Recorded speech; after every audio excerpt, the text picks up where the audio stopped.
Okay, good morning everyone. It's 9:30 and time for me to open this session of the Enfield Local Plan Examination. I'm Stephen Lee, the Inspector appointed by the Secretary of State to examine the plan and report to the Council in due course. Can everybody hear me okay? Good, thank you. I think everyone's been here before many times. I'm not going to go through my usual opening. I think everyone by now knows there's no new people here, so everyone by now knows how the examination is running, how to conduct themselves and my role, so I don't need to do that. I will, for the benefit of anyone who's watching from home, go through introductions, just so everyone's aware of who is speaking, and then get into the agenda for today, which is starting with the housing chapter and the reigning policies H2 to H10. Once I've done introductions, I'll also just try to get an idea from the interested parties who are here if there are any particular policies that they are here to raise issues around, and then we can play with the running order to deal with those first, and then obviously, if you, as usual, you're more than welcome to stay, but if you wish to depart, we can carry on talking about that. And I know, Mr. Byrne, from your statement, there are some matters, general matters of, I think you refer to sort of general conformity with London Plan matters, which go beyond the policies which exist, which is and it speaks to the overarching issue, I suppose, of matter 12. So we'll pick those up as well. But again, we can sort of insert those at a sensible point if there are a series of policies you're not particularly interested in, you would like to leave. If that's okay with everyone. Anything? And obviously, once we've done introductions, we'll also see if there are any matters arising as well. But so yes, I'll start with introductions. Mr. Reid. Thank you very much, sir. My name is Matthew Reid. I'm King's Counsel. I'm here instructed by the Council, and with me is Mr. Dale Harris of Council. He sits behind me. Ian Gillespie, Planning Consultant, acting on behalf of LBE. Good morning, Michael Bullock from ARC4, who prepared the needs assessment. Good morning, Rebecca Rain, Planning Policy Lead on behalf of the Council. Good morning, May Hope, Head of Strategic Planning and Design, Enfield Council. Steve DeVos on behalf of the Hadley Wood Neighbourhood Planning Forum.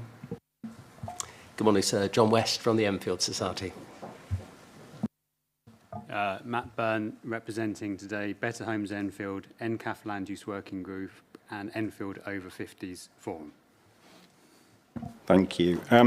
So yeah, as I said, can I just confirm, I'll start with Mr. DeVos, which policies, I mean, your statement refers to H4. I don't know if there's any others you're particularly here to talk about. Is it mainly H4? Mainly H4. Okay. And Mr. West, is it? I think it's mainly the affordable housing policy. H2. And Mr. Byrne, I know it's definitely H2. And all of them up to and including H5 plus the matter we spoke about. To do so H2 to H5, yeah. And then no other matters. Okay. So if that's well, what we'll do then, we'll start with H2 anyway. I would have started with H2 because it's probably the biggest issue anyway. Start with H2. We'll do H4. And then that'll obviously deal with Mr. DeVos and Mr. West, and because I said you're more than welcome to stay, but if you want to leave, you can. Then we'll do H5, the other matters, issues, pick those up, and then the rest of the agenda. As I think I said at the end of yesterday, the programme for today has the health and wellbeing policies down as as an afternoon session, not starting before 2 o'clock. The only name down for that was yourself, Mr. Byrne. I think Annette informed me that you're not necessarily wanting to stay for that or be that. So I guess we can pick that up when we get to it. It may well be because there's quite a lot of housing policies, we may be after lunch anyway, but either that if we get there beforehand, if that's okay, we'll just roll over and yeah. Yes, please. Okay. Thank you very much. Okay. Okay, but so it may not make any difference depending on timing. Anyway, right. So let's any matters arising from yesterday from the council? No, thank you very much. Thank you. There's nothing from me, I don't think. As just a note on actions. yes, what has been happening, obviously, the council has been keeping a list of actions, then I've been agreeing it at the end of either every week or every logical break, I suppose. In this case, it might be the first 2 weeks, and then they've been published. So we'll carry on with that approach. And then if there are any additional actions that I think are needed before my, if you like, big formal advice, then I'll just do those as a separate entity. But that's just to clarify. That's what I'm expecting. Is that what you were expecting? Thank you. Yes, we were expecting that, and that's very helpful to know that's the situation. Thank you. Okay, right. So, no further ado, we'll move on to policy H2, affordable housing. I think my questions are sort of probably going to run along the lines or along down my MIQs, but what I'm, again, particularly on policies with quite a few criteria, I'm probably going to sort of, either take them one at a time and then open it up if it's sort of sensible, or take a few and open it up rather than just go through necessarily all of my questions on the entire policy, because, again, it could be everyone's sick of hearing me talk. So it might be a bit of a mix and match approach, depending on what's sensible or what I think is sensible when I'm fed up of speaking. But with the affordable housing, there's just a few matters of sort of principle first, and context setting. Obviously, we have the London Plan, which I should get open at the right place. Bear with me. Policy H6, the London Plan. No, policy H5 of the London Plan. Policies H4 to H6 of the London Plan. God forbid we should have one policy dealing with one issue. Especially as they repeat each other. I wasn't examining that, of course. So, generally speaking, and just to get some context for what's follow, other than in relation to former Greenbelt sites, because obviously they're not picked up specifically in those policies, is the intention that this policy would operate in the same way as the London Plan operates? So there's no divergence from that approach? No, there's a consistency of approach, we say. And indeed, if one wants to go directly to H2, I don't want to jump to it, but when one sees some of the requirements that are set out, for example, in relation to development on industrial land or the development of publicly owned land, you'll see the thresholds are similarly set out.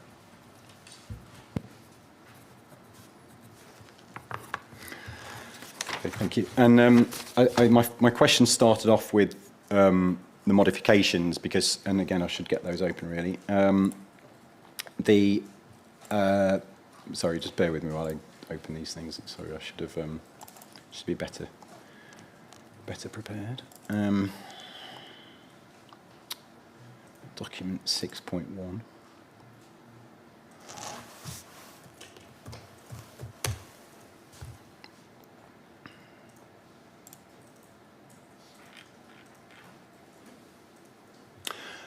And my first question was about whether the mods were necessary, because that sets the tone, if you like, of the policy and the scope. And my preliminary question was originally about what is the 50%, what are the figures based on? Because I think it was the case that criterion 1 talks about habitable rooms, and then there's other criterion. So the question was, what is it? What is the metric? And your answer, I think, was that it should be habitable rooms rather than floor space. I think was the answer. Yeah, and you suggested a modification to that effect. Okay. The London Plan, I note, and again, correct me if my understanding of the London Plan is wrong on any of this. H5 refers to gross residential development, and then in paragraph 4.53. It refers to both habitable rooms and habitable floor space, and also suggests that applicants present figures as a percentage of habitable rooms, units and floor space to enable comparison. Now, I cast no aspersions on how clear and unambiguous that is, or how hedging of their bets there is in that, and how clear it is to applicants. But while recognising that the modification you put forward is to try and, you know, make it consistent with the London plan, or more consistent with the London plan, as either, if you like, the plan is submitted and now is modified, does it now miss out on that subtlety of the London plan? And if so, does that have any implications?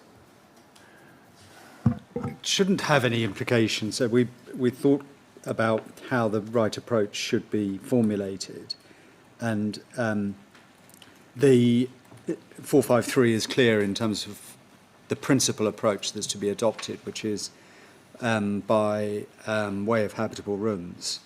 And whilst there may be a need for other metrics perhaps to be referred to, or rather the opportunity for those to be referred to, there's no specific need to do so in order to ensure that the right amount of affordable affordable space is provided. So as far as you're concerned, the correct approach is to refer to habitable rooms and not, you know, you don't need to necessarily open it up to that extra, those caveats, I suppose, in the London plan. Yes, it doesn't need to be. It could be as an additional element, but it doesn't need to be.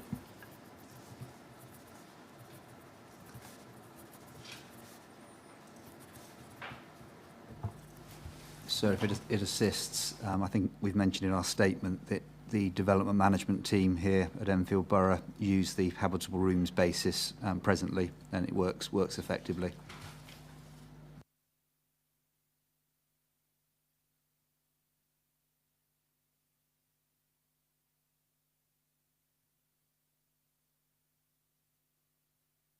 Thank you. So then moving on to criterion 1, which again is a sort of overarching principle, which I accept sort of is in keeping, you know, the 50% reference is in keeping with the London plan.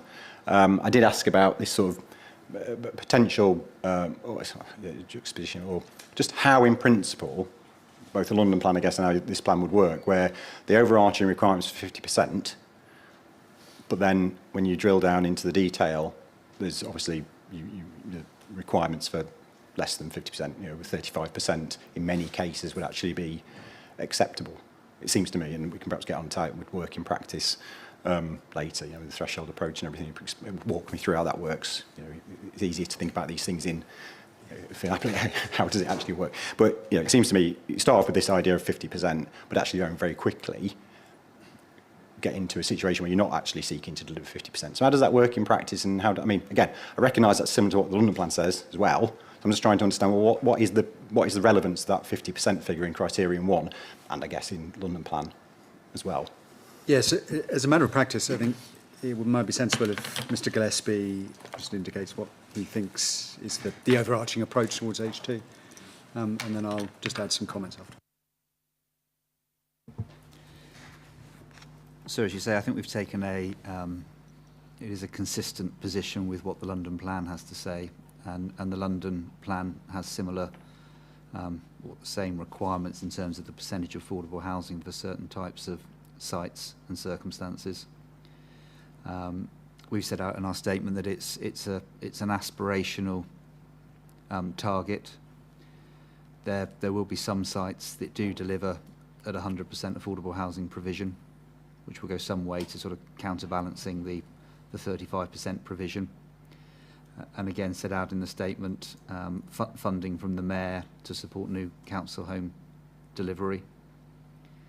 I hope we recognise that it's going to be very difficult to get to that 50% target overall, but I think it does set the stall out in terms of what the council is aspiring to achieve through the local plan and through development management decisions. Okay. And as I say, I understand this, what it reads across to the London plans. I'm just thinking about, I put myself in the shoes of the office, I suppose, and how this works. And so if an applicant comes in where the threshold, where the requirement is 35%, just like, you know, in those circumstances, criterion 1, or does criterion 1 mean that you're going to be seeking more than that? I'm trying to understand, is there any suggestion that if you come in and you meet the requirement of a minimum of 35%, 35%, that meets the policy, that criterion 1 doesn't then sort of say, well, actually, no, even though you can do 35%, no, what we really want is 50. Is that the implication of that criterion 1? No, it's not. No. That's why I thought about it. I'll be honest, I've done local plan examinations where similar wording, so people have, I think, gone, oh, we like the London plan, let's do that. And then when similar questions, well, no, we want 50, but we've got a threshold of 35 and it doesn't quite read across and work. But you're in London, so it probably is a bit more familiar, I suppose. Not trying to... So I suppose from a wording perspective, I just have to go and really think about, look at all these things and just make sure there's no... I suppose it's always an unintended consequence with me. Is like, is there any unintended consequence of these words and somehow creating a misnomer or a misapprehension, a misinterpretation of what is actually expected? It may not be, but I think, fine, I understand. It's not, but there's no contradiction anyway, I suppose, is what you're saying, between those figures. I'll just add very quickly that if one looks at the structure of the London plan, the H4 and H5, H4 has the overarching target, and it's a target of 50%, and it's a target that's then achieved by way of specific requirements for specific types of development that actually are reflected, as I said earlier, in A and D, where there is a requirement for 50%. But those are ways of achieving the ultimate target. They're not the sole ways of doing so. So hence why the overarching requirement is to aim to secure 50% rather than... And the 50%, I guess, in that context is not we are seeking to achieve 50% from planning applications, necessarily. Yes. We are seeking to deliver 50% planning application as part of that, but there may be other mechanisms by which we'll do it. Yes, but it maintains the sort of overarching aim. And so, of course, an applicant, if an application brings in more than the 35%, it's obviously going to be more in line with policy H4 and will be given more weight as a result. Okay, thank you. I just want to, I'm going to go on to criterion 2. I'll work through the sub-criteria. I've got a few points on those. And then probably take criterion 2 and 3, and then I'll take a pause thing. Criterion 2A is relating to developments on industrial land resulting in net loss of industrial floor space, minimum 50% affordable housing required. That reads across to policy H4, I think. This is quite a minor point, I suspect, but C2A refers to 50% on industrial land resulting in net loss of industry, but policy H4, LP policy H4, refers to industrial capacity. You've referred to industrial floor space. I mean, that might be one of those incredibly semantic points, but I just wonder, is there any practical difference between those two? Industrial capacity versus industrial floor space. It could be read differently.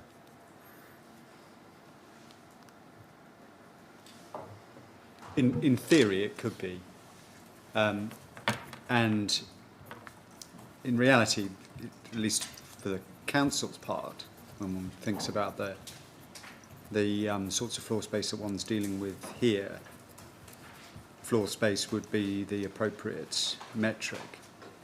But if there was a shift into capacity rather than, and so reflecting the London plan rather than floor space, that's a minor change that could be made. But as to whether it's in truth necessary is a different question.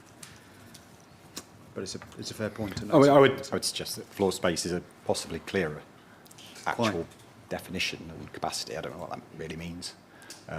Quite. Yeah. So on the face of it, it's related to the industrial intensification policy in E7. But E7 is drafted on the basis that the expectation is that one won't be losing floor space in overall terms. But there's no intent for it to be any different. It's just a wording. No. Yeah. No.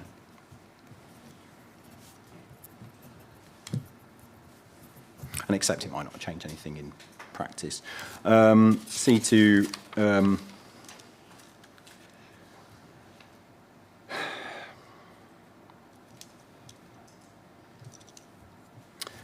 Sorry, my notes are wrong. So on C2B, this is where it does diverge from the London Plan, because the London Plan policy doesn't reflect or refer to Greenbelt, but the 50% that you're seeking is, I think, in line with what you've put out in your allocation policies for those sites. Just two minor points. I wonder if that criterion 2B were to stay, if you like, then it would be former Greenbelt sites. Rather than just say including Chase Park and Cruise Hill, I would either remove the reference or put all the references in, because then it's clear, but it is a fairly minor point. I just don't know why you needed to necessarily say that. But more substantively, obviously what the new MPPF says about release of Greenbelt and so on, and I know we're examining the plan in line with the 2023 MPPF, but I think we have to be mindful of changes, whether or not what the new framework says about release, Greenbelt release and affordable housing, would that be something that the policy would benefit from reference to? Because I think it's part of the golden rules, isn't it? It is. It is, sir. And it's actually the same figure, isn't it? It's 50%. So, It is, yeah. so the principle would be the same. Yes. So it is the same. It does beg the question as to the appropriateness of making reference to a later MPPF in circumstances where the examination is tested against the current MPPF. Because if that sort of change is made in one regard, I query whether that then becomes logically necessary for all of the other affected policies. I'm sorry to have to suggest, but it may not be necessary to incorporate it anyway, because it will be at the stage at which there would be an application consideration at that stage under the current MPPF. So, And I think, I'm not saying you have to, it's a fair point. I think the other point I'd probably, when we get onto it, Greenbelt policy will refer to, or does refer to, assessing applications in accordance with national policy, in which case yes, then it wouldn't naturally be picked up. yes, So maybe moot anyway. But yeah. yes, yes. So I will think about that further. I suppose it comes down to, is it absolutely necessary to make that change for soundness? Yes, and quite. maybe the case it isn't, but I thought I'd raise it just in Thank you. case. Yes, I will think about that.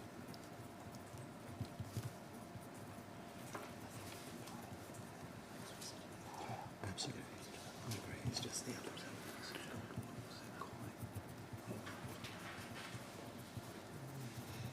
Sorry, I sort of answered my own question as well, which is not very, not very good answers. Just want to come back to C in a second, but while we're talking about the 50% figures on D, refers to portfolio agreements, and in your statement, I think you suggest, and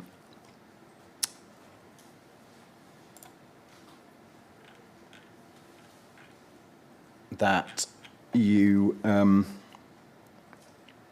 there could be some modifications to clearly reflect the London Plan wording. So I just wanted to check what you were sort of thinking there about C2D and whether there are any changes needed to bring it into line with. Yes.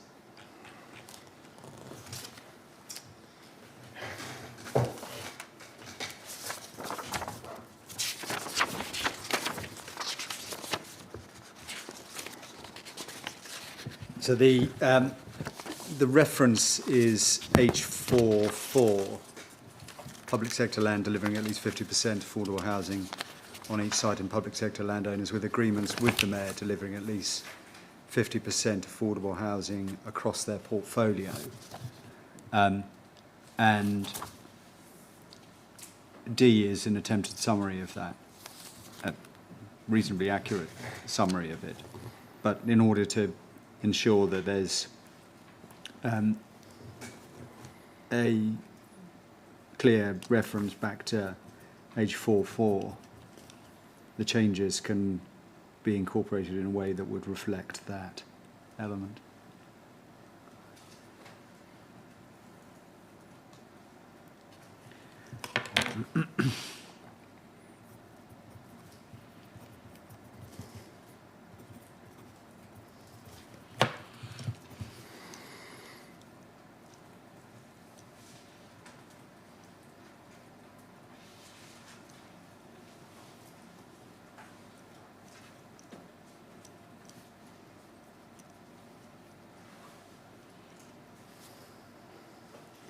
When I look back at this, so in terms of our statement and the wording, there look to be actually a really rather considerable similarity, and so whether it is necessary to make those make any change. Okay. Okay. Just looking at my question. Oh, sorry. I think Mr. Gillespie wanted to raise something.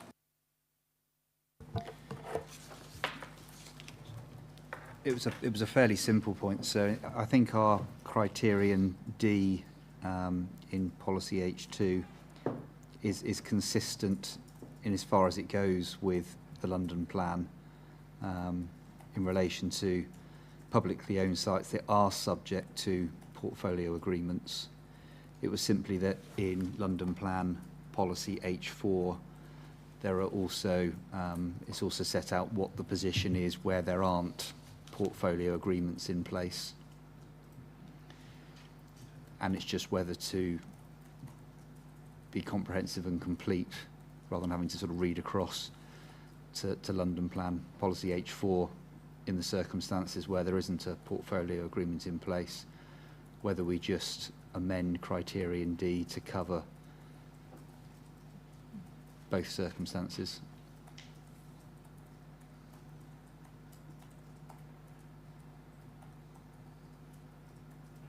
But again, being consistent with the London plan approach.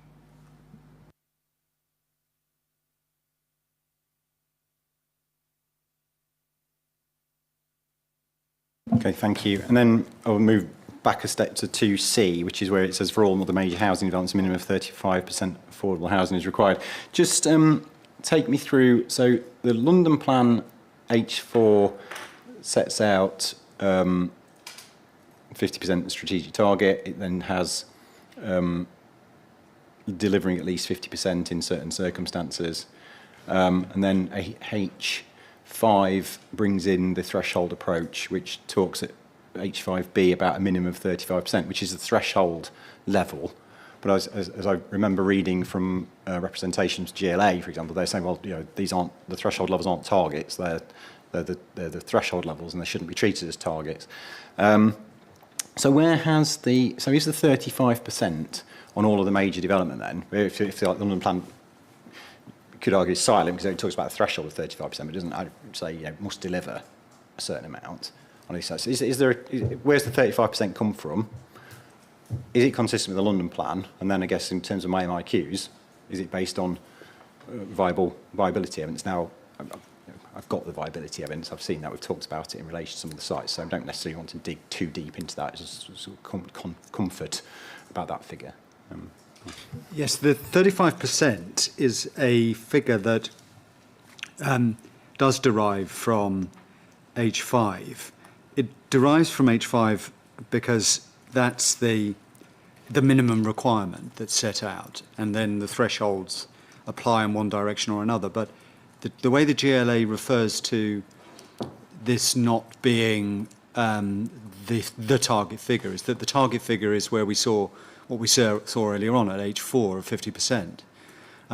But it's the that is a target rather than the figure that is ultimately used on a practical basis as the provision that, as a generality, is required in applications in London. So it's that's treated as the principal affordable housing requirement. And the the 35, if one looks at H5B, 1, it identifies that it's a minimum of 35%.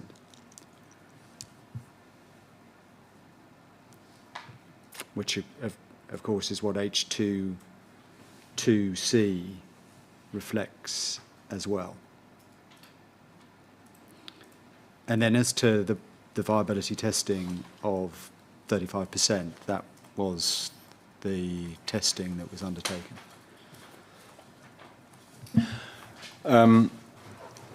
It may be that you actually, borrowing what I said, didn't want to take me to the viability assessment, but there's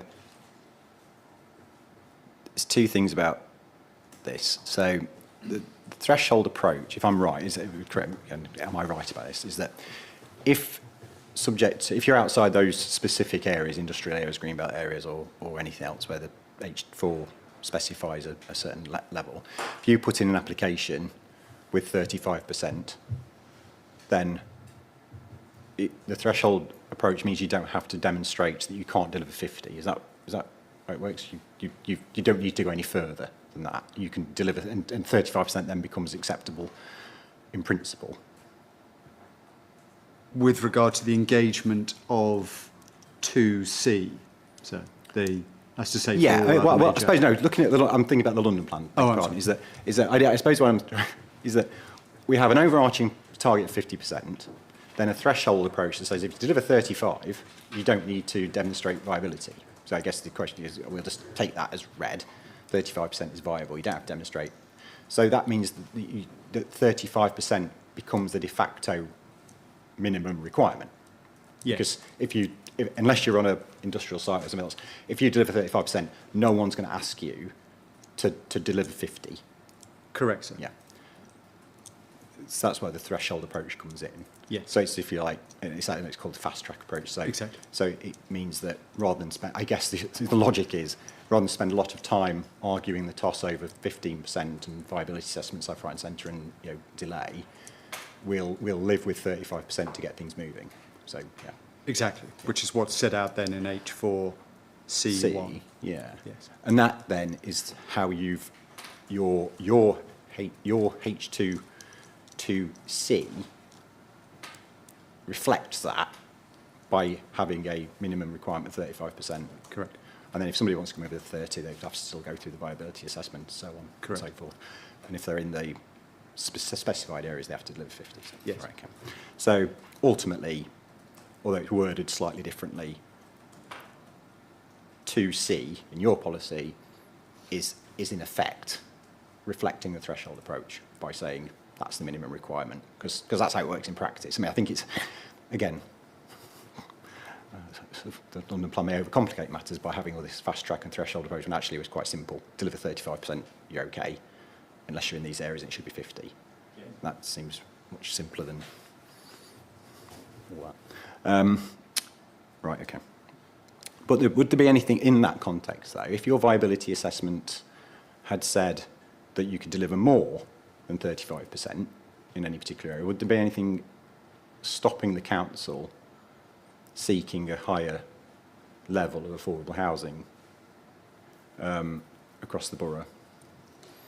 No, if there was a further viability appraisal that said that actually there's loads of viability in this area, such that one can deliver necessarily 50%, then the London plan would enable that to be set as the local target.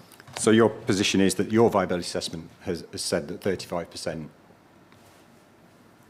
outside these areas is viable, and it's not viable to deliver more than 35%. Yeah, it's perhaps a little more nuanced than that, and if necessary, we can ask Mr. Drummond Hayes to describe the situation. But it's a little more nuanced insofar as, depending on the type of development and depending on the location, there was either greater or lesser viability. And in overall terms, the plan was viable, but there were locations where there was marginal viability. And in overall terms, it was determined that 35% was a deliverable figure within the borough. by the council.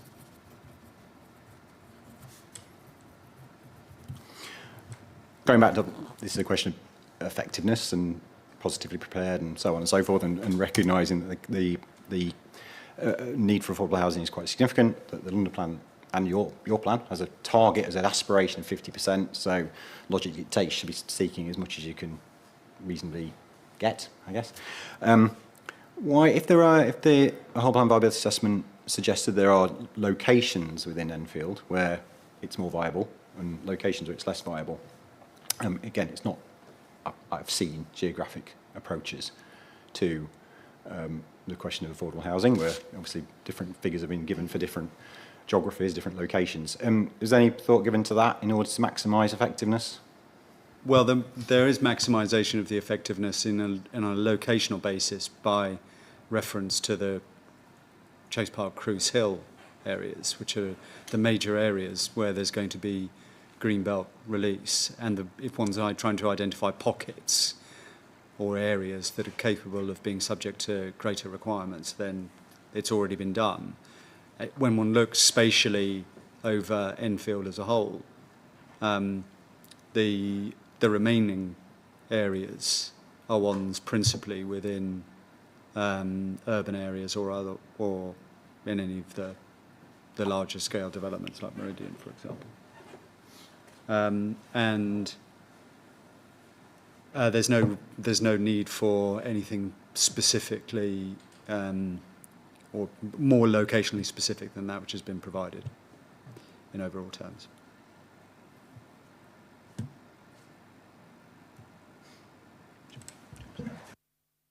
Mr. Gillespie is going to add. I think a more specific, locationally specific affordable housing policy wouldn't work also, because the viability varied depending upon the typology that you were looking at, as well as locations. So you would end up with a sort of almost a matrix approach if you were trying to do that, which I think in practical terms couldn't work, which is why we've adopted the approach that we have.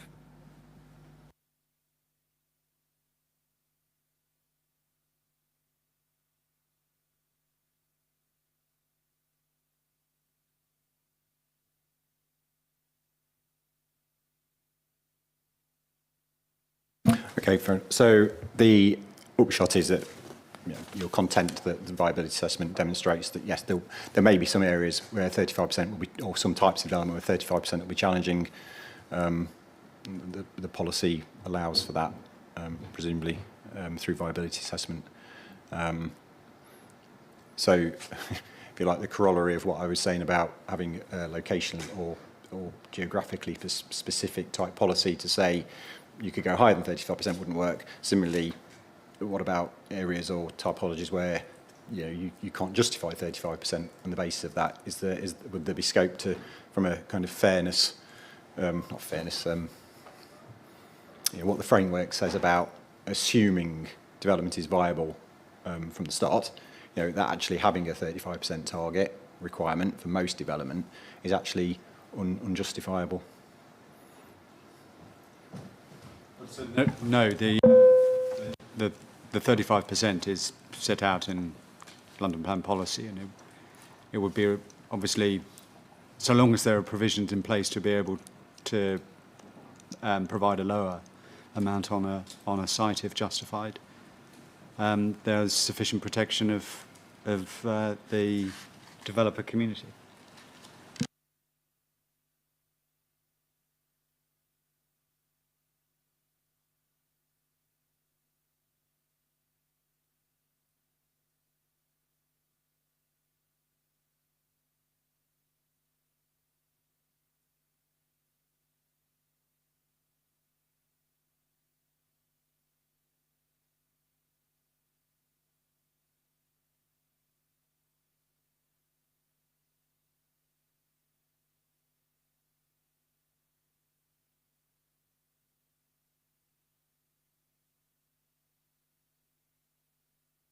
Right, okay. And I think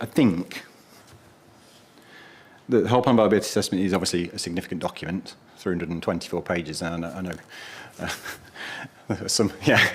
At the stage 2 hearings, there was some surprise in the authors itself that how managed to write that length definition. So there are tables, but if I looked at table 2, 12.6 and 12.6b and 12.6c, should probably get that open. It just goes back to the point I was making, really. There's an awful lot of red in those tables. Perhaps I could just dig it out.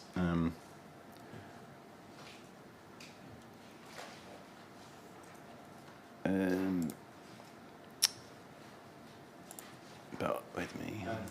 Page 197.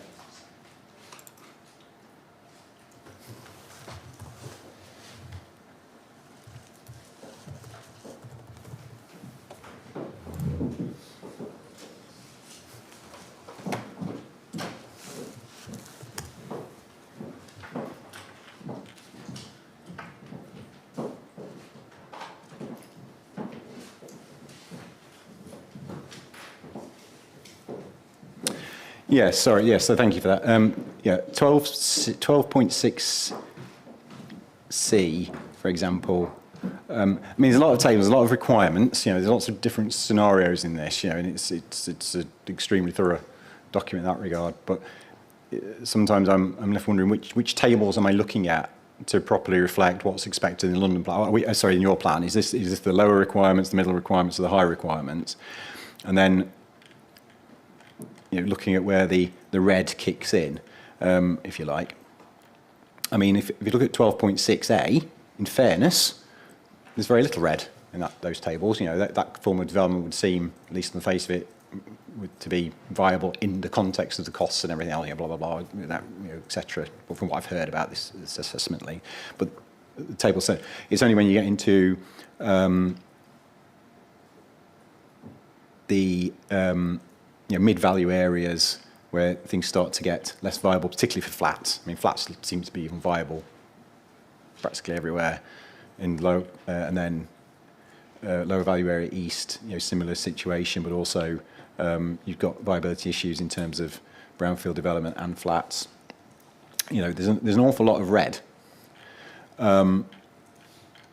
And a lot of your development, particularly bearing in mind a lot of your allocations are in brownfield sites, quite a lot also Meridian Water and Chase Park and Cruise Hill, I get that. But there are some, so again, just coming back to whether or not taking your point that you're trying to make it as simple as possible and workable, but actually, and also recognising what the London plan says about 35%, but that's not, it's not a target, it's a threshold at which you don't have to deliver a viability assessment in the London plan, how can I reconcile what I'm seeing in those tables with the policy? Is there a disconnect? I don't know if you want to...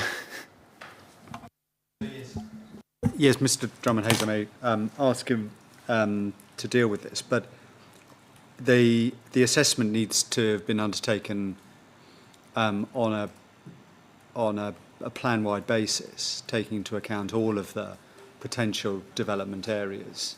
There are going to be higher value areas. There are higher value areas, of course, in the borough. But taking the assessment as a whole, there's a conclusion reached that there's a need to ultimately balance the result, so that adopting a standard approach with regard to the London plan's minimum target is one that would ultimately bring forward development in the most sustainable and appropriate way. But that's just an overarching point, but it may be that Mr. Drummond-Hayes wants to add something further on that. I can see that he's come to the table. I think Mr. Reid is very eloquent on the subject of viability. I think Appendix 13 of the viability study, which is page 291 of the Word document, is probably the most helpful to look at in this regard, because this tests the total amount of affordable housing I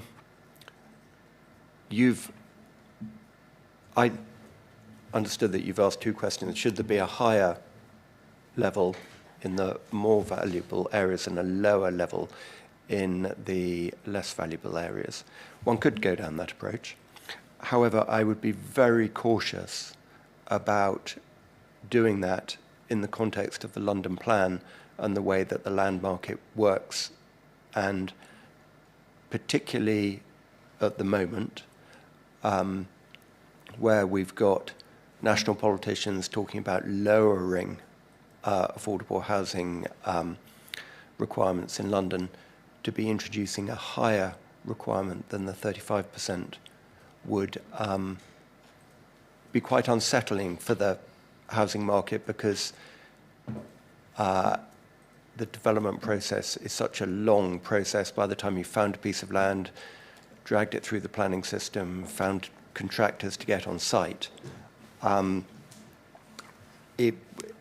to increase the affordable housing target in the more valuable areas now would be would have a very high probability of disrupting that land supply. Should there be a lower requirement in the less affordable areas? Well, what we suggested the council do was we recognised this, and they should be cautious in the assumptions that they make in their 5-year land supply and their trajectories about counting the sites in Meridian Water, which are obviously high development flats, high-rise flats, and be cautious about the assumptions when they will come forward. It is clear that these flatted developments are being delivered, and in some respects that's because when we're doing a viability study, we're doing it as per the requirements of the planning practice guidance, which some of the things we do, they're slightly odd, this concept of benchmark land value and the standard developer's return and all those types of things. They're very much in the planning context, and the schemes are coming forward and they are delivering affordable housing. And I think if you have time to look at Appendix 13, you can see that, yes, not everything does make 35%, but a significant element do. And if the developers know that there's a flexibility around the 35%, and that is a threshold for the viability testing, it's not going to be achieved on every site, but it will deliver. I'm at the risk of venturing beyond a chartered surveyor's scope, but it comes down to this planning judgment, and these sites do have scope to deliver some affordable housing, and through development management that can be maximised. Almost none of the typologies, even in the lowest value areas, have no scope to deliver affordable housing. They all have some scope to deliver some affordable housing. Maybe not a lot, but some.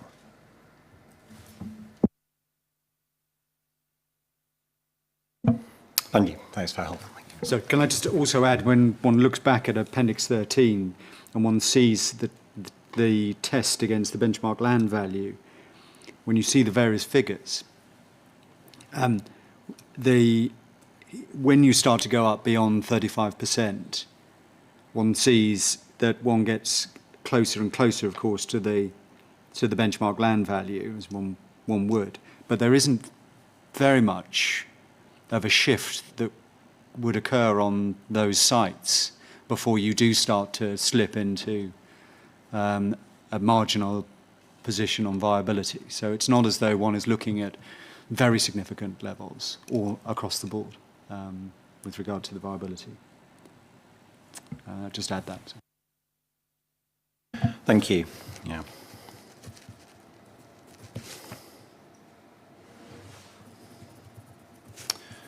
That's very helpful. Thank you. Yeah. I'm not going to start my views on benchmark land values, but thank you. Thank you for that. It's helpful. Thank you. Right. Okay. That's answered that, I think. Good. Thank you.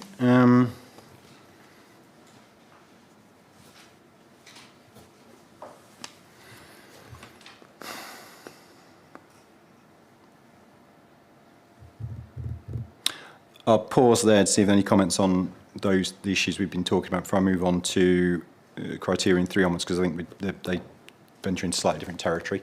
So any comment, Mr. West?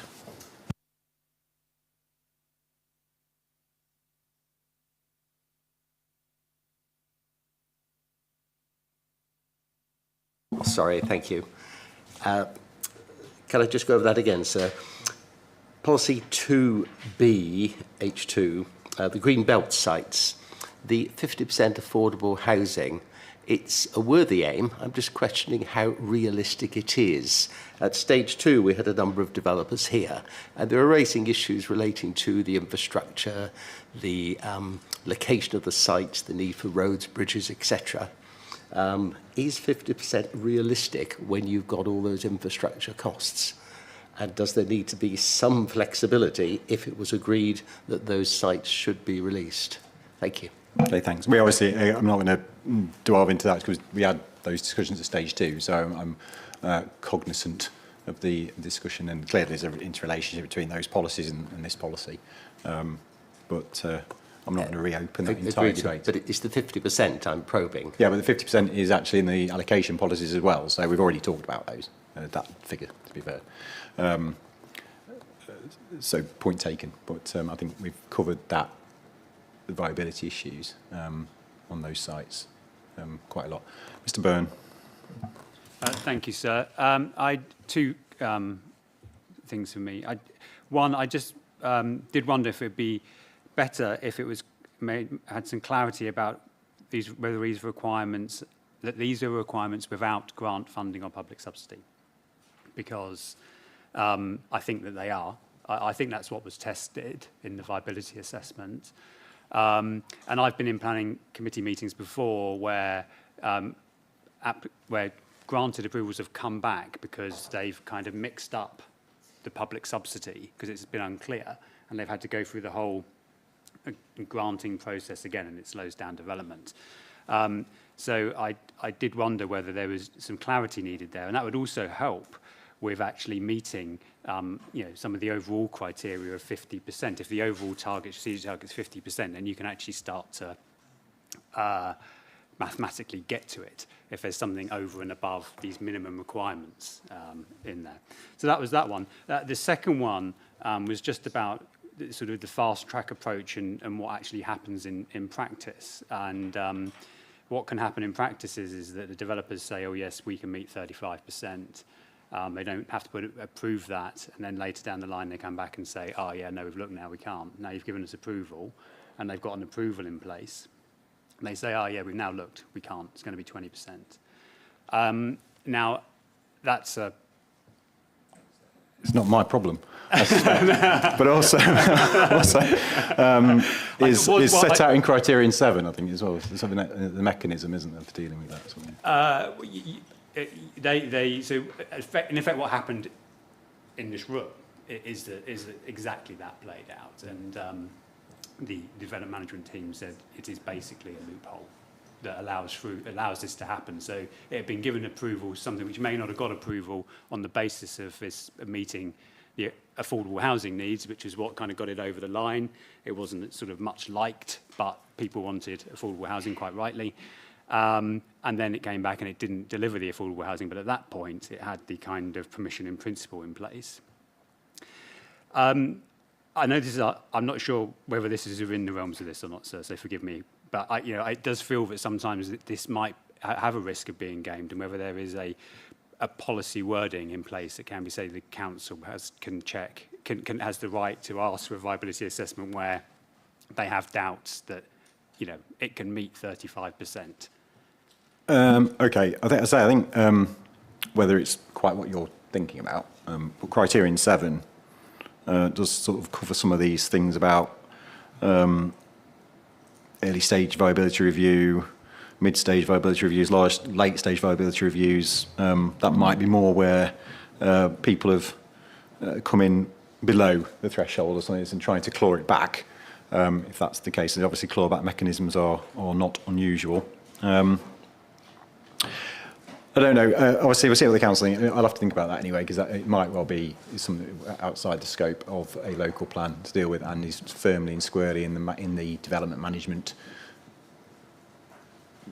Just how, you know, if somebody comes in with a plan application, you have to determine it, and I guess, or comes in with a variation on a 106 or something like that, has to be considered, and the evidence, and I suppose at that point they have to provide the evidence to justify that.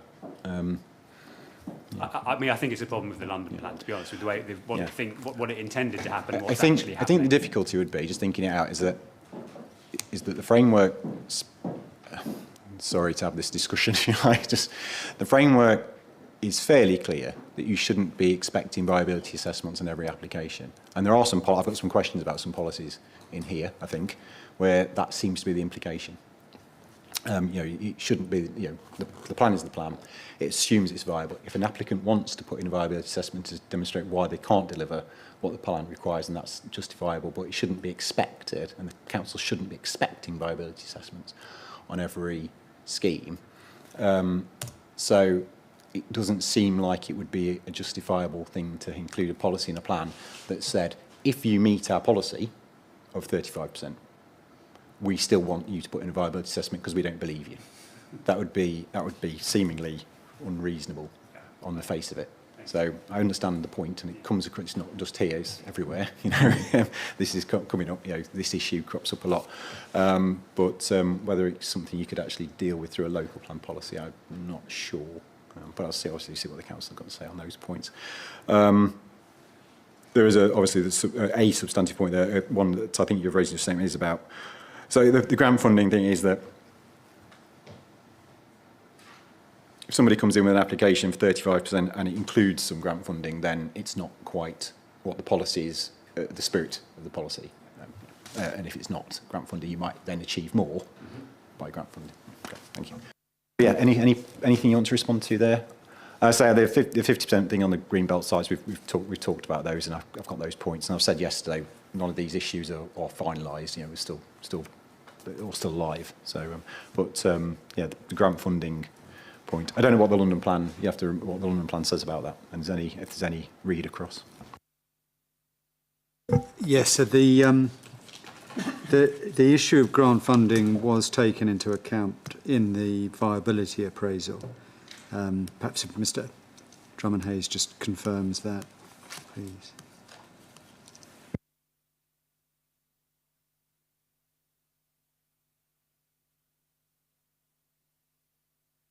No, we made no allowance for grant funding. It's all without grant.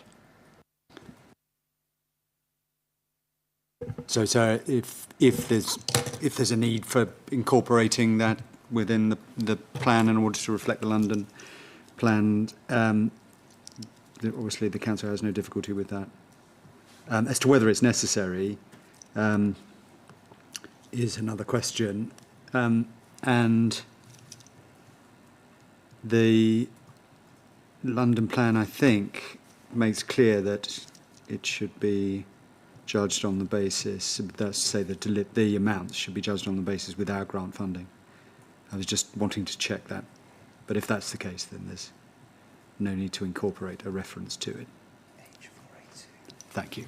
Being told H4A2. Thank you. So that's that.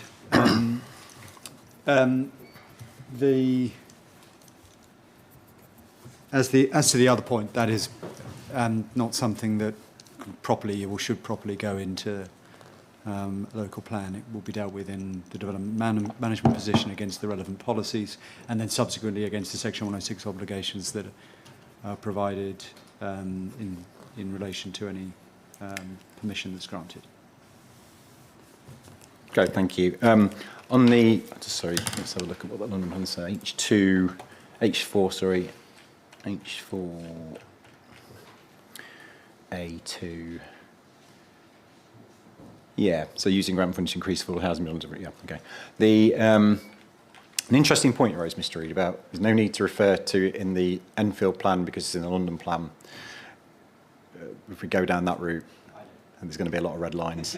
So there has to be a degree of... so the question would be... It was perhaps a bit throwaway on my part, insofar as...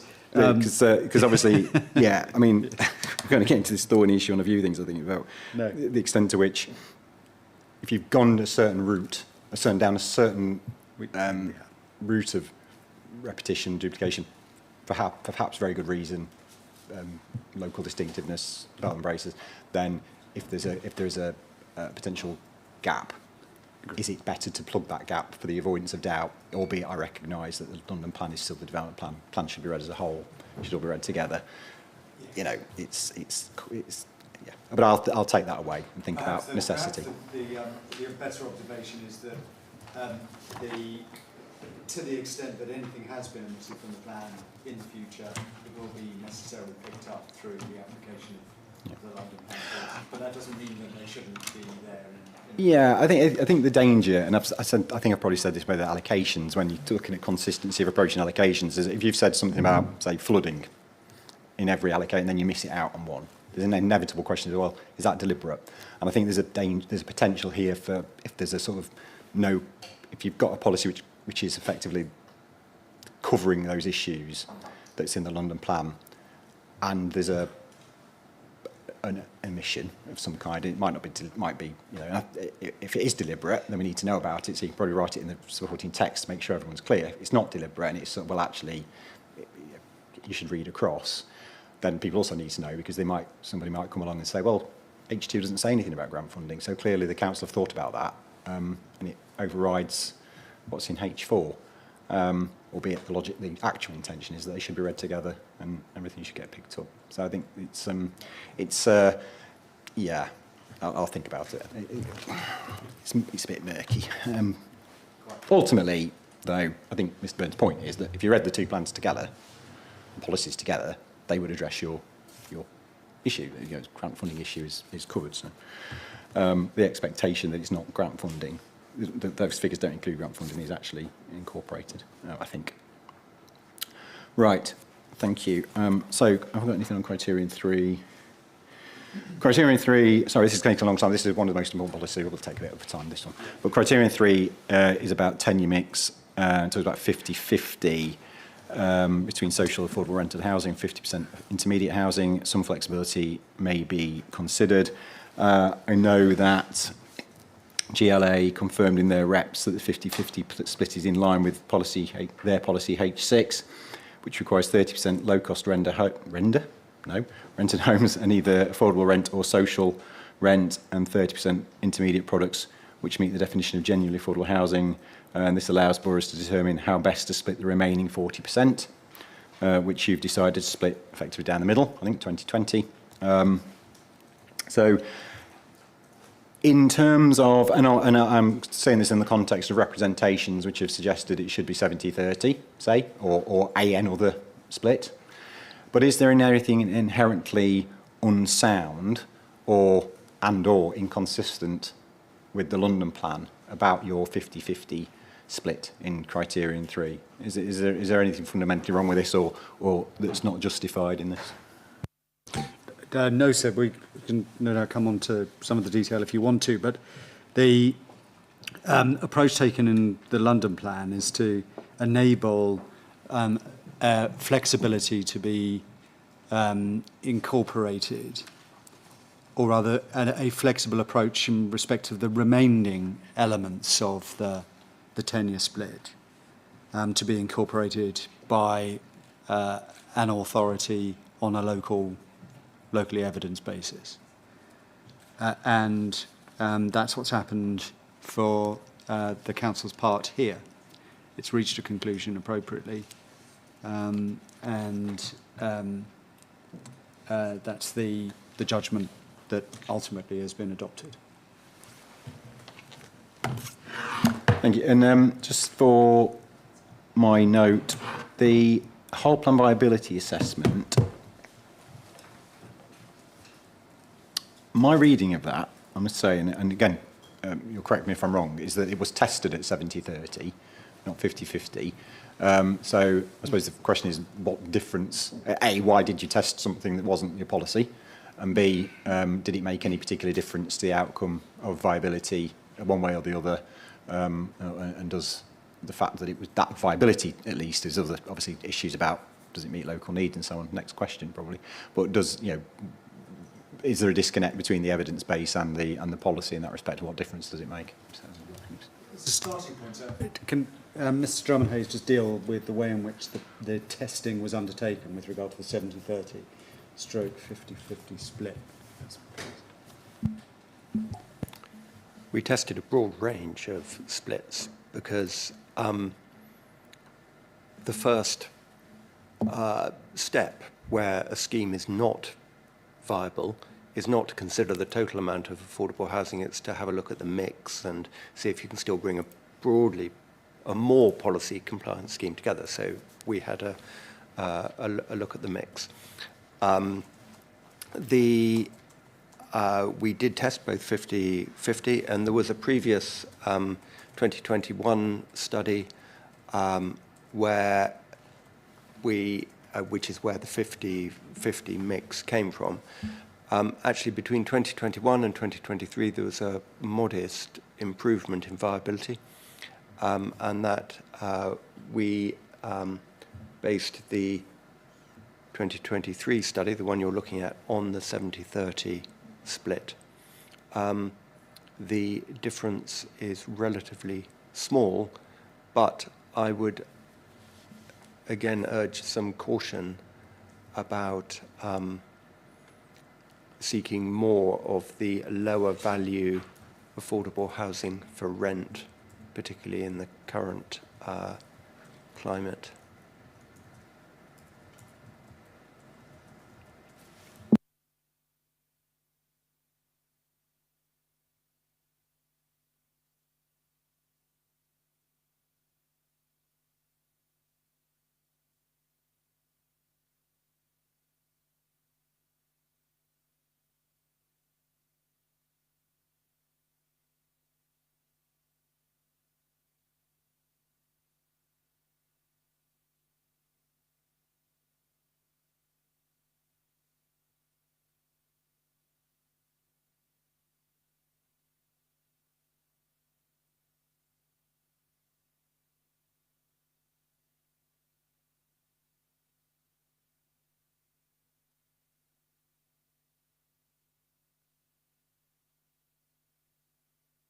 So sorry.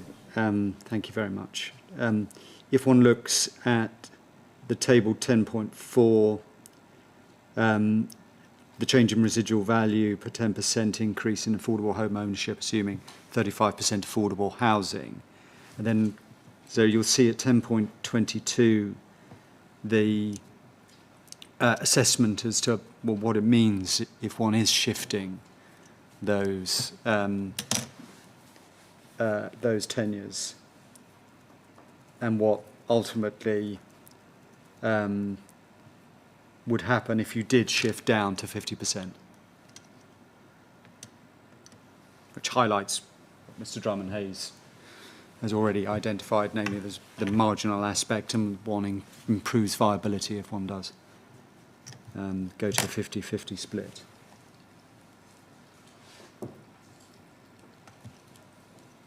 Thank you. Very helpful. And do you have anything to say about what's been put to me that a 70-30 split would be more indicative of local needs than 50-50? So yes, if one looks at the LHNA, and the starting point has to be, can I just say this, that one should be looking at the position on a local housing needs basis, and what one we've dealt with in significant detail the content of the LHNA and the justification for the conclusions that have been reached. And the council holds to the appropriateness and the value of the LHNA, and so that's the local assessment that has been undertaken. It can be criticised, but it is nevertheless that which is in place, and it is robust, the council believes. And if one looks at the position within it, so if you turn to the LHNA itself, and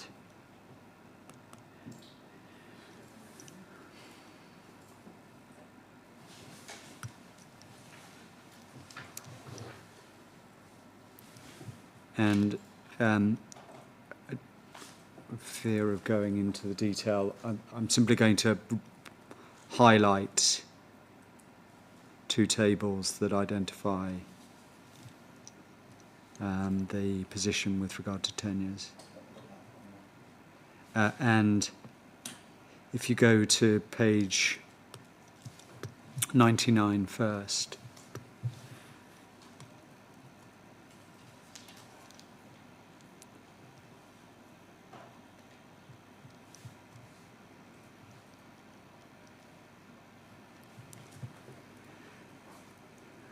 you'll see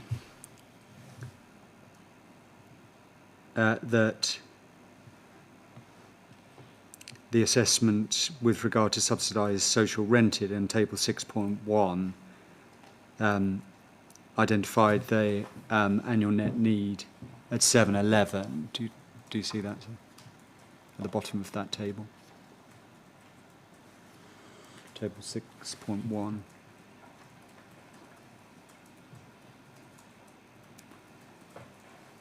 And then if you go down to page 104 after that.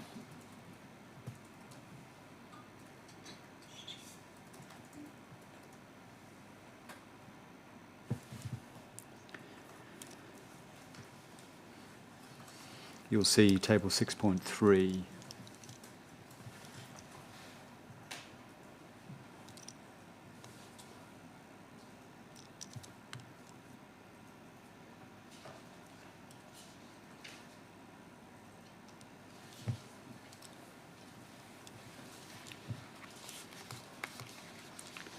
Do you have that, sir?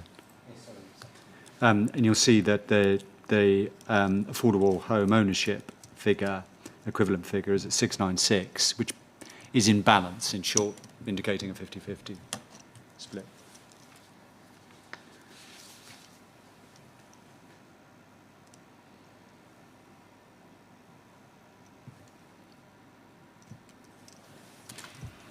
Okay, thanks. The policy allows for some flexibility. So again, you content that the policy provides sufficient flexibility to take account of changing circumstances or specific characteristics of a site or location. Or that's, So yes, it identifies the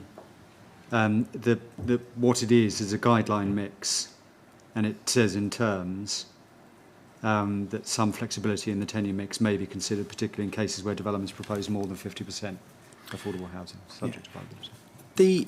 The reference there to particularly in cases where development proposes more than 50%, does that exclude, the word particularly suggests to me it's not excluding scheme. If somebody came in with 35%, which was otherwise policy compliant, and then suggested to you, we actually want to do a different split, and this is why, that criterion isn't ruling that out. It's just, it's just these little asides in policy, particularly, it's like, well, okay, yes. I probably understand what you're getting at, but actually, it always questions whether it's very helpful.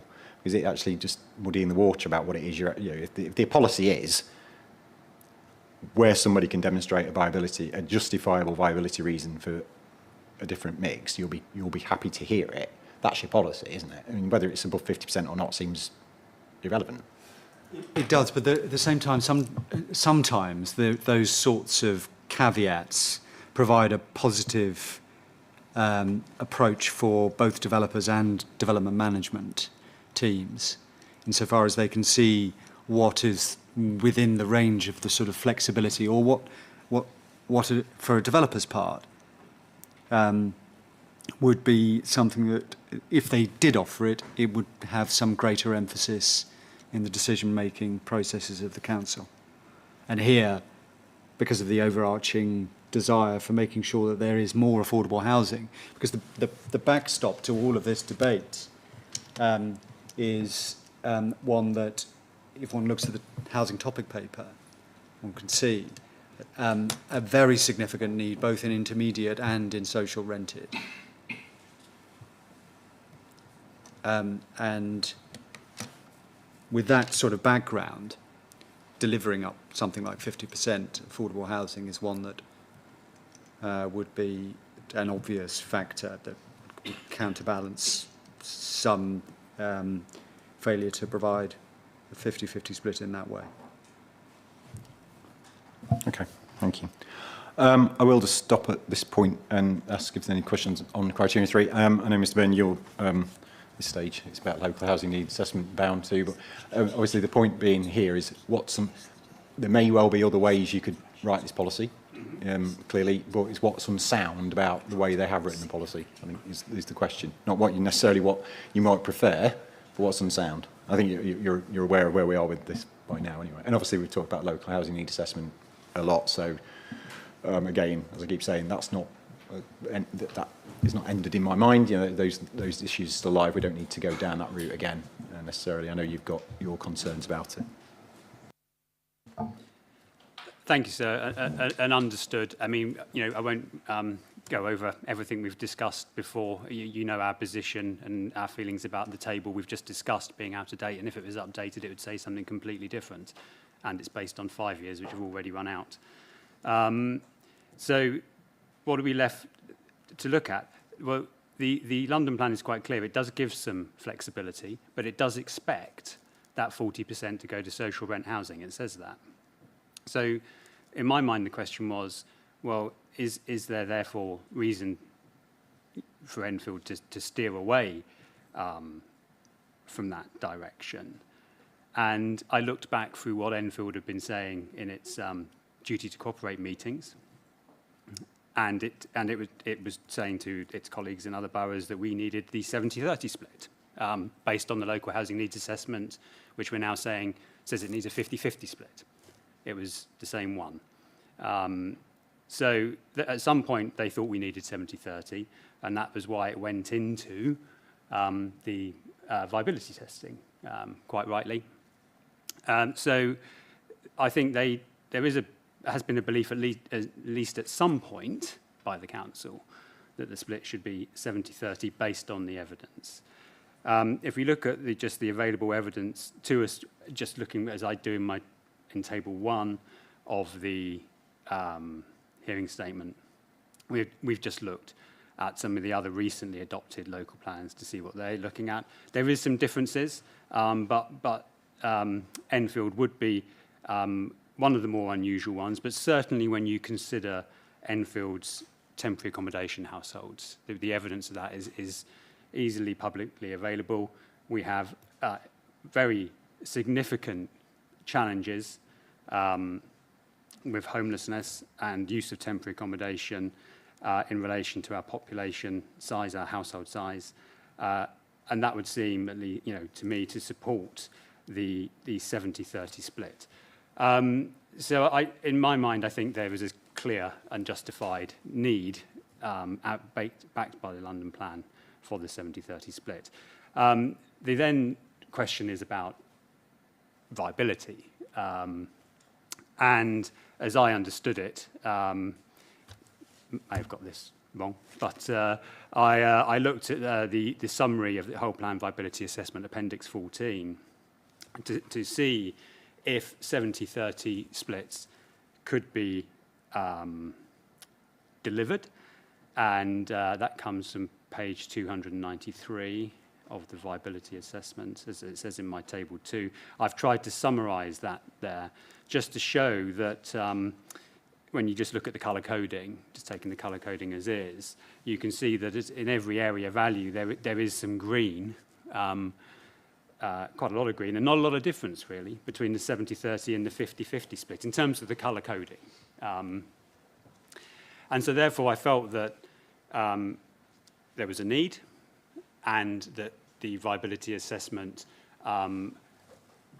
it is not as positive as it is for 50-50, but nevertheless there is still a good indication that it is, there is a lot of green in that table.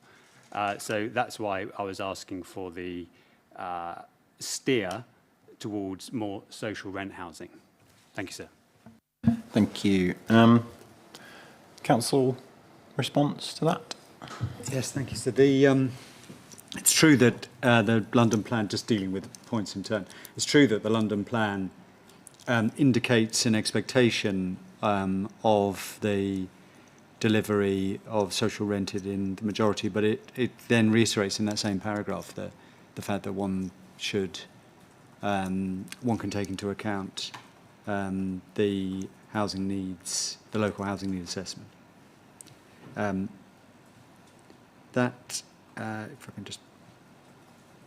I could just bear, if you will, sir, just bear with me one moment while I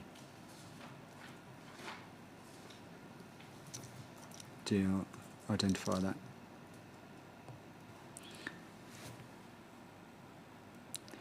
(462). It recognises a broader mix of affordable housing tenures. Will be appropriate. So it acknowledges it, and you'll see, either because of viability constraints or because they deliver a more mixed and inclusive community. And turning to the second point, where it said, well, previously council officers had indicated a 70-30 split, and that then led to the viability assessment or appraisal.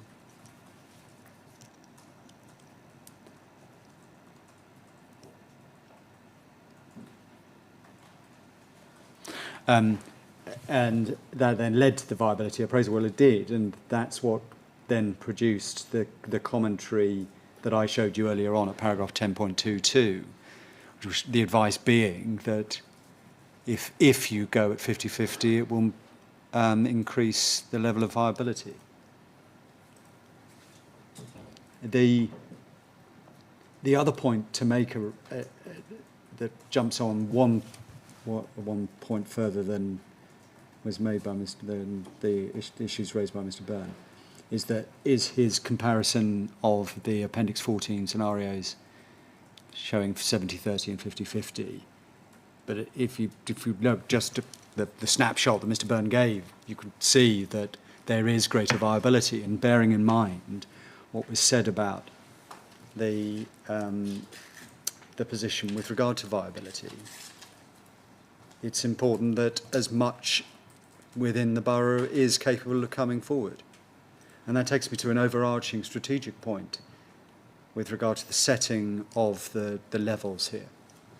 And it's something that comes back in the context of the housing mix. And that's the desire to make sure that there is development produced here there is the opportunity to bring forward development. We know about the viability constraints, the viability concerns that are being indicated.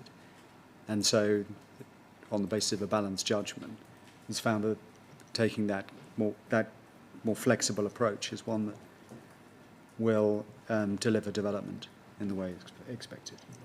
The last point is this comparison that Mr. Byrne has made of the tenure split against the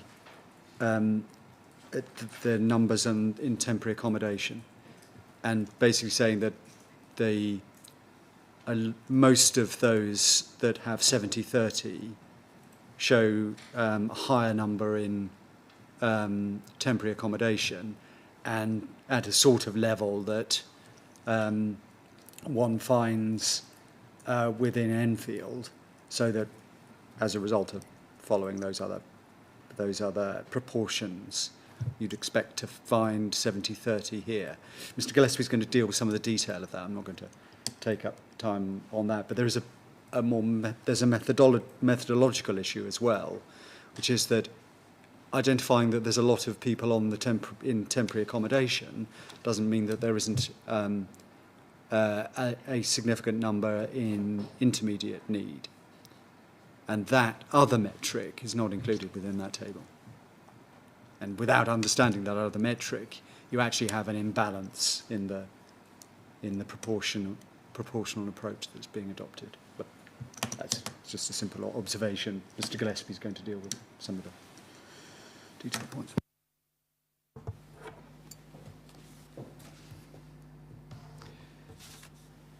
So it's in relation to Mr. Burns' table 1 in his statement, where he's listed some of the authorities within London and what their mix is in terms of social rent, affordable rent and intermediate versus the households in temporary accommodation. I just had a brief look at the figures last night. I think the Waltham Forest figure in terms of the number of households in temporary accommodation is incorrect. That should be 14.79 rather than 25.94. But more importantly, that figure of 25.94 was actually taken from the row below, which was for Wandsworth. So they have quite a high level of households in temporary accommodation, and they have a 50-50 split in their adopted local plan, adopted July 23. So a similar level of households in temporary accommodation and a split, the same as we're proposing in the Enfield local plan.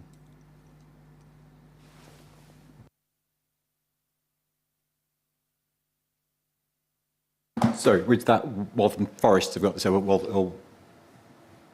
We've got the similar split. It's Walthamstow. No, so Waltham Forest. Waltham Forest have got the wrong figure in the table, incorrect figure. It's stated as 25.94. It should be 14.79. The figure of 25.94 is actually for Wandsworth. Wandsworth, sorry. Yeah, and it's Wandsworth that have a 50-50 split in their adopted local plan, Okay. which isn't in Mr. Burns's table. Okay. I'm not going to get into the ins and outs of that table and all that. I don't need to sort of drill down that far. The points are understood. Okay, thank you. I was trying to find, looking at other policies, because it may not be. It's maybe more you see in policies relating to types and tenure sizes. You get often reference back to, often refers back to Ashmore, or in this case, local housing assessment, or whatever may supersede. So most up-to-date evidence, if you like, isn't it?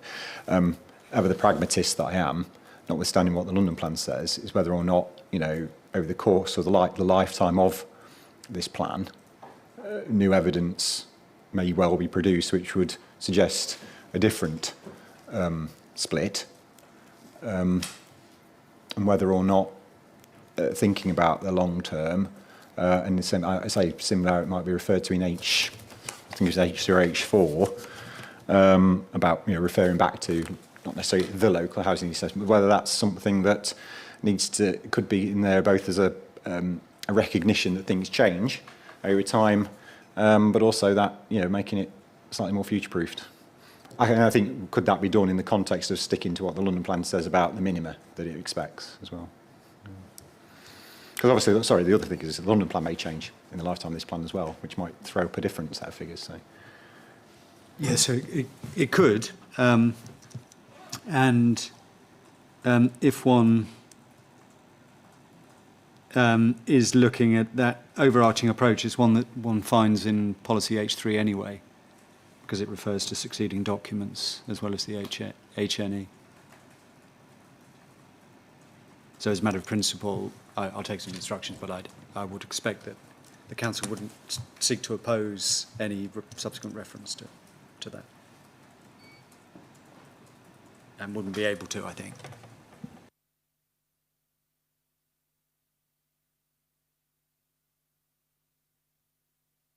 That's more amusing on my point, but my thought. But with the discussions, you know, and changing nature of these things, it's 2025.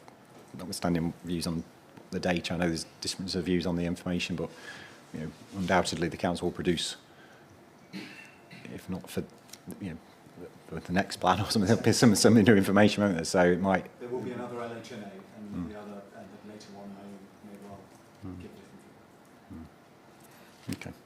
Any more points on that from you, Ron? No? Just quickly. It's just one about the intermediate housing. The intermediate housing need has completely changed since the housing assessment was done. We made that point previously and explained why.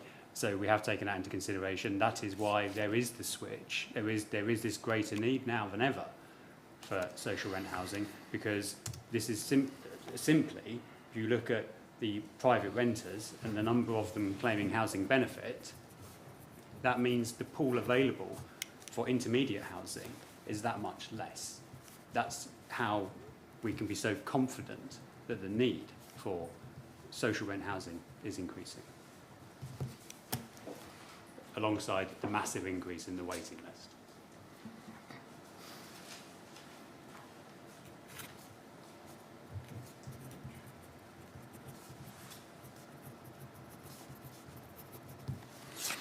Okay, is there anything else you want to say? Have you said everything you want to say in that? Okay, understood. So the points are understood. Thank you. I know we've gone past 11, but I think I can hopefully get through the rest of this policy quite quickly, and then we'll have a break.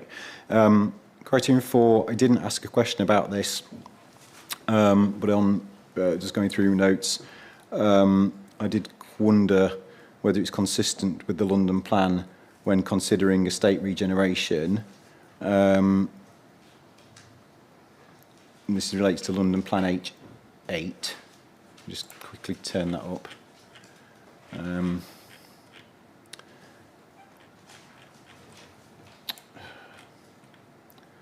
it's H8C. Oh, sorry, H8E. I don't know where the C's coming.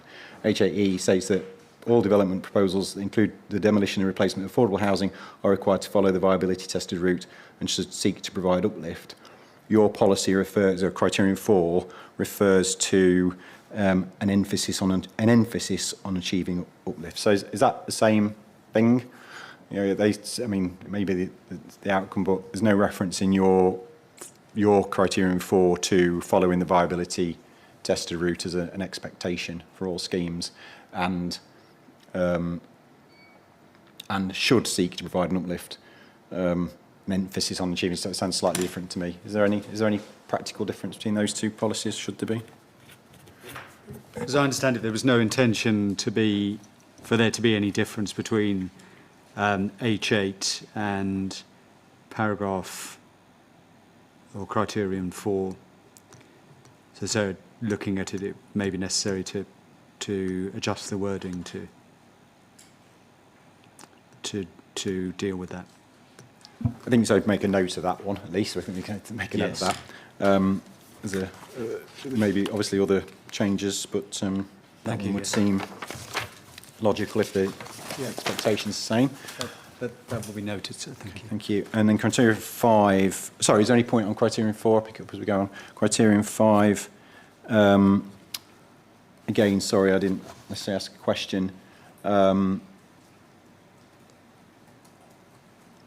About this either, apologies, but there is a reference to grant funding and to maximise delivery of affordable housing, but this criterion seems to be talking about design standards rather than overall provision. And maybe so development involving provision of affordable housing required to achieve the same high standards of high quality standards of the private housing element of the scheme in terms of accessibility, internal space requirements, external appearance and design quality and provision of private outdoor space. In cases where it's feasible, grant funding should be used to maximise delivery of affordable housing. Those two seem a bit of a non-sequitur. Those two. They do, and it actually answers the point that you asked earlier on about the reference to grant funding. Yeah, so actually that's hidden away somewhere. Yeah, so. I noticed it subsequently, but it didn't come back up. So I'm glad it has. So it's just a matter of moving that into one of the other elements, which would split out as a separate criteria. I think they are separate. But taking it out, definitely. And clarifying. There's obviously no reason why the policy shouldn't refer to design standards for affordable housing being the same as everything else. But I think I think the second sentence or the final sentence is more about what the London plan is talking about, which is if you can deliver more than 35 or 50% through grant funding, great, let's do it. Yeah. So that's another action. I think whatever the outcome of these discussions, that will need to be done. Any points on criteria 5? I think that was our suggestion, was to take it out of there. We said it in our hearing statement. It's in the wrong place. It should come out of there and go into criteria. That's probably why then I've made a note. Sorry, thank you. I've taken credit for that myself, but actually it's probably you. Yes, probably you prompting it. So thank you for that. I didn't say in my note, Mr. Burns said this. I just said, I've spotted this anomaly. Aren't I brilliant? So thank you. I just live for little tidbits of credit. So thank you for that. Yes, okay. And I've got a little note here about how grant funding maximising provision relate to requirements in criterion 1 and 2, but I think we've covered that point, and that might be, again, some reference in either the policy or supporting text, just to clarify that criterion 1 and 2 are non-grant funded, might be the approach. Criterion 6 is, this is where we get into the threshold approach. I think we've already answered some of this, though. So if somebody were to, for example, submit a planning application for 40% affordable housing in an area where 35%, they only need to deliver 40%. There's no need to go to 50, so we've covered all that. I suppose...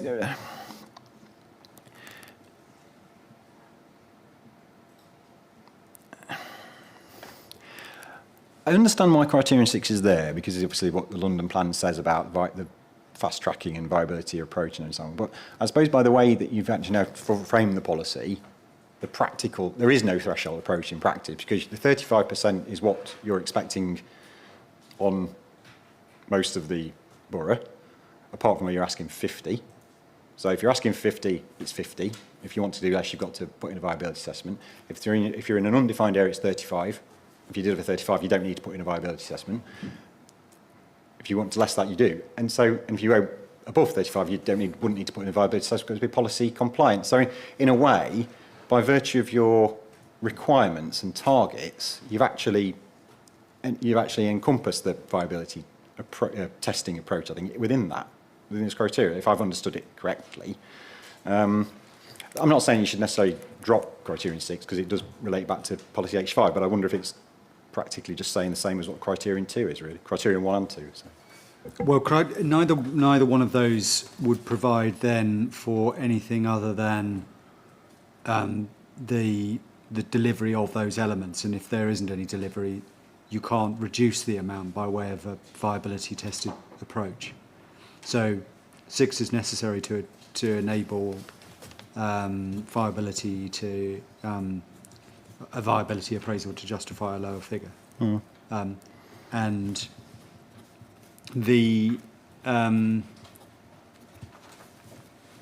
there's also a specific reference to the circumstances within which there can be further viability testing, so that would be another reason for keeping it. The other point that I would suggest, sir, is this, that I think meets your concerns, and it's that it talks about residential proposals meeting or exceeding the thresholds, but actually it's meeting or exceeding the elements within this policy. Yeah. And if it did that, if it made reference just to those rather than to H5, it would stop the need to simply bypass what's in H H3, forgive me, H2, and go straight to H5 of the London plan. So that would be the obvious way to. There might be some tidying up needed there. It's just, I think you've happened upon, I think it's the way I see it, you've kind of come to the threshold approach by virtue of your assessment of what your policy is. So that they kind of referring to them as separate entities Yes. is a bit confusing, but I guess in practice everyone will probably know how it works. And Yes, and understand it, so. in reality, though, there does need to be something that indicates that viability testing Yeah. has the ability to justify a lower sum. Okay, I'll have a think about that. It may be that there's no absolute necessity to change. I think there's a reference in your statement to needing to say something about green belts here, or is this probably in relation to me querying whether it's needed or not, perhaps? So I'll just check.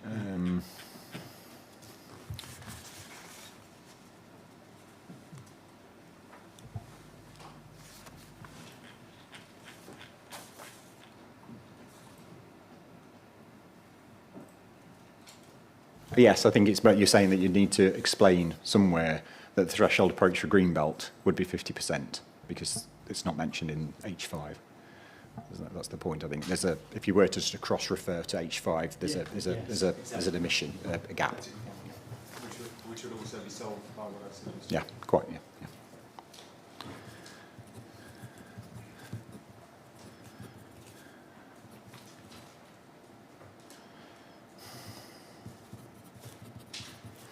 Okay, potential action there, then, I think. Any points on that, Mr. Byrne? Thank you, sir. Just one.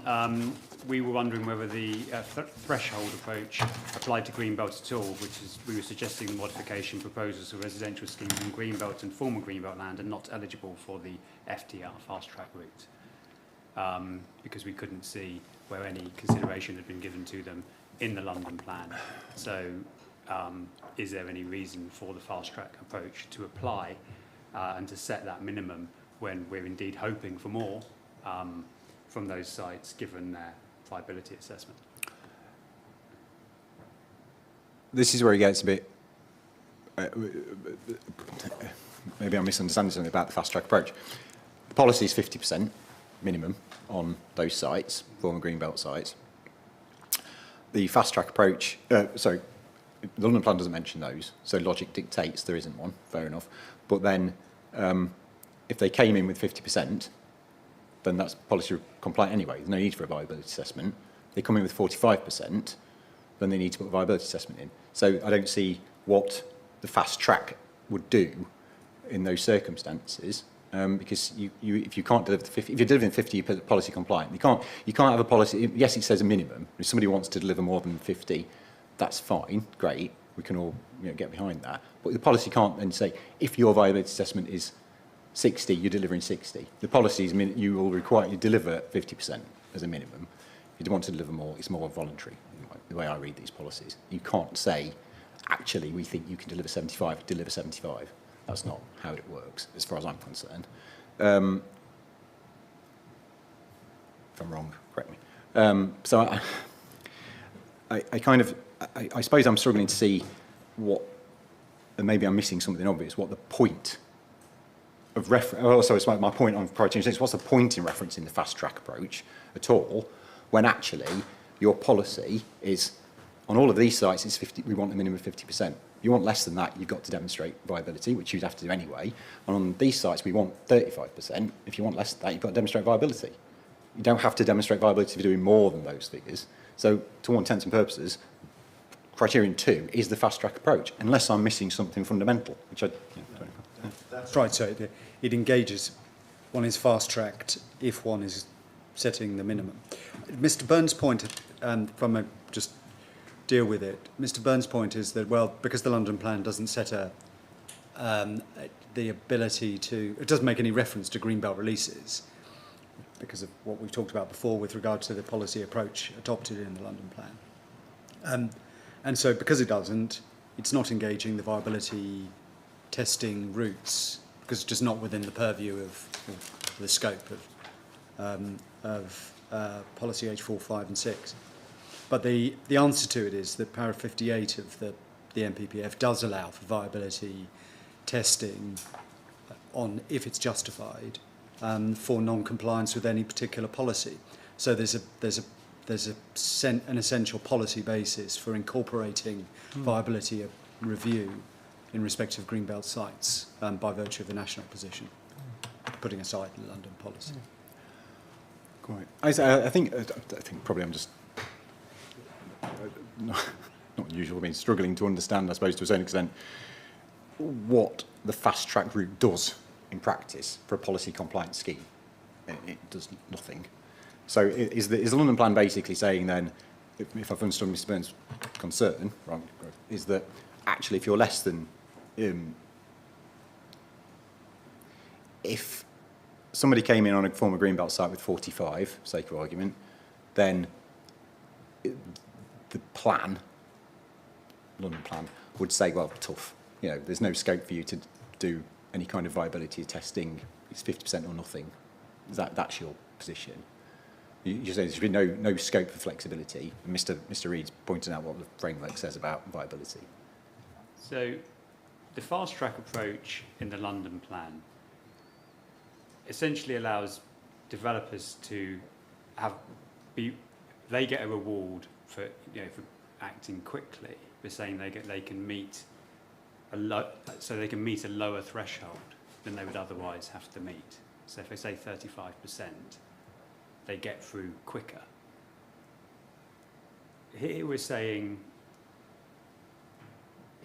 the target is the same as the threshold, but the thresholds fast track approach are normally lower to make that encourage, to sort of create that encouragement. I think. Well, I think the point here is that means that, to all intents and purposes, because of the viability assessment and the council's approach to affordable housing, 35% is the requirement. If I guess the logic would be, if you'd done your viability and it was 50%, and you said we want our requirement to be 50%, but to follow the London plan, we'll have a fast track approach of 35, then that's your encouragement to do it. I suppose, again, the encouragement is, it's not really encouragement, it's the same, that's what we think we can deliver, is 35%. That's a justifiable figure to peg it at. There's no need to have this, we're sort of embodying the fast track approach through our requirement. Yes, so I'm certainly not trying to defend the fast track approach, but I suppose in my mind I'm trying to sort of reconcile this with the overall 50% target that has to sort of, the whole plan is kind of, we're going to try and hit this 50% aim. So someone's got to deliver quite a bit of housing above that to have any kind of remote mathematical chance, and even then, not really, but to meet that target. And so in my mind I was thinking, well, okay, these are the minimums, there's a bit of grant coming from somewhere to might top it up a bit, and then you've got the greenbelt sites, and some of those might go gangbusters, so okay, yes, 50% overall on that basis, maybe, mathematically. But if we're then saying, well, you can go through on the fast track approach, yes, minimum 50%, that's what everyone's going to work. I don't mean to be cynical, but not many people are going to over-deliver. Developers are going to over-deliver. Maybe the council might, but most won't. Yeah, I don't think the London plan requires that, does it? No. There's no expectation so they're not. There's no expectation of, even through the fast track approach, of delivering more than 50%. Yeah. So, where the threshold is 50%. Yes. So the London plan holds the same problem, I suppose. Exactly. How can you actually really meet the overall target? No, going back to the first point, really. Yeah. I mean, I think, and it is a sort of issue, I guess, for Enfield and any borough, London Borough, who's trying to be consistent with policy H4, is that that's the figure the mayor has set, but it's been termed to me as an aspiration. And if you read the London plan policy, if I read them, my reading of the London policy is that the policy itself, through planning applications, isn't necessarily expected to meet the 50%. It's part of the picture of getting to 50%. And this is not unusual. We get a lot of this in local. This is not the only way. You only deliver affordable housing, at least in theory, through planning applications. Planning permissions, you deliver it through other mechanisms. And that might help you get to overall, so when you look at the big picture in the fullness of time, trying to get as close to 50% as possible of all new households. This is a mechanism to help that. And I think that there is a bit of a potential disconnect there, I think, between criterion 1 and the rest of the policy. So I need to think about that, but I've also got to think about the London Plan and so on. So I'm not entirely sure that there's a dispute between, you want to deliver 50, the council want to deliver a minimum of 50% on greenbelt sites and former industrial sites and so on, and it's come to the conclusion through its viability assessment that it thinks it can deliver 35% on the rest of the area, or at least that's a reasonable starting point for people to be working to. That's reflective, or in fact the London Plan doesn't mention greenbelt at all, that's reflective of the London Plan approach. And there doesn't seem to be any actual, necessarily, any sort of disconnect there to me. I'm not sure it's, I'm not sure whether it's if I was writing these policies, would I be writing in this way? I'm not sure I would, but I think that's not what I'm here to. I'm not here to do. I'm here to see what it sounds or not. So I take the point on the green. The London Plan doesn't mention green belts, so you don't need to mention it here. But I wonder whether it would make any practical difference on the ground. Sorry, Will. Just one more point. I haven't got anything to say really on criterion 7. If anybody else has, it seems to me to be repeating what's in the London Plan.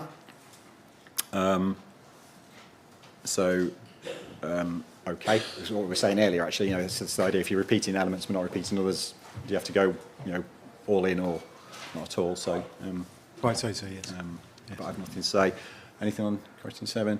And now I've noted you want to delete paragraphs 8.25 and 8.27 because they're referring to first homes, and obviously that has been changed again.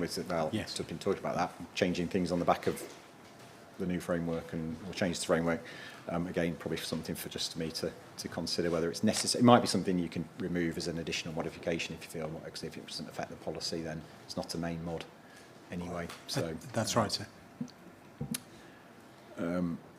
Okay, and I know I did say that the page 257, or I think the whole plan viability assessment refers to first homes having been tested in the report. I don't know if that's correct, whether A, that's true, and B, whether removing reference to first homes makes any particular difference to the viability assessment. Or is it you didn't test first homes? Very little difference. Okay, thank you. That's all I need to know, really. Right. Good. Okay. Any more on that policy? It's gone on a bit long, but it's probably, hopefully, the longest policy to deal with, he says. And we can whip through the others quite quickly. So we'll have a 20-minute break now and come back at 11:45 and then run through. And we'll start on, did I say we'd start on H4 for Mr. West and Mr. DeVosses. Thank you for your patience. And we'll come back at 11:45. Thank you. Thank you very much. We are going to resume with policy H4, small sites and smaller housing development. I don't think there's any detriment in going slightly out of order. So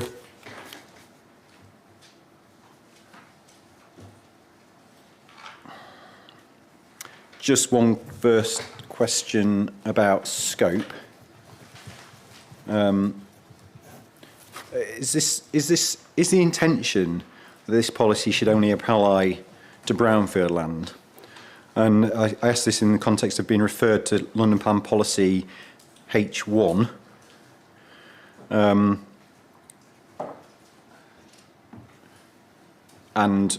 note, there's no particular reference to brownfield only in terms of these policies. So I just wanted to check, I think it's been suggested it should be relation to brownfield, or it shouldn't be. I mean, Mr. Gossel clarify his concern at some point. But is it the intention this policy should only relate to brownfield land, or is it for all forms of development? Smaller development.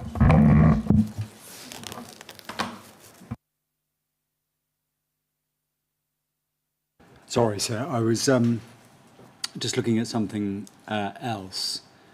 There's nothing to indicate that it's supposed to be related just to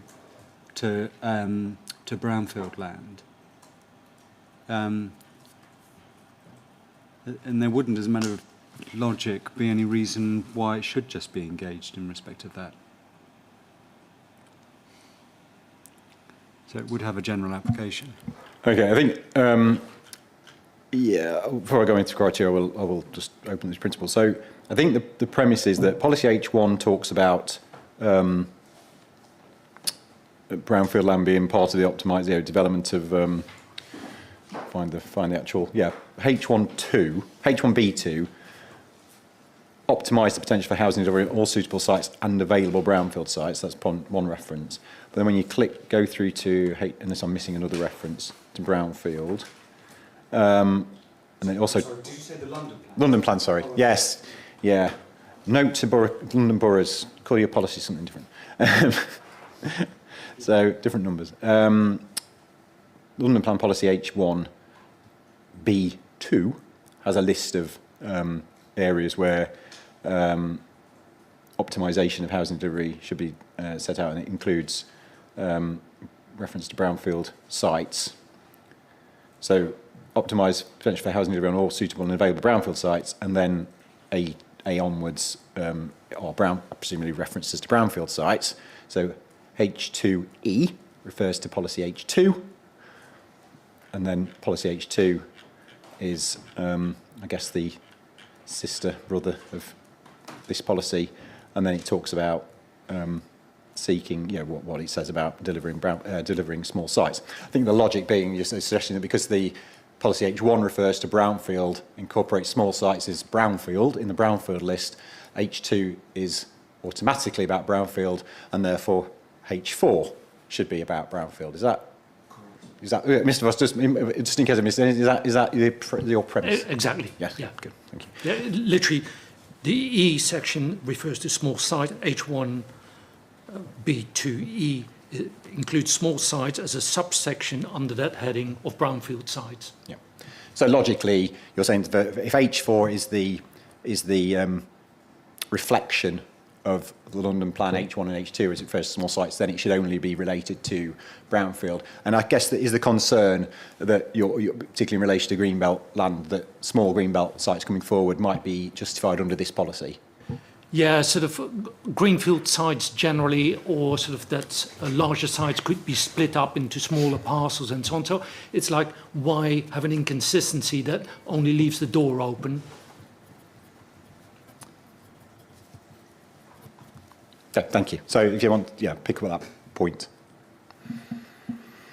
So A, is it an inconsistency if it's referring to more than brownfield? If it is indeed referring to more than brownfield, and if it is an inconsistency, is it something that needs to be addressed or not? So yes, there's nothing in the London plan in terms of H2 to indicate that it's related solely to brownfield sites. It talks about appropriate locations. If one looks at the requirement for boroughs to identify and allocate appropriate small sites, and then if one looks at H4.1, again, it's got the same phraseology, appropriate small sites. Let's say of the local plan. So if it's capable of falling within those elements of policy H2, then of the London plan, then all the council's done under H4 is to reflect that. I understand Mr. De Vos's point, but on the face of the London plan, that's not, at least as I have just read the various references, it's not restricted in that way. So the premise is, let's get into some very interesting, as usual, areas of policy interpretation, is that whether or not, by virtue of London Plan Policy H12E, which is about brownfield development, cross-referring to small sites, whether or not that is in effect a limiting factor. Is that to be read as a constraint on what a small site or what policy H2 is referring to, or is it then, I think you're suggesting, that there can be brownfield small sites under H2, but H1 isn't necessarily creating that constraint to interpret. That's how it should be interpreted. Yes, sir, that's right. Yeah, so I just read the two. Sort of the policies are not sort of totally equivalent, but the London Plan refers to the PTEL 3 sections 3 to 6 plus 800 metres from a station, and the Enfield policy H4 does the same. So I read it that it is intended to be the equivalent policy. So that is why I could not understand why there would be a broader scope. Okay, yeah. So yes, sorry. Yes, fair enough. I've focused there in my question initially on H2, HB, H1B2E. Just referring to small sites, but you're right. Yes, thank you, Mr. Voss. The other criteria of criterion 2 do actually reflect, at least in part, H42. There is a sort of crossover there. So, and H1 is referring only to brownfield sites. I think it's fair to say that subset of H1 is referring to brownfield sites. So H1 isn't suggesting that a small greenfield site, you should be optimising the potential for housing delivery on greenfield sites which meet those criteria.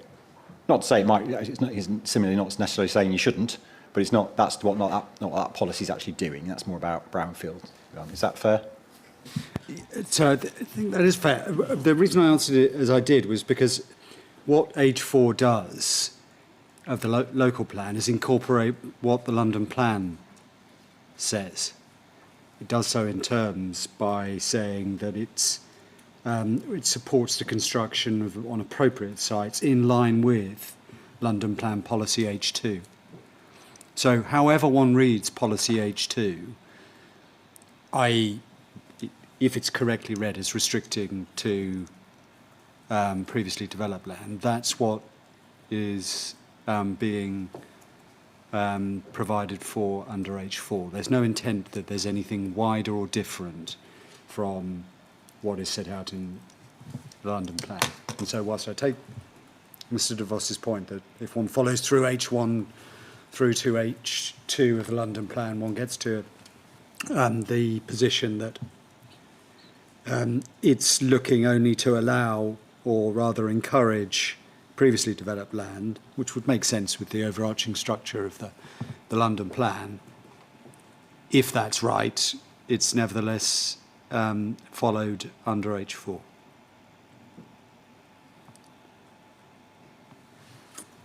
In short, there doesn't need to be any further restriction or any further indication otherwise. Yeah. Criterion 1 is of H4 is effectively a cross-reference to H2. Probably ought to say, or successor policies, I suppose. I might go without saying. And when it talks about appropriate small sites, including, all right, it's not exhaustive then, vacant infill areas and backland plots, then they're primarily going to be brownfield, aren't they? I think. So there's an inference there of brownfield. And then I guess H42 is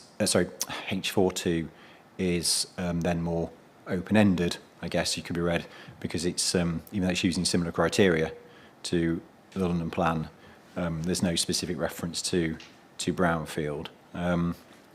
So yes, it could refer again to engaging policy H2 of the London Plan. So it could say in accordance with the requirements of policy. Well, actually, H2. that's H1, isn't it? So it'd be more about accordance with H1. H1, yes, in that regard. Okay, right. And do you recognise the concern, again, is there a potential unintended consequence of this policy promoting development on small greenfield sites, which may or may not be what the council intends? It may have that consequence, but it also can avoid, if it's overly restricted, it can also avoid appropriate infill opportunities, sort of opportunity areas within, for example, estate regeneration projects that would be capable of satisfying those various requirements and appropriately in the circumstances. Which is why I say that actually H2 is capable of being broader than, let's say, if the London plan is capable of being broader than simply relating to previously developed land. But in a sense, the point is one that can be dealt with through a proper interpretation of the London plan. It's, in a sense, not for this examination to start trying to reach some firm conclusion about that if there's an inherent inherent lack of clarity in the London plan itself. Which, of course, can't be the case because it's sound. Which is why, if there's a reference to the London plan policies as there is in the first criterion and the second criterion, then it would have the effect of meeting Mr. DeVos's point. Mr. Gillespie is going to. Just to add to that, sir, I think the plan needs to be read as a whole.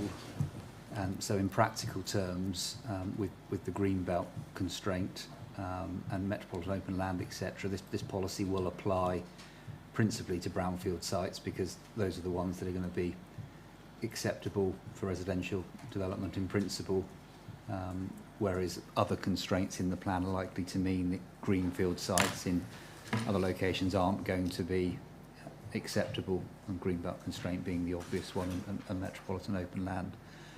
So I think this will largely be applied to brownfield sites, but it doesn't mean that there may be the odd exception where a greenfield site is acceptable, subject to all the other policies in the plan.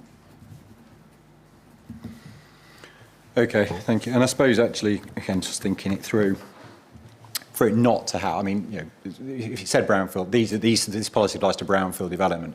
When application then came forward on a small greenfield site, then first principles would apply. Yeah, H4 wouldn't apply, but you still have to look at it and apply all the other policies to see whether it's acceptable in principle.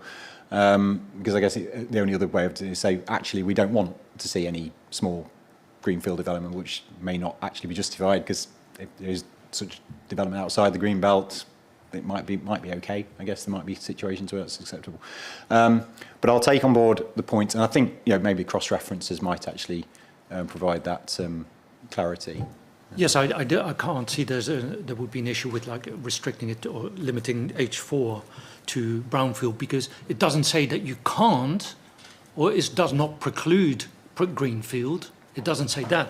This just says will particularly support. So that's something totally different. It wouldn't stop a greenfield site being developed. Yeah. Okay, thank you. I will take that on board. I'll just go through as quickly as I can, unless there's any other points on just general scope, but I'll go through the criteria, my points on the criteria as quickly as I can.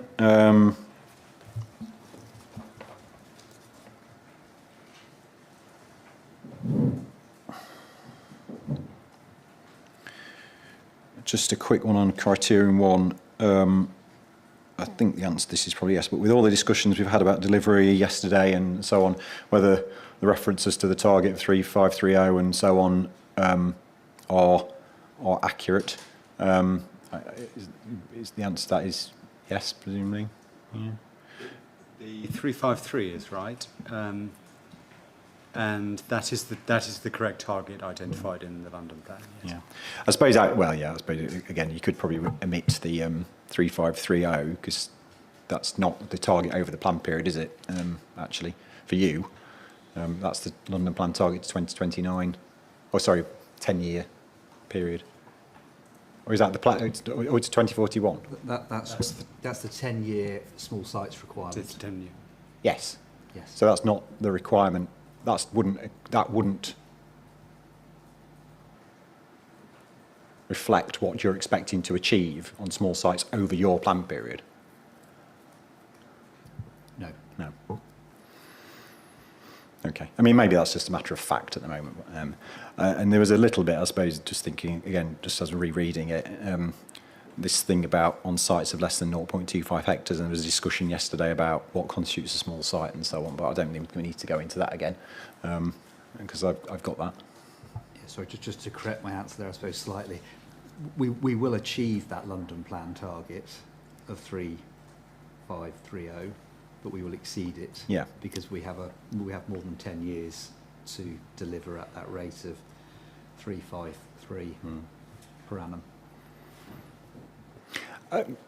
Yeah. I mean, technically speaking, the objective is to seek to exceed the London plan target of 353, or the objective is to deliver a minimum of 353 a year over the plan period.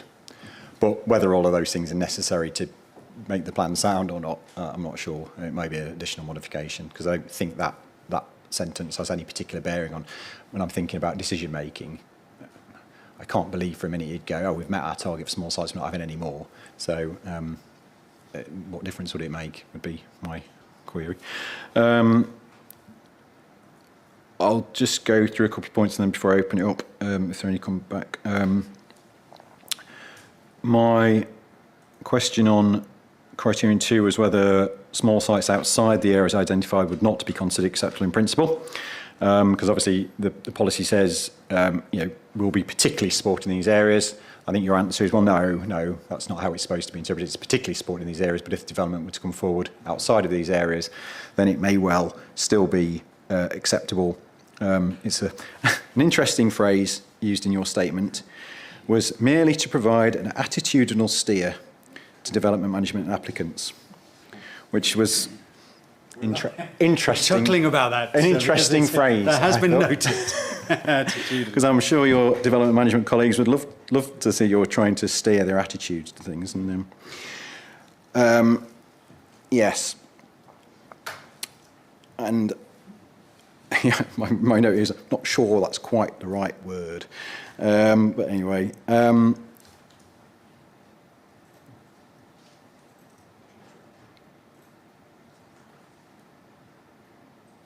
You've also referred me to London Plan Policy GG2. Let me just look at that again in response to this question.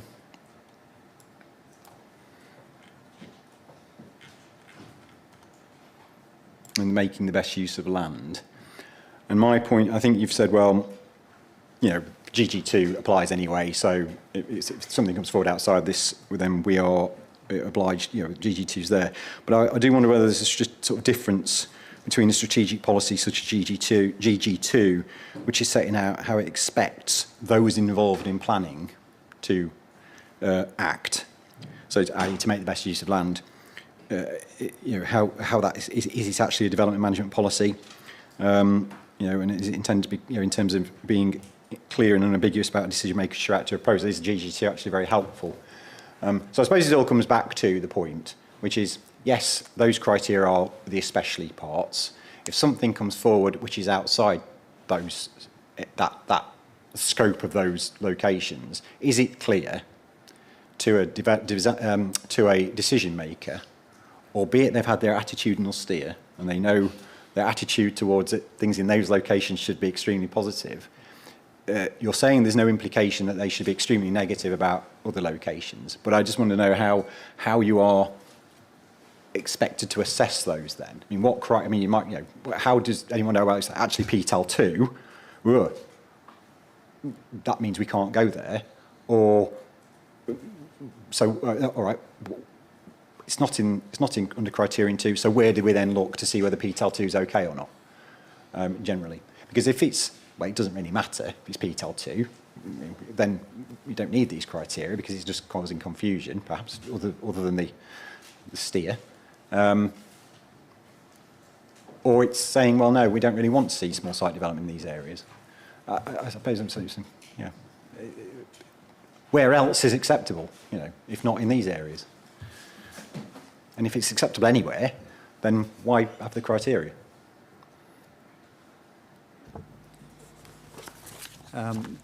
Couple of points. So I think on policy GG2, that was really talking to that sort of attitudinal point. These are the things that we should be doing for those involved in planning and development. So I think it was it was akin to that really, that this is the sort of strategic steer that the London Plan is providing on how these matters should be approached. And that's the sort of intent, really, I think, of ELP policy H4. And I think it does come down to, in terms of, you know, how do you approach sites that are within the urban area, outside of the sort of parameters that are defined in paragraph 2 of H4. It is to have a very positive and sort of proactive view, I suppose, on locations that do fit within those criteria, and it'll be a sort of planning judgment on those that don't sit within that area. It may influence the sort of the scale and density of development in those locations, general suitability of the site. So other factors within the plan as a whole will be taken into account. It's just, I think, where they meet those criteria, to say a very positive view should be taken on trying to deal with any outstanding impact matters to try and bring those sites forward, whereas, you know, the starting point perhaps isn't quite so positive for those sites that sit outside of those parameters. Not to say they won't be acceptable, but it may impact on density and other considerations in terms of their suitability. Yeah, the other point is that, of course, those criteria really come down to the degree to which there's going to be greater transport sustainability and sustainable living on those sites, and that's consistent with para B2A of policy H1 of the London Plan. So it's really seeking to categorise those. And with regard to whether there's anything else outside of those developments that may, that's to say the developments identified in criterion 2 that may want to come forward but are not within that description, there wouldn't be very many of those because it's dealing with housing development and intensification on small sites. So that's really the purpose of the policy anyway. So in short, so it works, practically speaking. It's a simple answer. Okay, I wonder, I'm again thinking out loud, I don't do this yet, but whether actually one way to deal with this is to have something in the sporting text to the extent of what Mr. Gillespie's just said, which is explaining that these are not the only locations and the kinds of things Yes. we will consider if you're outside these areas.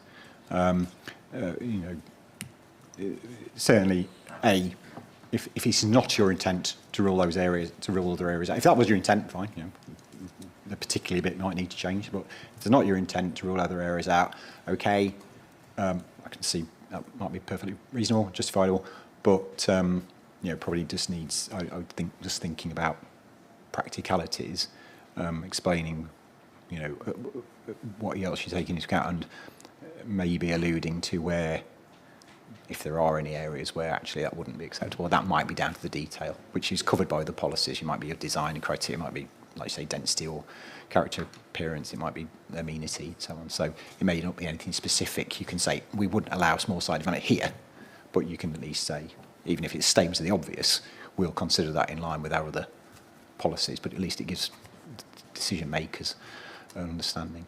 One thing I won't get into it now, because it might come up when we get into other policies, because it'll jump out at me. It has jumped out at me, but we'll pick it up as we get there, is what constitutes good public transport accessibility. Because I think, fair enough, obviously you've referred to PTAL 3 to 6, which is what's in the London plan, but I think in other policies, and which we'll come on to, I think I'm right in saying, it jumps about between different PTAR ratings given the same category as good public transport accessibility. So we just, again, it may be perfectly justified for those contexts. I'm not saying they're not, but I might, again, an element of consistency is probably going to be at least something I need to look at there, because otherwise it'll get a bit confusing to people. But we'll wait, obviously we'll cross those bridges when we get to them. The criterion, I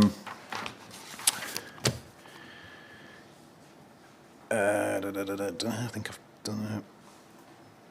Oh, sorry, there is a suggested modification to criterion 2. I'll just touch on that, which is a TfL type affair. And they actually, coming back to that point about PTAL, they don't want it to say good transport accessibility. They just don't want to say with a public transport accessibility level of 3 to 6. I think this is a running theme that TfL are a bit concerned about equating those PTAL ratings with the phrase good public transport, because I understand that they're concerned about technically, they don't want to see it in those terms. Okay, I don't need to, I'll again, once we get to the end of this process, we'll see whether that's a necessary change or not. It's going to come up time and time again. So, yeah. Yes, maybe that's the time to deliver and then backfill for consistency levels. Criterion 3, I don't think I asked a question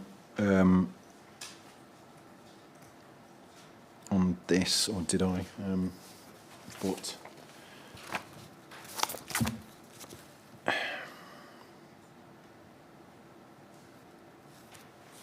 no, but I think my only question on criterion 3, when I sort of looked at it again, was, is there anything specific? It's a bit of a repetition point. Is there anything particularly specific in criterion 3 that relates to small sites? Because it actually seems to me that the stuff there relates to everything. And so it's possibly the first of what I expect will be many. This policy is saying exactly the same as a lot of other policies. And is it absolutely necessary? Is it harmless to do it? And I guess it may be harmless if it doesn't contradict or pull in a different direction to something else. So, it might be okay, but is criterion 3 saying anything that's not just, it's not just about small sites, is it? That's just every form of development. So, question mark. But, I'm also conscious that putting red lines through everything just because there are I will say now, guaranteed there are instances of duplication and repetition which are harmful because they are completely contradict each other, and that's a problem. There will be some instances of duplication and repetition where I would say maybe they don't really say anything harmful because it's not inconsistent. It might be irritating, but it's not necessarily a soundness issue. To keep reading the same thing. I've had to read this like a book, if you think about it. So think about how many times I've had to read the same paragraphs. It needs to be a good book. Yeah. So, and to recognise that's not how the plan is used. So I'm sort of mindful of that. So if anything to say about that, Amy, now? Only this, that the criterion 3 seeks to make sure that there's creative design around small sites because of the difficulties that they can produce. And so a specific reference to the need to have, for example, innovative solutions and to creatively design are ones that would be peculiarly or most relevant to small site development. So that there's a justification for it on that basis. Okay. As I say, I think I'll think about these things. It's more of a matter of principle, I think, but also conscious I don't necessarily get into improving the plan. I need to obviously deal with it where it is actually a problem.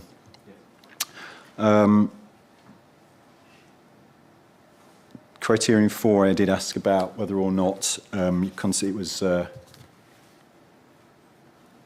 procedural issue that could be deleted or moved to supporting text. And it's about, so it's about what the council intends to do. Again, lots of strategic policies often say the council will do this, but this is DM policy, so I don't know whether that's a place there. I think we acknowledge that, that point. Actually. So I think I would say, perhaps this is more of a supporting text. Yes, fair enough. Council intends to do this. It goes without saying that people have to have regard to it. if you had a strategic policy that said, this, you know, we want to deliver great design or this is what we'll do, then it's setting out the policy thing. This is a DM policy, so it's awkwardly, I think. So yeah, supporting text, I think that is an action, whatever else may come out, I think can be moved. And then I think criterion 5, again, is a similar sort of point about, as to criterion 3, I didn't ask, I said in my MIQs actually, I wasn't going to, every time I saw a repetition, I wasn't going to ask a question about it. So I did where I thought it was particularly relevant. But I think looking at criterion 5, again, most of the things I would say in criterion 5 seem to be picked up elsewhere, not really a small site specific issue.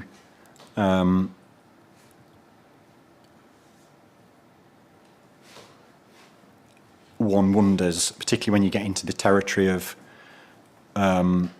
things, because I think criterion 3, you could I'd say relate all that back to small sites, something specific. Criterion 5, you're getting into the realms of how biodiversity issues should be addressed and things like that. Well, you've got specific policies on those, and this is where I start to get worried about inconsistent approaches for different types of policy. Where in effect, you'll use your biodiversity policies. That's how you'll assess. So if it's something specific you want to raise about small sites and biodiversity, I would say, well, actually, okay, but the actual assessment of their acceptability, maybe it's better, and it is an effectiveness issue to just have a cross-reference, you know, to take that and just say the harm relating to biodiversity or the mitigation will be assessed by BG, whichever policy it is, because then you're not in danger of undercutting yourself or it's like, you know, pulling in different directions for the same issue. Yes.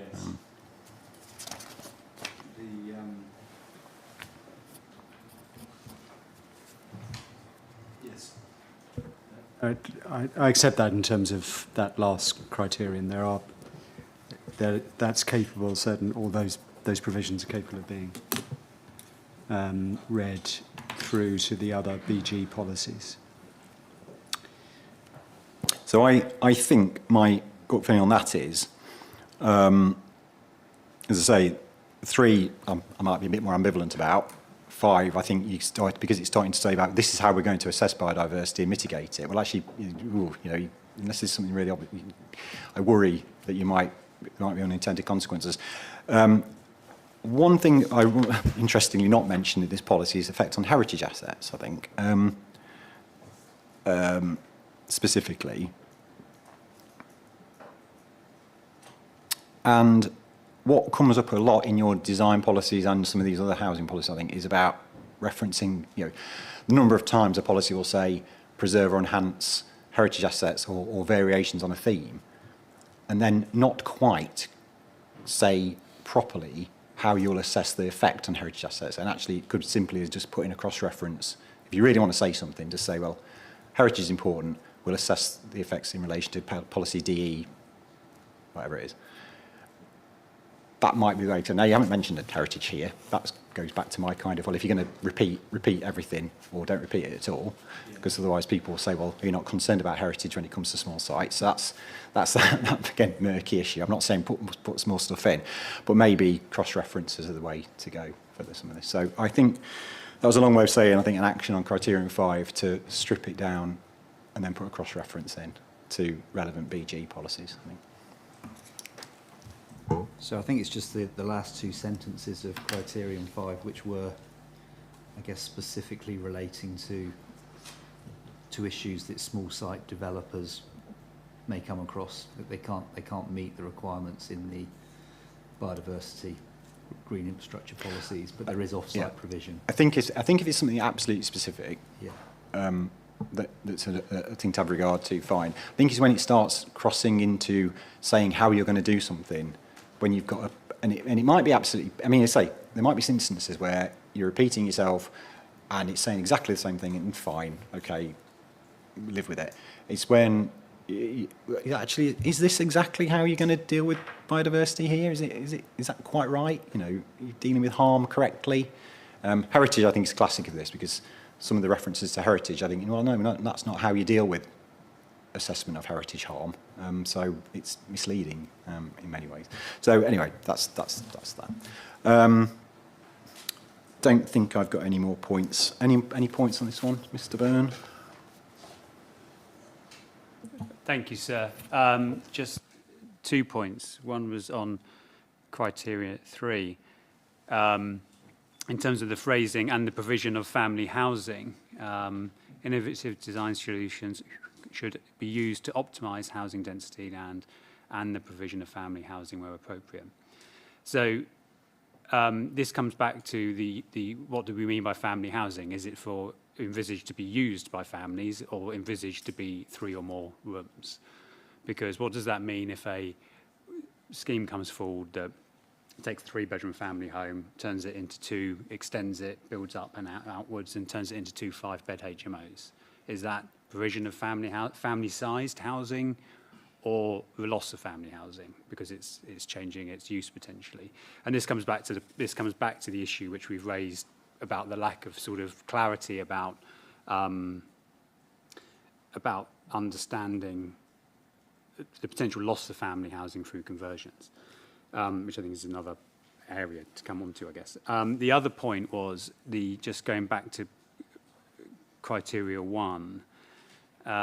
We mentioned in our statement, and I think we may have covered this already. I wasn't quite sure exactly where we got to, so excuse me if I've misunderstood. But we put forward a modification saying that should be changed to the objective is to surpass the London Plan's minimum target of an average of 353 new homes per year on sites of less than 0.25 hectare, because there's evidence that it's achievable, and it would be and it is a minimum, and it would be positive planning to have it as a sense of not going up to it, but going beyond it, because that would reflect the London Plan policy, and it would give a good attitudinal steer to the development team about how important these are. Sorry. Thank you. Yeah, I think I did say whether or not it's a soundness issue or could be amended through additional mods, probably for me to think about, because it comes down to the consequence of that sentence. I think we actually agreed. The council agreed with me that it's not technically correct what it says, because it's actually you are seeking to exceed that. But whether it needs to say that, would be dependent in my mind as to what consequence it would have. You know, the only consequence I can see by that sentence is that somebody goes, we've met it, we don't need to go beyond it. I don't believe anyone would think that. So is it necessary? First question, is it necessary? Probably not to mention that at all, because supporting text. Yeah, but it's there. The next question is, it's not actually quite reflecting, I think, the reality. So maybe it may as well be changed, but whether that's an additional modification for the council to think about, whether it's something I need to get involved in, I need to go away and ponder, I think. There are a lot of, I think I've said this to the council, it may well be that when we get to the main modifications consultation, to unpick the additional modifications from the main modifications might be so difficult as to where if a policy changes significantly, they just all go in the main mod schedule, and I unpick that in the report, because otherwise it just gets silly. And I think if then that might be something that goes in, and we'll just cross that bridge. But yes, I think my gut feeling is that probably needs to change to be accurate. And on the issue of the family housing, well, this might well come back to the points that are made about so-called missing policies. So the phrase in criterion 3 is a bit of a throwaway thing, I think. Used to optimise housing density, land use, and the provision of family housing where appropriate. So it's not saying that only family housing must come forward. It's saying there's a steer towards family housing if it's appropriate. And that's again a steer toward family housing, all things being equal. Is that correct? However, as said, H3 has a whole policy about what type and mix of housing should be. So, which applies to all forms of development. So in theory, you wouldn't need to mention family housing in this policy because you've got a policy about it. So what's the point in mentioning it twice in potentially different ways, particularly if H3 gives people the opportunity to consider alternatives? So what it's seeking to do is, again, encourage the provision of family housing in circumstances where one's dealing with small sites that may, as Mr. De Vos says, come forward on previously developed land within an urban area. It shouldn't just be defaulted to 1 and 2 bed units.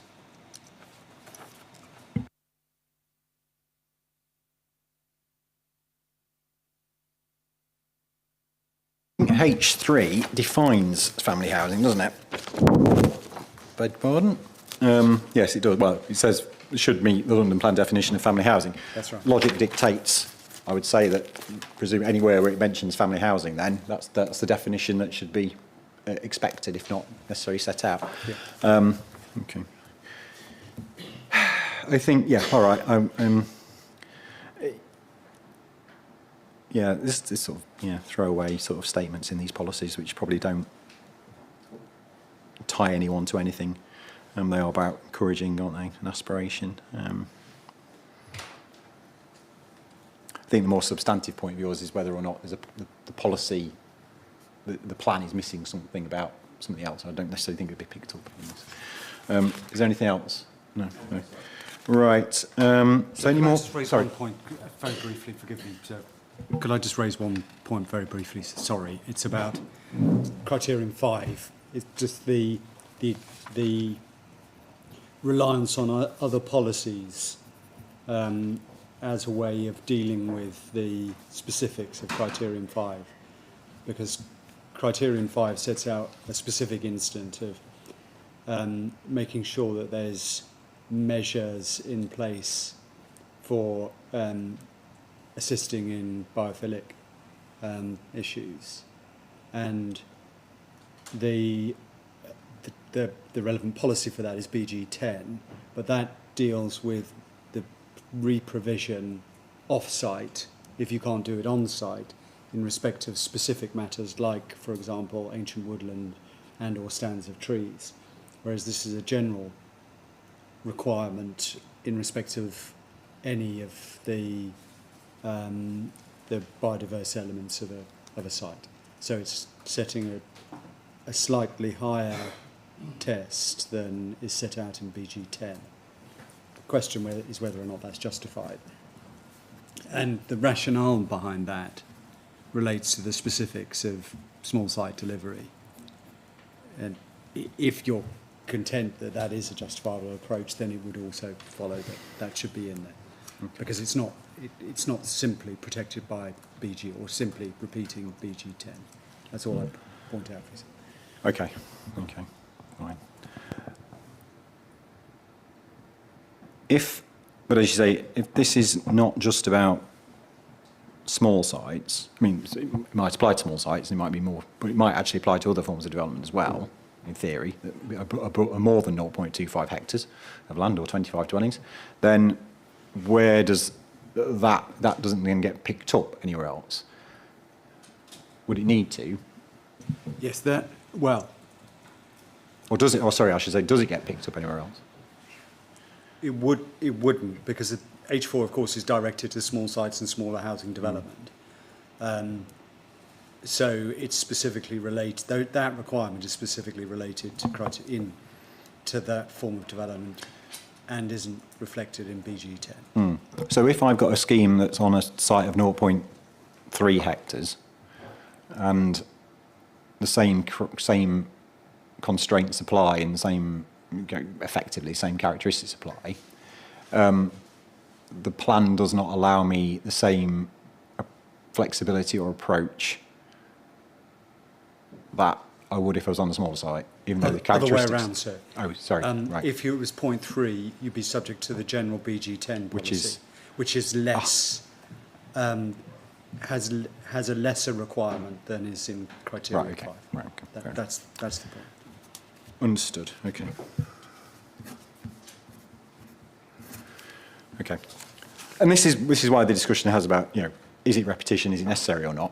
It may well be. I wanted yeah. you to see that it wasn't just simply It repetition. may well be there are instances where it is, and fair enough, which is why I asked the question. Right, okay. There's nothing more on H5, if H4 even.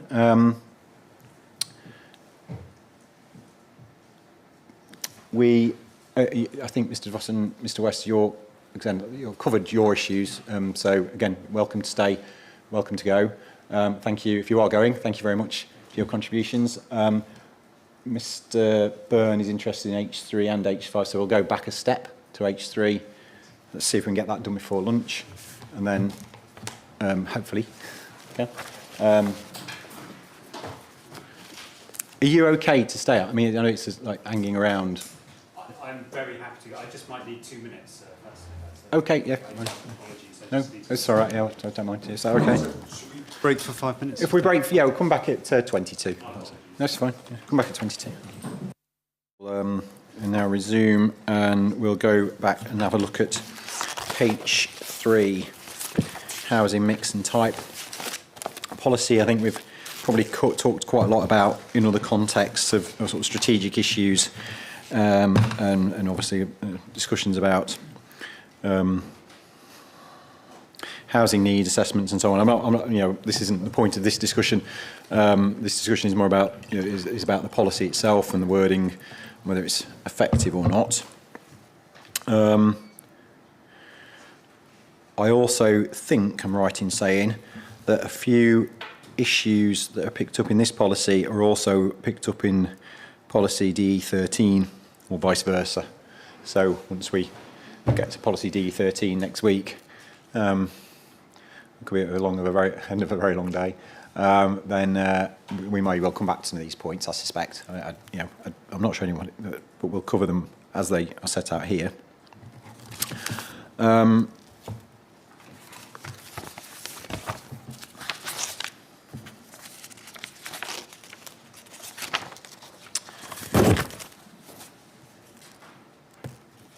Just as a sort of general scope issue, though, I mean, have you thought about the relationship between this policy and DE13 and whether or not there is sort of potentially unhelpful overlap in scope and content? I think I'm right in saying that there may be statements where you've sort of recognised some of this and there might be changes proposed. So maybe we'll get to those changes when we get to them, to each criteria. But you know, is it fair to say that the two policies are a little bit clashing in places?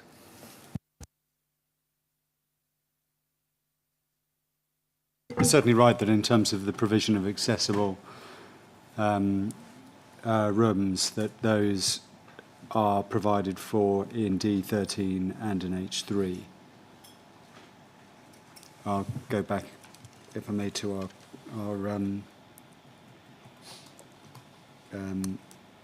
our matter statement on that, because I recall that we addressed that.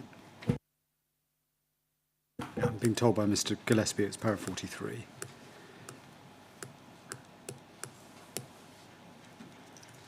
Yes.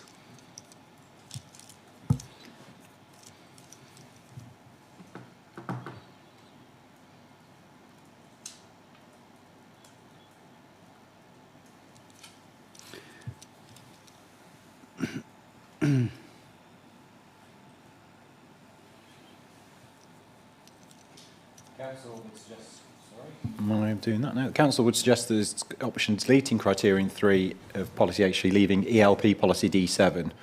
I don't think it means that. I think it means D13 to address accessible housing requirements. All right.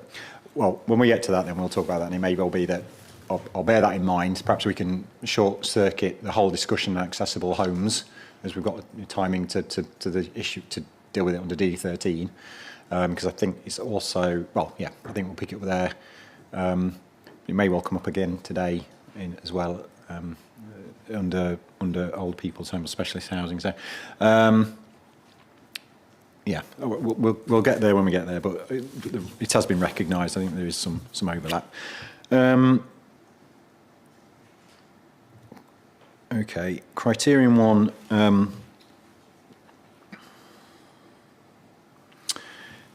Yeah, I think you've also acknowledged on criterion 1, I'm not going to go through every single wording here, but I raised a question about 1G and 1A, and your statement indicates acknowledge there's a tension between 1A and 1G, and you support a modification to ensure consistency with London Plan Policy H10. You said you'd support a modification, but I don't think you've said what that would be. So perhaps you'd expand on that and what the tensions are and what the relationship consistency issue with H10 is? Yes, so if one goes to H10,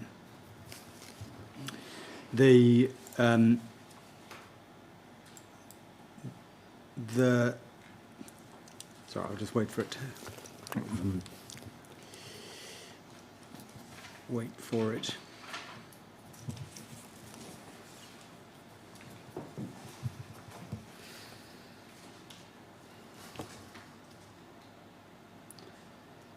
One can see that there is an overarching flexibility of approach, or flexibility in the approach adopted in H10. The schemes generally consisting of a range of unit sizes determined by way of a series of criteria that decision makers should have regard to. So one can see that part of the approach, and then that's reduced down to a number of criteria or a number of factors that should be taken into account. And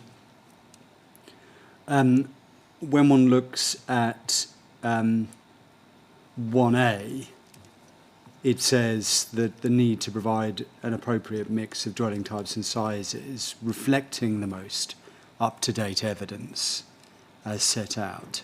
And then G indicates that with the exception of intermediate housing, development should provide, and then it sets out those elements. And the inconsistency is in relation to the lack of flexibility in A and G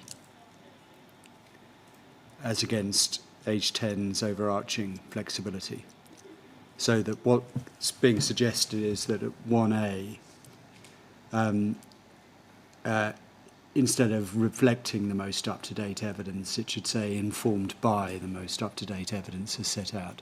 And then under G, instead of saying that development should provide, it would say that as a guide, development should provide.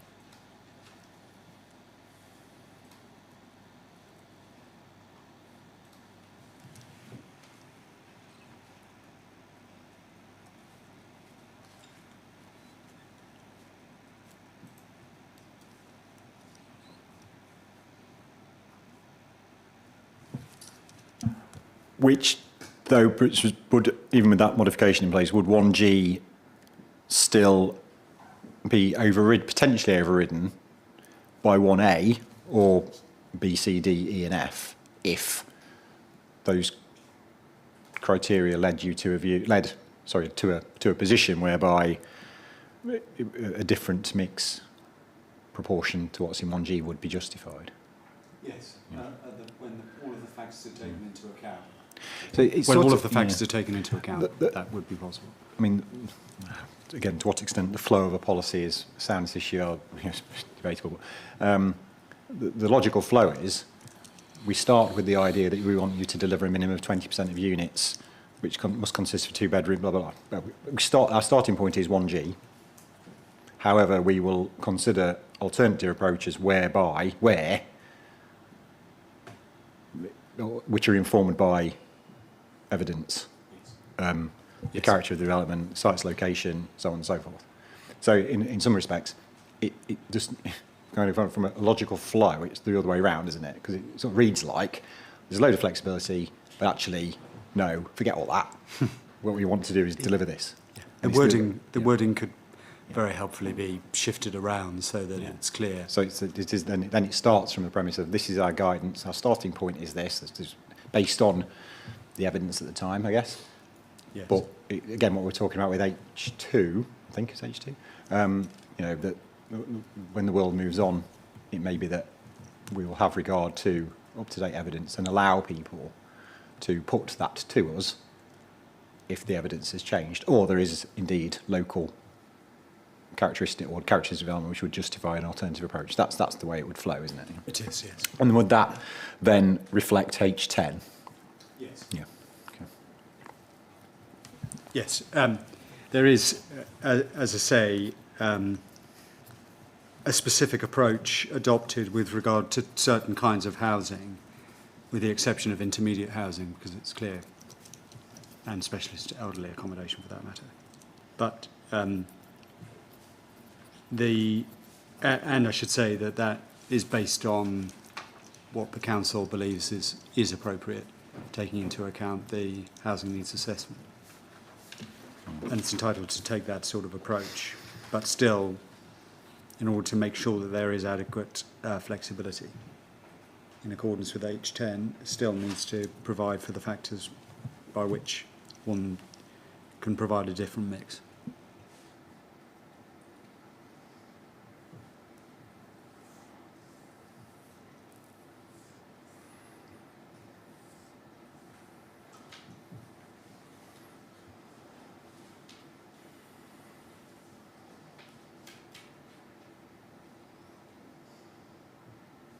Right, okay.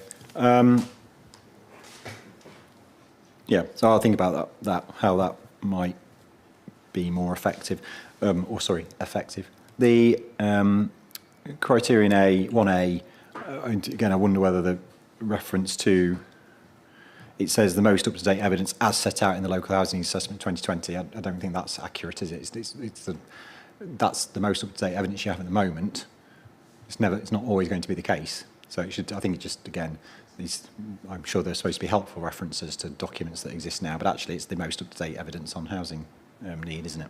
It is, and that was intended to be captured by any succeeding documents, but Yeah.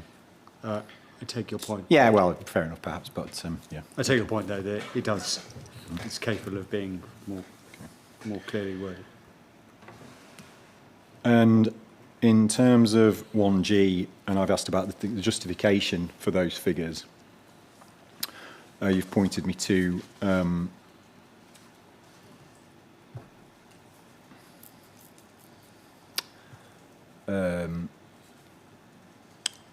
beg your pardon, sorry.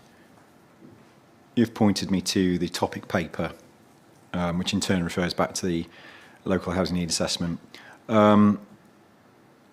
You've seen the criticisms, no doubt, in the relevant hearing statements that these requirements don't reflect the need. We may have talked about this before, in which case you may refer me to your answers you've given me before, but is there anything else you want to say about that? So the approach that's been adopted is to seek to identify a level of provision with regard to specific elements, that's to say, that which excludes the intermediate element. And if one looks at table 8.2 of the LHNA, one can see the basis for the analysis that leads ultimately to there being a predominance of family housing, 3 bedrooms and above. And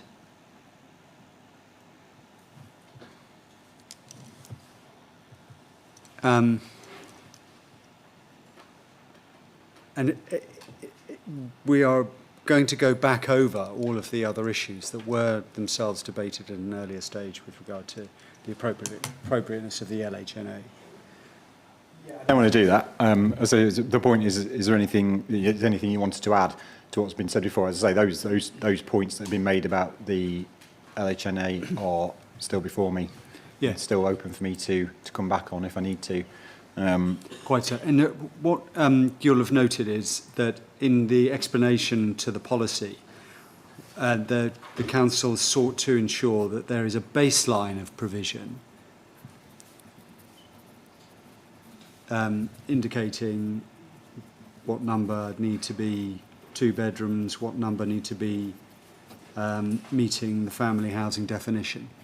And that baseline then provides, again, the flexibility that's necessary in order to ensure that there is adequate provision for housing generally in the area. And as I say, the intermediate element, which has been the focus of some of the complaint, has been is accepted from those specific requirements, and that recognises that in terms of intermediate there is a predominance of demand for 1 and 2 bedroom.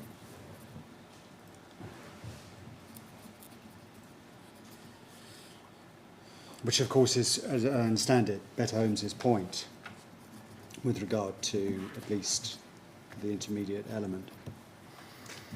So, in overall terms, it adopts a fair approach towards balancing both the needs and, at the same time, delivering the housing that's needed.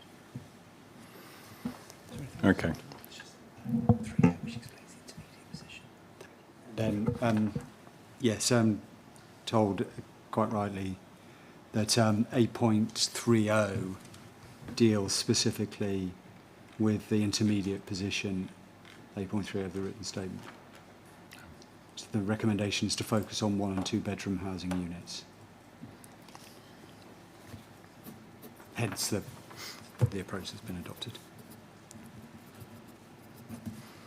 Okay, thank you. There's only 5 criteria, I'm just going to go through them all and then I can open it to Mr. Byrne. The criterion 2, your statement, I think, remind myself what I asked, is justified. Oh yes, this is the issue of seeking to exceed, whether it's justified in seeking to exceed internal, external open space standards set out in the London Plan and nationally described space standard. I think you've said you're content with the criterion. Recognise there is some duplication with D13. Again, we'll come on to that. Criterion 2, I think the implication or your statement is, sometimes I'm misremembering, obviously a similar point gets raised in other policies maybe, but I think you're saying, well, no, we're not saying you must exceed it. We're saying that we're quite happy for you to exceed it. And I think that's D13 does say something like must meet or exceed. Well, that's different, because what this policy says is will be required to meet and where possible exceed. So the word require is in there, and where possible exceed. That's not where you want to exceed or where you'd like to exceed. Brilliant, thumbs up, which is, I think, what you're suggesting. That's what the policy should be saying, is that's what the interpretation of the policy. It's not what the policy says. The policy is quite, I would read that quite clear. Where you can meet, where you can exceed the national NDSS, you will. So A, is that the intent? And B, if it is the intent, can you justify that? And then C, well, is that consistent with D13 as well, which is just meet or exceed, which is a different test? So yes, the answers to that are given in order that you can save your notes at paras 36 through to 40 of our note. And we refer... That's why I've asked the question, because you've said you're quite content and the council does not believe further clarification is needed for decision makers. Well, I question that. That's why I'm saying, that's why I'm particularly pointing out the words require and where possible. Because I don't think my reading of criterion 2 differs to what I'm being told in your statement. What I'm being told in your statement is, no, we're not asking for anyone to exceed those figures. That's not what we're doing. We're just sort of encouraging it. But actually, no, you're not. What you're saying is where possible, you'll exceed them. Yes, the...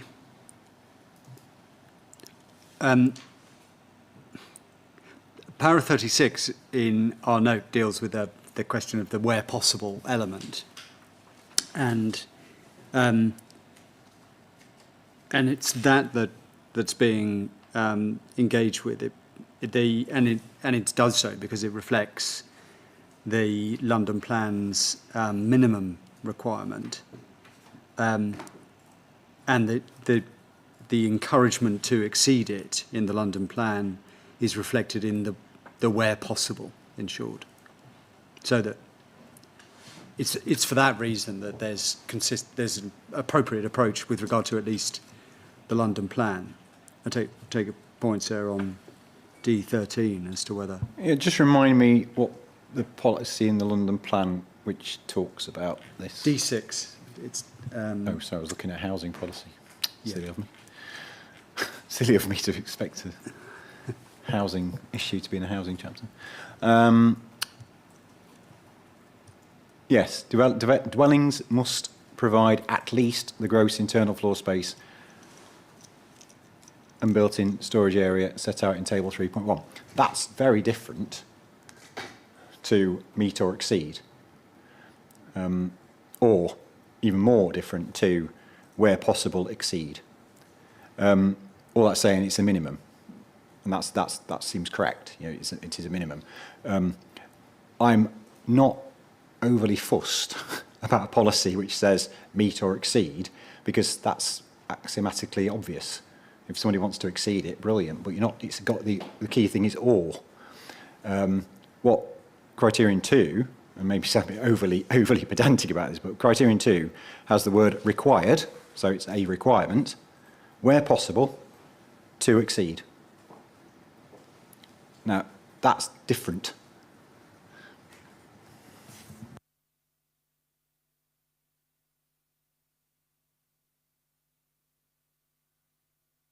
I was just looking at 362, said they, where it deals with the space standards. It says they're minimums which applicants are encouraged to exceed, and the standard apply to all new self-contained elements.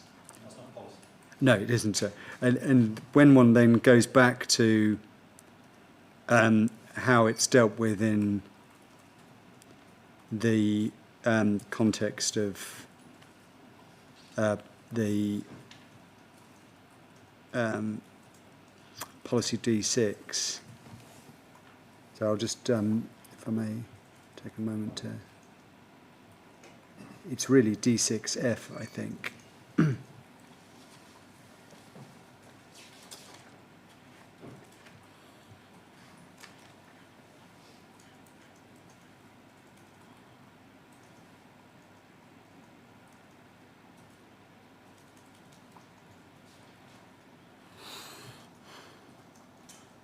If we look at it a different way, is there any justification, or, you know, first of all, are you expecting development to exceed the standard? That's a simple thing. Because if the answer to that is no, then I can determine whether or not I think criterion 2 is effective in that regard.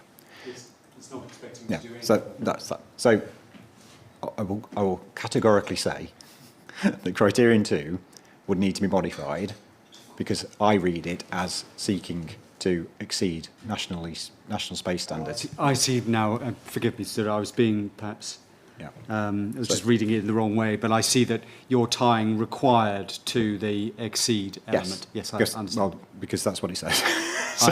Yeah. So required to meet and, where possible, exceed. Yeah. So perhaps I should have made it clearer. Yeah, if there were comma after meet, it would actually prevent that issue. But yes, I take a point. But it's required to meet and, where possible, exceed. So perhaps I should have phrased my question more clearly. So yes, you're not intending to seek to exceed. Yes, or by all means encourage it. Fine, but no expectation. So I think yes, criterion 2 needs to be amended, modified. But I think you've also made the point it doesn't need to be in both. Now again, we can perhaps decide where it needs to be when we get to DE13, where does it sit most comfortably? Yes, of course, it doesn't need to be in both. I don't think it adds anything for it to be in both. Certainly in terms of my repetition, is it harmless? Well, it isn't at the moment, because the policies say different things. So they're clearly at odds with each other, as written, and not as intended. So, yes, so there will be an action there at some point. One or the other. Yeah. One or the other, it should be changed. We don't, in short, require a developer to show that it's not possible to provide an exceedance. It's my usual thing of, you know, they come in and say, we've met the minimum requirement, you can't then, well, you can, that's my thing. If your intention is, oh no, you can do more than that, that's a different policy too. Yes. You've done what you need to do as a minimum. Yes. Okay, thank you. D, and then criterion 3. I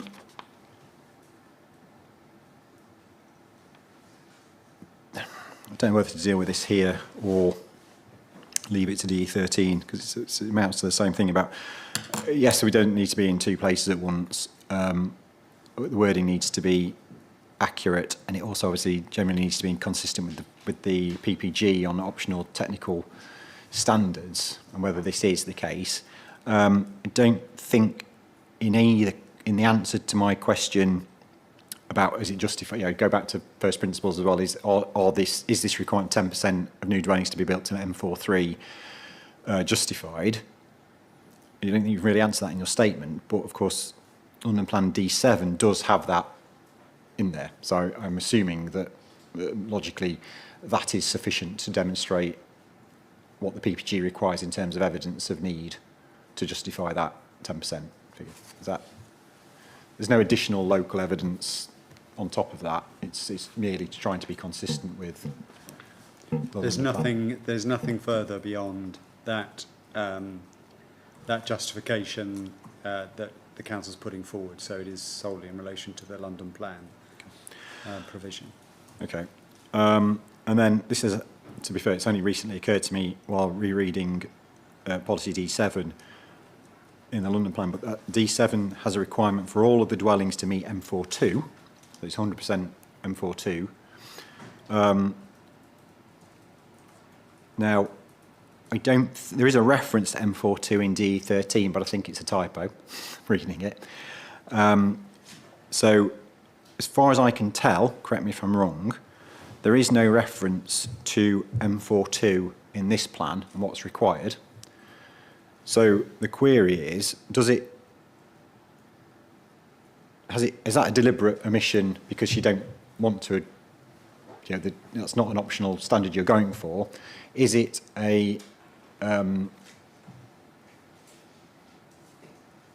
it's not an omission, but you'll refer back to D7 because that's what it requires, or what? So how is that? I mean, I don't think it's in M4. It's a D13. One of your colleagues has got his sign up to this, but you might want to answer. But so how is the M42 situation being dealt with, if at all?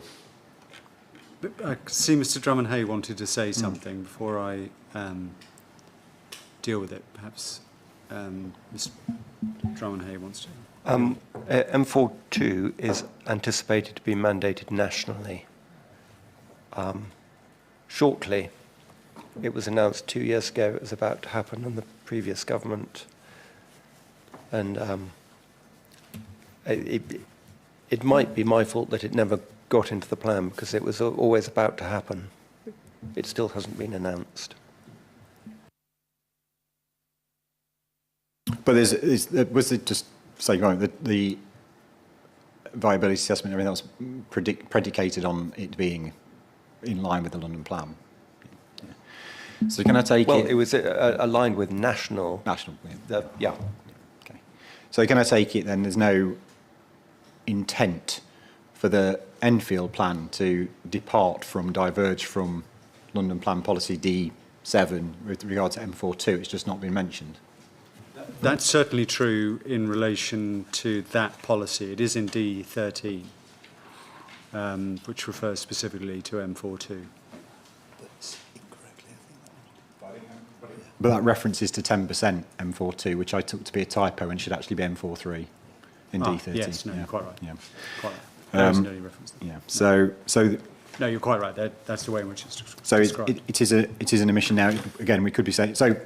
Should the plan therefore be referring, wherever it refers to it, this policy or D13, should it be referring to the M42?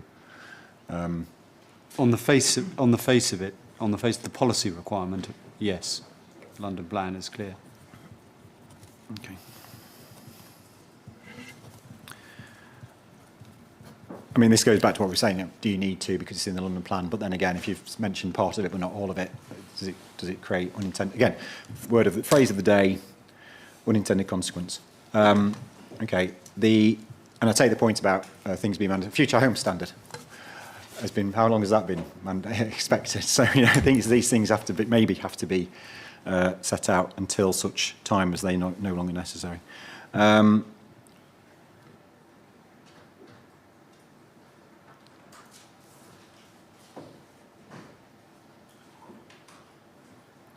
think criterion 4, I don't think I asked a question about this, or did I?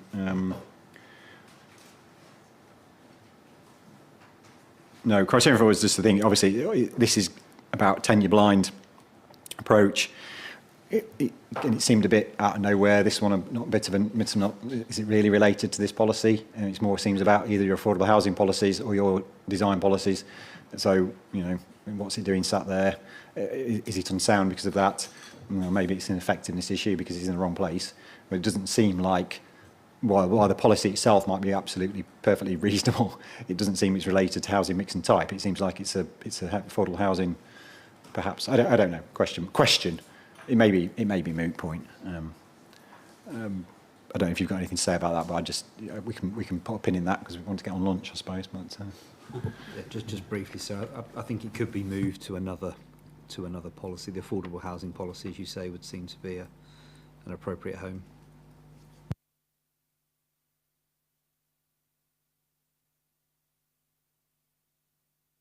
I guess from, again, effectiveness perspective, the only reason to do that would be if there's a chance it gets missed, because you're not looking at it in the same, it gets sidelined.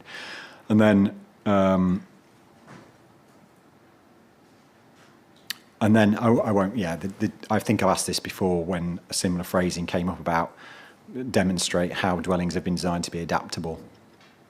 There's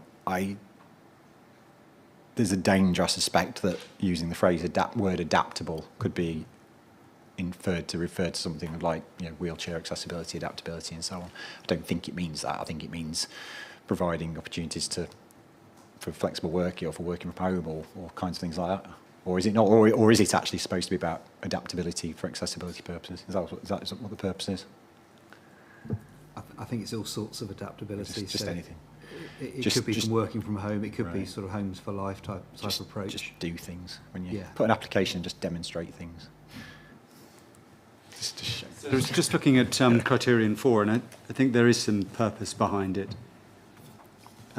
beyond a general tenure blind approach, which is to ensure the equitable distribution of tenure types for all occupants. So the tenure blind nature means that it's not being designed according to any particular user's potential type of purchaser or occupier. I mean, I don't doubt that. I think the policy. I just wondered if it was in the right place and whether that's again necessary for me to get too concerned about. I don't know. We've gone into lunch. I just wanted to get this one done. Is there anything, Mr. Byrne, you wanted to raise? Yes, thank you, sir.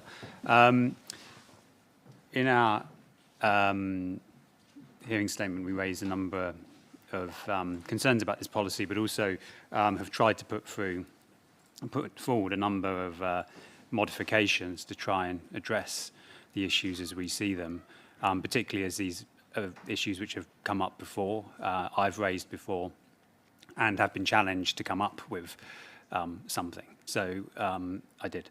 And partly the purposes for that are to try and better reflect the evidence so the housing Enfield needs gets delivered. And so, for example, currently there is no clear steer, within policy for intermediate housing units. So this is 25% of our housing delivery, and there's no sort of clear guidance for saying this is what we expect. I know that we've been directed to 8.30, but well, 8.30. I mean, if this is known in the explanation, then I don't understand.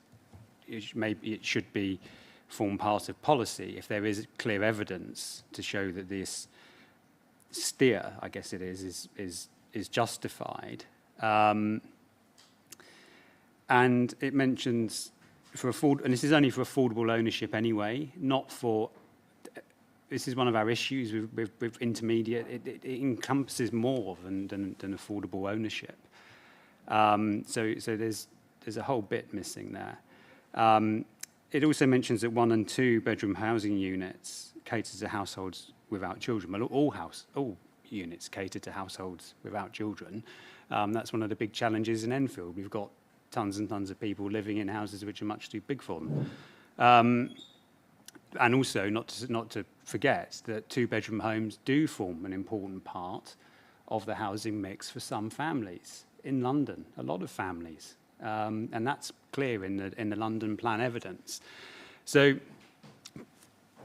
and then taking back up to a point that I think you raised earlier, but just building on an issue that for ourselves, you mentioned in criteria 1A, the reference to a local housing needs assessment, but maybe it should be the most up-to-date evidence, and we would agree with that. And we think there is a problem with referring to the local housing needs assessment in particular, because I take it that Mr. Reid referred us to table 8.1, but there's no reason why you would know, or 8.2, I think it was, sorry.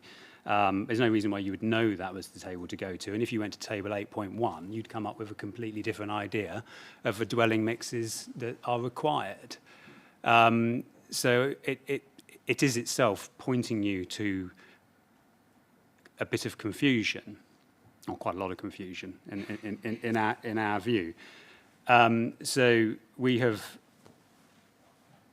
made some suggested modifications which try and address all the issues we see them and put forward a sort of a dwelling mix scenario to address this, which actually does specify intermediate houses as well and social rent and London affordable rent in order to really improve the sort of clarity and succinctness, and also to emphasise the delivery of social rent homes, but also recognising the important balance that's required when you think about density and percentages. And we've given the explanation on page 6. It's the bullet point I. When you compare, you can have a higher density development with a lower proportion of family-sized homes can deliver more family-sized homes as an actual number, not as a percentage. So we were trying to build in, allow that element of flexibility, because that is what happens on schemes like, for example, Meridian Water. They can deliver high numbers, in number terms, of family-sized homes, if not necessarily high percentage numbers because of the density. So we were trying to address that. And then we've put forward, I won't go into it, so it's here before you. I don't want to take up your time. We've explained our reasoning for those figures, in particular what the London plan says you should do, and how you should approach it. We've given our reasoning as best we could in terms of in summarising some of the issues we see them and why we have suggested, respectfully suggested, that the strategic housing marketing assessment for the London plan might be one of the starting points, along with the more up-to-date evidence of need from the housing register.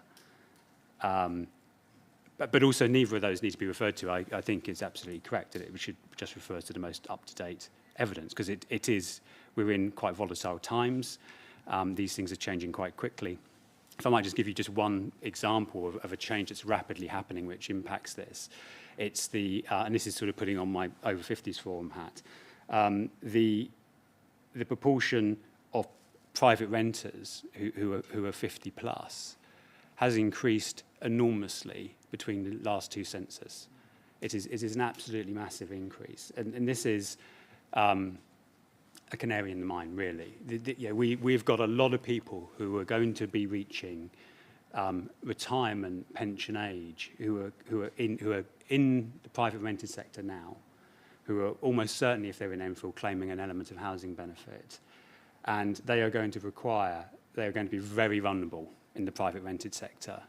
And so I just want to mention that this is why these things change, and that would require a much higher need of 1 to 2 bedroom homes in the social rent sector. I'm not saying that's required today. I respect the evidence that's there. But it is important that it's able to respond to this very sort of dynamic, changing situation with affordable housing needs, and that's just one of the examples. Thank you. Is there anything? I know you've got good comments on other things as well.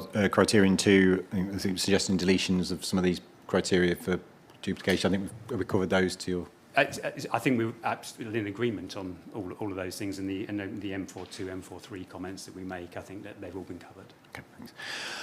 I think what you've said, I mean, I'm notwithstanding the detail of this, is this if you like, what I talked about at the start, that there's a bit of a juxtaposition between criteria 1G, this is what we need to do, this is what you should do, and then the rest of the criteria, which is actually, I guess, reflecting, I know you've suggested wording changes to these things, but reflecting the dynamic nature of the situation, and that you should be taking it almost on a case-by-case basis to see what the situation is at the time, and not limiting yourself to a particular approach, which may or may not be suitable. I think the council sort of almost accept that by the wording of the policy, that,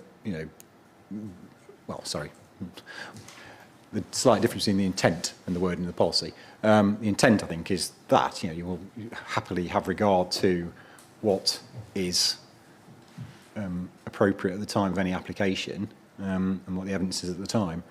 So I don't think these, obviously, I know you don't, your views on the local housing need assessments and everything else, and there's obviously, you don't recognise 1G, and you might have different figures, but actually the approach is not massively dissimilar in terms of, we will look at this when it comes in. And I wonder, again, from an effectiveness point of view, thinking out loud as I often do, probably to my not very good idea sometimes, but whether it is actually counterproductive to have figures in this kind of policy, which are constantly changing and dynamic and so on. And sometimes local plans don't have, literally a local plan policy will say type and tenure will be dependent on the most up-to-date information. There's sometimes local plan policies don't have any kind of guide. I think I'm right in saying I've come across such things in my time. So, it's not absolutely imperative that 1G is there. I understand the council wants to set a guideline and set some guidance, but it is not imperative. Just to deal with the overarching point, which is, the reliance on the local housing needs assessment is questionable. We hold to that assessment, as you know. That said, the policy intent is to ensure flexibility, and it provides for that flexibility. What it does do, though, is set down a baseline approach with regard to the types of development that are identified in G, and does so in order to ensure that what has been identified as being needed will, at that baseline, be provided for. So the council thinks that there should be at least some indication that of a level of housing, particularly for family housing, so that those particular needs are met. And one thing I would just point out in terms of the intermediate position, the council has indicated, as I say, that there is a predominant need for 1 and 2 bedrooms units for intermediate, in the sense of how it's been used in paragraph 8.30. And that predominance actually is reflected in Mr. Burns' own table, insofar as for intermediate generally, he's made provision for 1 and 2 bedrooms at 60%. So there isn't, and I should also say, he identifies a substantial proportion of 3+ bedrooms as well. And so there isn't a significant difference from those perspectives between the council's approach and Better Homes's. But at the same time, having that set down in a tabular format is one that then gets away from the need for that flexibility.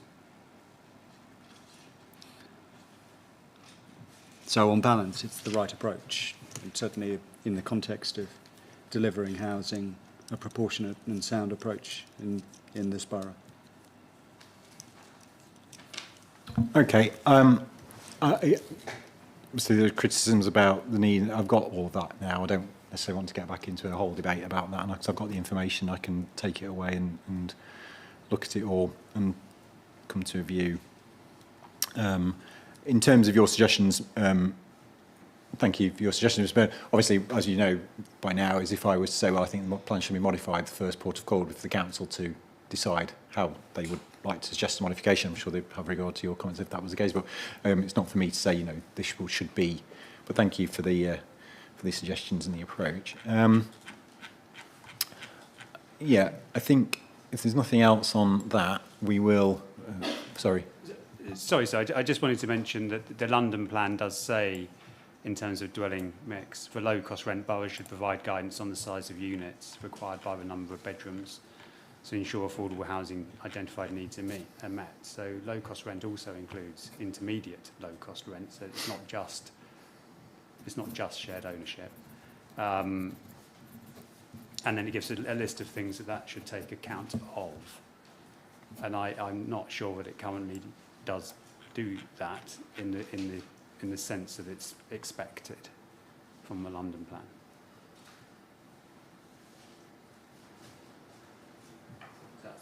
Sorry, it's on page 205 of the London plan, which is B. Policy H10B. Thank you.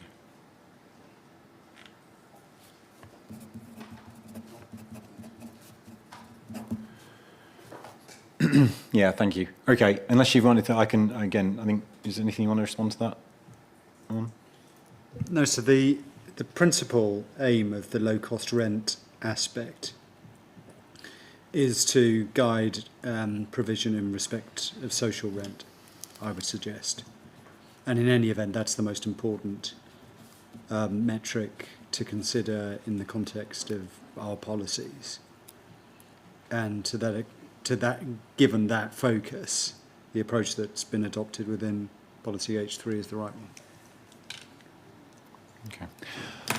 Sorry, so I wasn't sure if I was meant to mention there's the bit at the end of our statement here, which is about the HMO and conversion stuff, the concerns about the conformity of London Plan 21. I wasn't sure. Yeah, I want to. Have we covered it? Or is you said you wanted to discuss H5. Is that? Yes. Yes, for in regard to being here for the over 50s forum. Yeah. So are you okay to stay after lunch? Yes. Because what I'll do is do H5, yeah. then pick up your points, yeah. and then you can go if you want. Okay. And then we'll finish the last stuff. So thank you very much. I do apologise. The morning's got away from me, but I wanted to get to the logical. I looked up and it was like 1:05, and I looked down and it's 1:30. Like, where's that 25 minutes gone? So sorry about that. I think if it's okay, we'll still probably will have an hour. I think it's only fair people have an hour. So we'll come back at 2:30, and then if that's okay with everyone, and then we'll try and get through the rest as quickly as possible. So thank you, everyone. Back at 2:30. From anybody? No, thank you. No, thank you. Okay, thank you. So I think we got to policy H5, supported and specialist housing.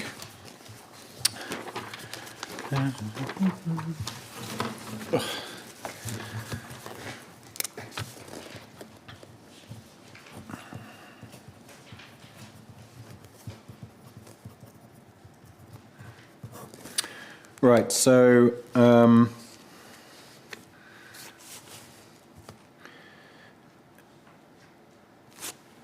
first of all, the criteria 1, I tend to go through. I'll go through this. I think criteria by criterion. There's a modification. There's a suggested modification. I can say the word. Suggested modification to criterion 1 or paragraph 1. The intent is to, or suggestion is to include the figure of 111 specialist older persons' homes per year, and that was on the back, I think, of the discussion or at least it was suggested to me, I think, as a part of the discussion, stage 2 earlier, so we may well have talked about that already. So if we have, apologies. But just to, if I haven't picked this up already, and just to also remind me what the practical, not necessarily what the number is, whether it's right, but the practical implications of including that number. What does it do? Is it a little bit like the small sites policy, where it's a statement of intent rather than a decision-making tool? So it's not as if you would say you've got to 115 units per year or something like that. You'd suddenly say no, we're not having any. It's more, is it more along the lines of this is just what we're intending to do? Yes, the provision is to increase, or to identify rather, 111 specialist older persons' homes per year, and that's in the first part of subpara 1 of H5 that says that the council will facilitate the provision of, and it says appropriate housing with care homes, etc. And the change essentially incorporates that specific figure. So it's really there's no change in the intent, it's simply identifying what the objective is against the relevant HNE base data.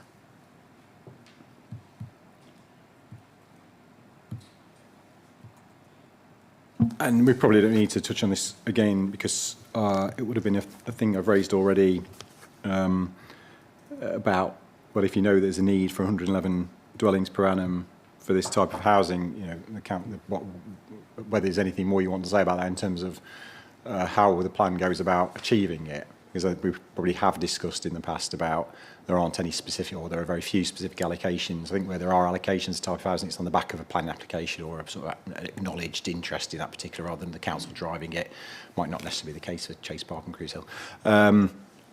Is there any, you know, these things have been, anything more you want to say about that? No, there is a specific positive criteria-based policy that's supported, or rather encouraged, under the PPG, and at the same time there's provision made in the plan for specific provision, that is, in relation to Chase Park, as an example.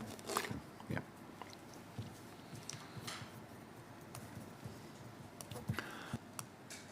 Okay.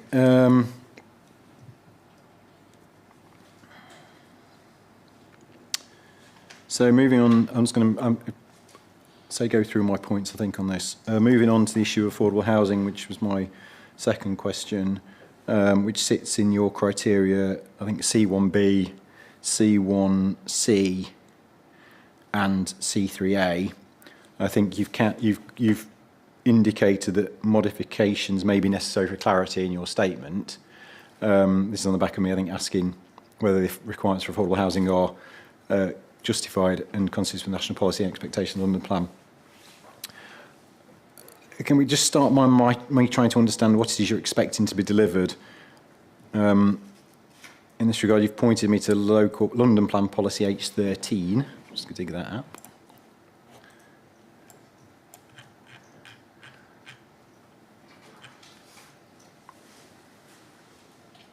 Which in turn tells people to go back to H4 and 5. So we're on the chase. I'm an advocate for cross-references, so I shouldn't be too critical of that.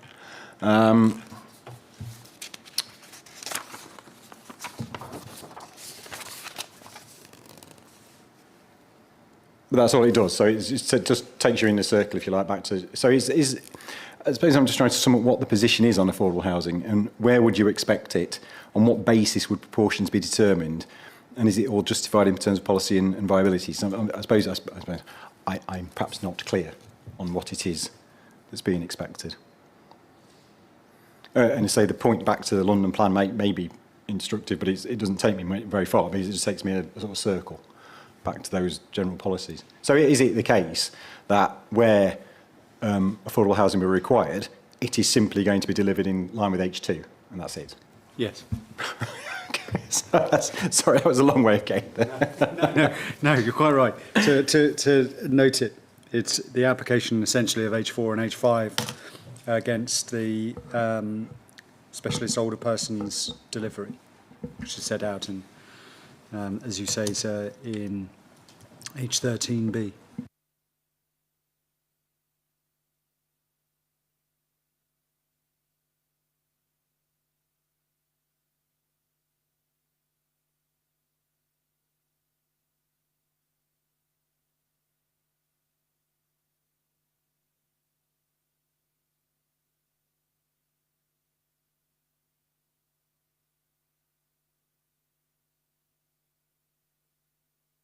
So in terms of policy H5, the most relevant criterion is 3A then, is it? Because that's the one that tells people to go back to policy H2. Whereas 1B and C, which refer to affordable housing, don't specify how that would be addressed. So I suppose if you work through, if you read the policy as a whole, policy criterion 1 is perhaps saying, or is criterion 1 saying, right, affordable housing is a relevant issue for this type of housing. By the time you get to criterion 3, it then tells you to go to H2 to determine how much it is you've got to provide. So you're looking at H5, did you say, of the... Yeah, H5, we're on H5 1B. Oh, I'm sorry. I was looking at H5 of the London plan. This is the problem, isn't it? Yes. I do apologise, yeah. Yeah, the Enfield policy H5, 1B and 1C, like open up the scope for affordable housing on specialist older people's homes. And then 3 basically does what London Plan H13 does, which is cross-refer you back to the overarching requirement. Yes. So there's no intention, it's merely saying, or making it clear that, and this is an issue at a lot of appeals, isn't it? I think it's fair to say is how often we're discussing whether or not certain types of older person homes are liable for affordable housing. So I guess 1B and 1C are making that clear.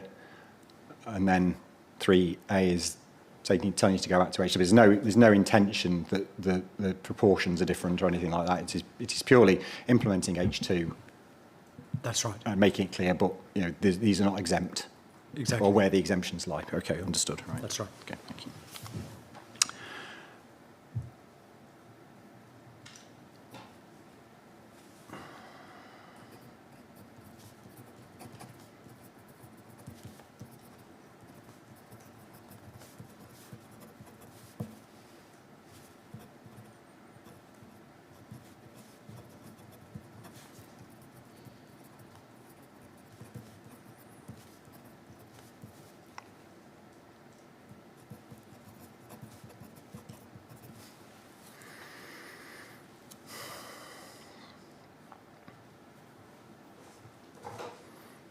And that is consistent then with H13 of the London Plan, because that effectively just tells you to go back to the standard affordable housing policy anyway, so it's the same approach. Fine, okay, understood. Right, criterion 2 of Enfield policy H5. Don't think I've got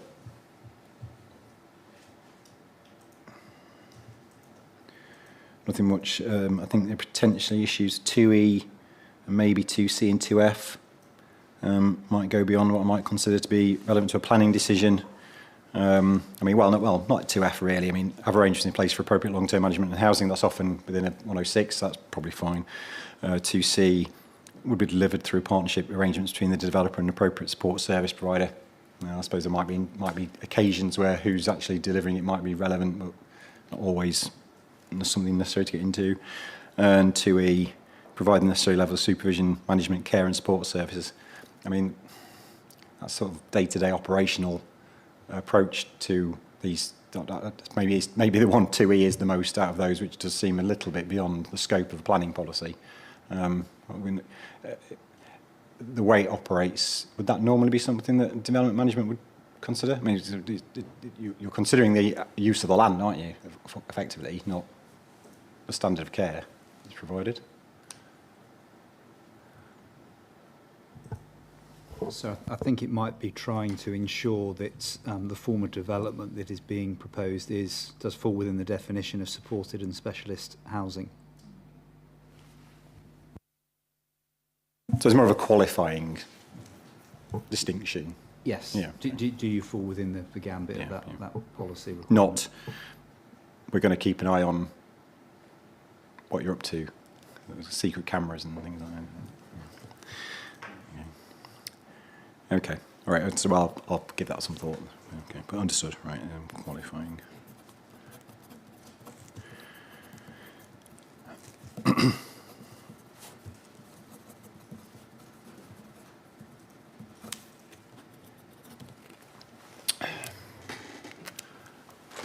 Sorry, I've got 300 black pens in my pencil case and managed to pick one that's dead every time.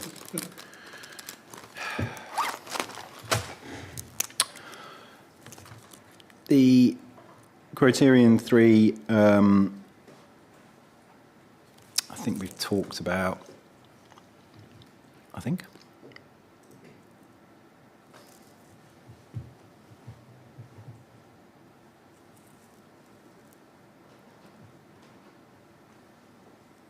We've talked about affordable housing, incorporating accessible homes features. I don't think there's anything I've got particularly to say on that.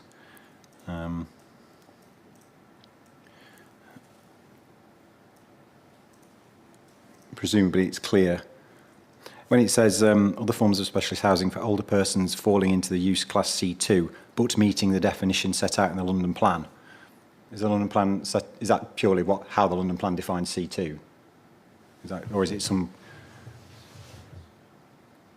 but meeting the definition set out in the London Plan will be expected to deliver the following requirements? So then you get into H2. So yeah, affordable housing.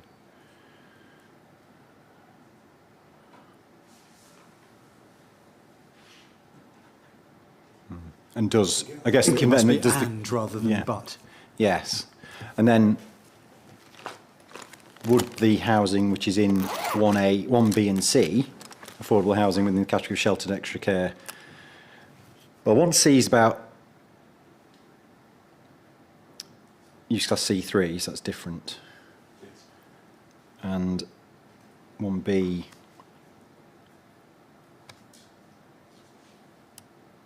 is a more general point. Maybe it's 1C also would also need to refer to H2 because criterion 3 is actually talking about C2 use classes. So, yeah. So these are not hugely critical. They're just, I think, tidying up and making sure that it's all saying what it needs to say.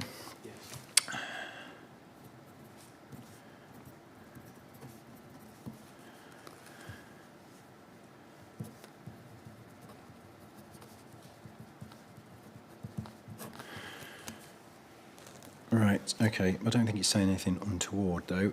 Criterion 4 and perhaps criterion 5 I'll deal together.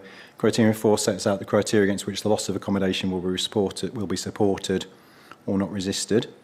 Criterion A says that an adequate replacement housing option can be provided or B and C can be met. Criterion 5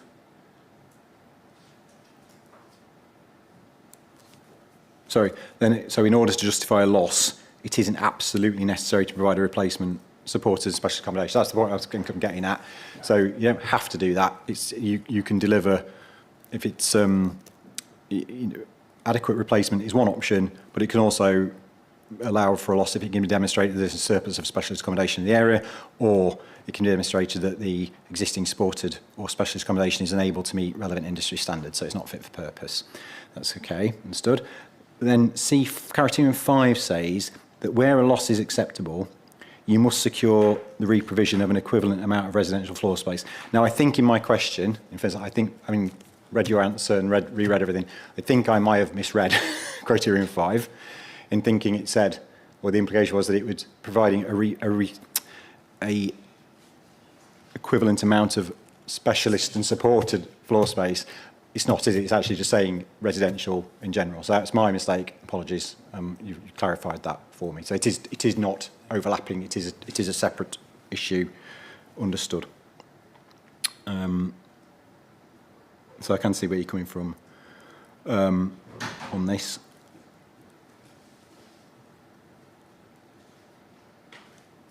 And then, so nothing else to say on that, I don't think. And criterion 6, I think just covers a few disparate points. And say not much really for me to say here in terms of accessibility and design. Okay, maybe a bit of overlapping and duplication with D13, H3, and so on. But you do say having regard to other policies in the plan. Sort of goes without saying, I think. But then there is the second part. So I've got two limbs, if you like, 6 hasn't it? It's got a sort of general point about high quality standards, and then it goes into the agent of change principle, fine. And then it goes into, in addition, proposed must ensure that 100% of habitable rooms are wheelchair accessible. So I still think asked about that in the context of optional standards, and we've talked about those already, but that's in more general housing. Are you so obviously that phrase doesn't refer to M43. Are you equating that with M? Is it meant to? Is it 100% wheelchair accessible as per M43? I assume it is. That's what's said at 6. I'm sorry. Yes, I think that's the intention. Paragraph 62 of our note indicates that position. So if that's the case, then how does that fit into your other policies about M43? So it's the 7% away, it's about general housing, but also how it might relate to any requirements in the London plan and/or justification for that level as per the PPG.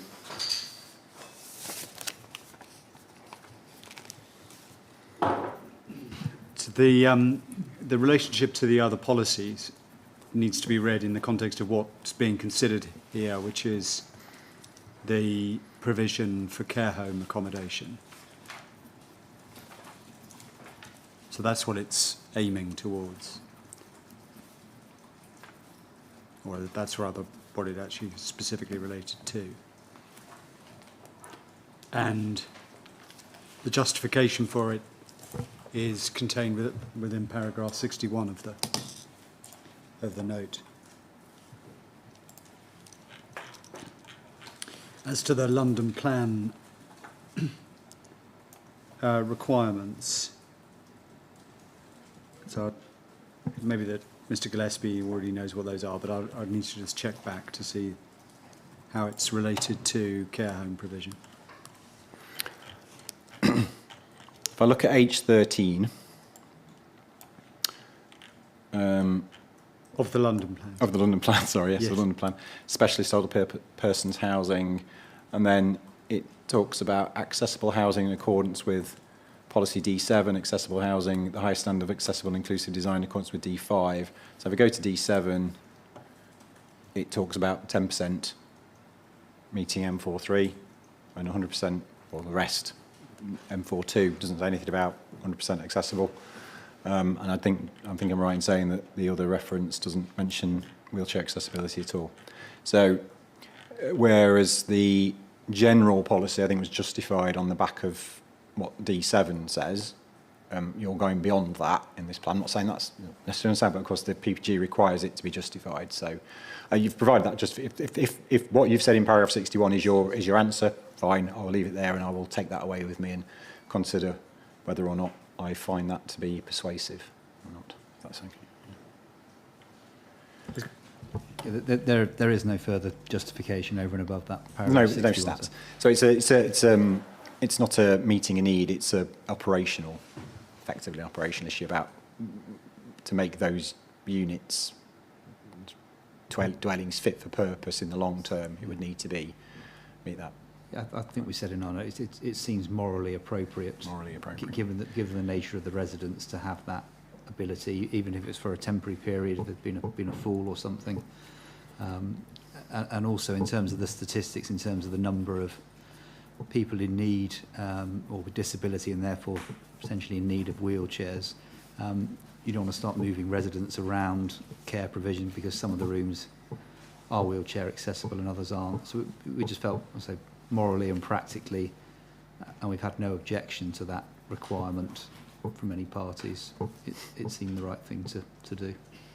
The other point, sir, is that there is in Para 61, there is of our note, there is the ONS data that indicates the number of care home residents over 65 who were disabled, which is at 70.9%. This is getting into the realms of definition. If the reference to 100% of habitable rooms are wheelchair accessible is M43, because there's two types of M43.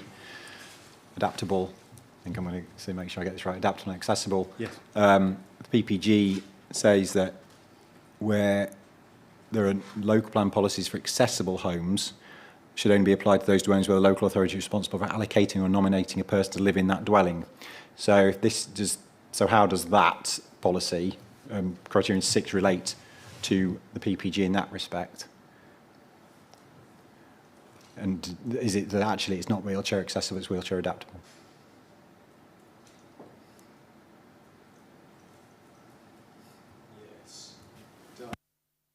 That also is what's set out in 374 of the London plan. So it would follow that a reference to M43 wheelchair adaptable would be justified on the basis of the PPG.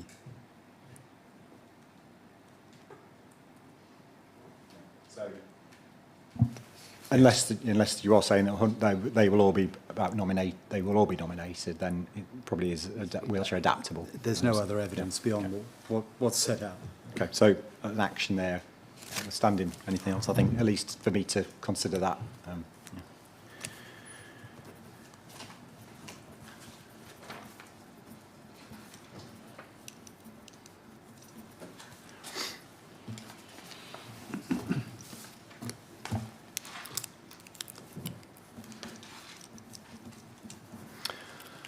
Okay, thank you.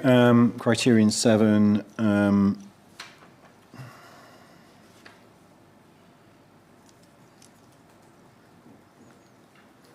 There's a sort of, I think that's a statement of the obvious. Any development that results in net loss of floor space for care home accommodation will be assessed having regard to the requirements set out in Part 4. Yeah, because that's what Part 4 says. So I didn't quite know what the point was of that. But I suppose, again, is it not doing any particular harm, apart from stating the obvious? And then criterion 8, my question was whether it was clear as to when a harmful overconcentration of supported and specialist accommodation within a locality would occur. Your answer is that it wouldn't be appropriate or feasible to seek to quantify the circumstances in which a proposal would result in a harmful overconcentration. Now, in fairness to myself, I didn't ask whether it would be reasonable to quantify it. I said, how do you know what an overconcentration is? And I didn't suggest it would need to be quantified. But what you're saying, it would be a planning judgment based on a case-by-case basis, taking into account whether there is any adjacent provision of specialist housing, the extent to which, in combination, the proposal would result in an imbalance. Okay, that's the answer then, isn't it? So if that's not set out in supporting text, I would suggest that's what needs to be set out in supporting text to make it clear to all parties interested in what you're going to have regard to, and it might be in determining whether or not there's an overconcentration. These are the things we'll have regard to, and it's a planning judgment, but at least everyone knows what the planning judgment is based on, and it's not just a whim. So if that isn't already in the supporting text, and I suspect I couldn't find it, or I wouldn't have asked the question, then maybe that is something that would need to go in as a matter of principle. Any views on that? Content with that, sir. That would be helpful. So I think, again, subject to any other actions I may have in the fullness of time, that may as well be something you can think about as a mod.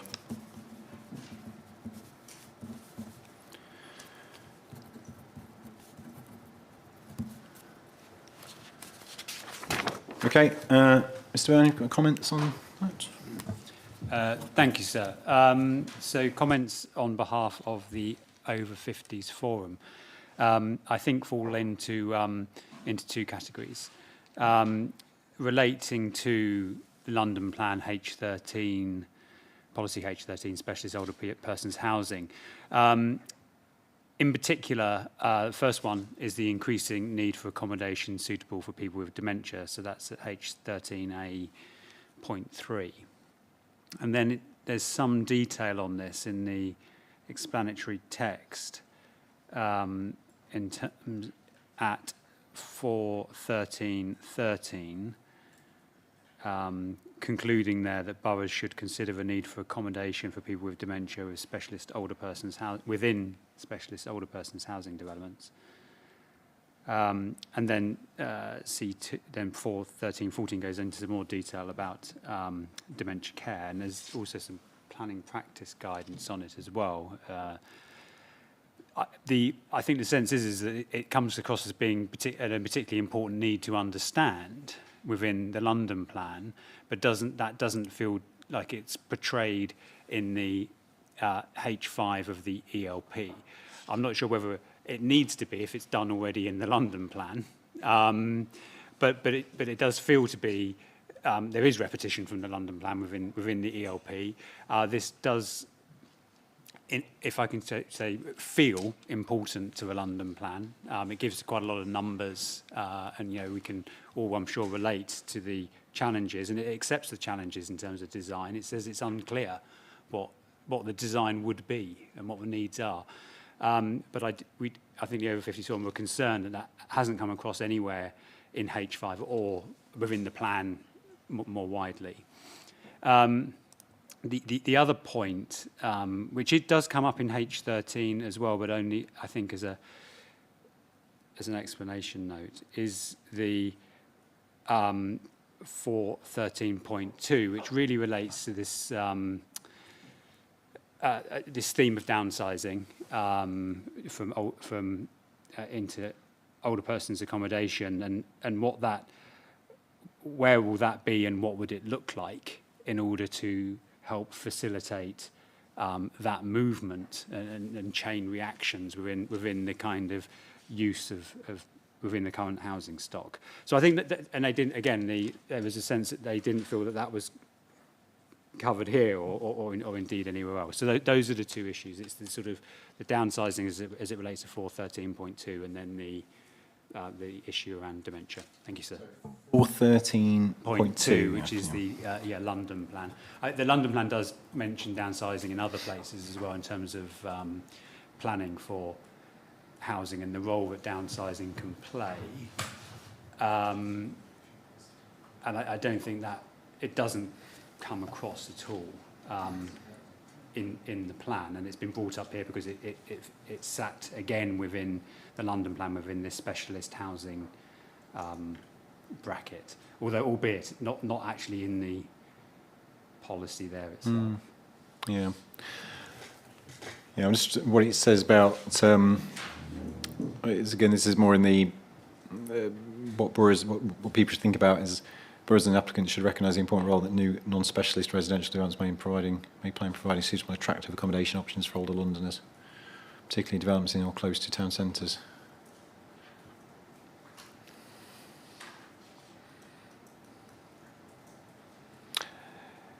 Other than size, I suppose the question is from a planning policy perspective. Bear in mind, it's not policy. So might be a reason they didn't put it in a policy. Is what does it? Again, thinking about if I were to consider there to be and I know there's been a suggested policy put forward, suggestions maybe, but in terms of the downsizing thing, what would a policy look like? I suppose because if it's just about size. Older specialist, yeah. I suppose I'm just, again, thinking out loud about how you could accommodate for downsizing in any other way than saying, okay, in the housing mix, we're going to have a certain number of units of this size, because that might be useful for downsizing. But how would you actually control it? You wouldn't say, these are the downsizing units if they're not specialist sort of accommodation. If the downsizing is a market thing, well, which is it? Downsizing is a market thing. People decide to downsize because the opportunities exist. How would you how would Enfield deliver that or expect developers to deliver that? So, in terms of policy, I mean, it's obviously a tricky question, but in terms of policy, it would revolve around, in this case, recognising that developments which encourage downsizing would be welcome, because currently it's not mentioned at all. And there are several different ways of encouraging downsizing. One is simply providing, by definition, smaller accommodation. The second way is, which I think this section of the London Plan is referring to, is to think more specifically about sort of new modern style retirement developments, which are becoming, which are changing shape, and so from sheltered housing, the more modern equivalent is quite different. So I think it would be policies around to understand that those are welcome, and what the design of those might look like. I think the over 50s, to be fair, put forward a whole new policy. I've seen that, same point applies, obviously. If I was to say, if the council decide how they want to address this and then to put it to me, but rather than me say that's what you should do. And it does come up as well again in other places in the London Plan in 4.9.1. This sort of downsizing challenges in 4.10.3 as well. But it couldn't put a number on it. Couldn't put a number on it. In the London Plan? The London Plan doesn't put a number on it, and would it be difficult for the Enfield Plan to put a number on it in terms of a proportion of units must be? Well, actually, the local housing needs assessment does make a bit of a reference to this, to downsizing, and that's how it came up with the different dwelling mix scenarios, which is what I was referring to earlier, saying that there's different dwelling mix scenarios. If you refer to it, which one is it going to consider? And the reason why that is because it is linked to downsizing amongst the older population. So it is. I suppose what I'm saying is it would be possible to put a number on it, but can I put a number on it right now? No. And I think H3 might already do this to an extent by saying the mix is dependent on evidence of the mix is dependent on evidence. If the evidence changes and downsizing is part of that mix, then it comes through might come through that way. Thank you. Sorry. We just talk about that all day. Yes, 2 points though. 2 points. Getting down to brass tacks is general conformity issue with the London Plan. Effectively, London Plan talks about these two important issues, dementia and downsizing. The Enfield Plan doesn't. So is that problematic or not? Mr Gillespie will deal with the dementia point, I think, by reference to 4.13.13. Just in terms of the downsizing issue, you highlight the problems associated with trying to produce some sort of policy that would encourage that. It's dealt with basically through a positive policy already in relation to the delivery of specialist housing, which is criteria-based, and through the provision of an appropriate mix of market housing. But as to the dementia point, I'll leave that to Mr Gillespie.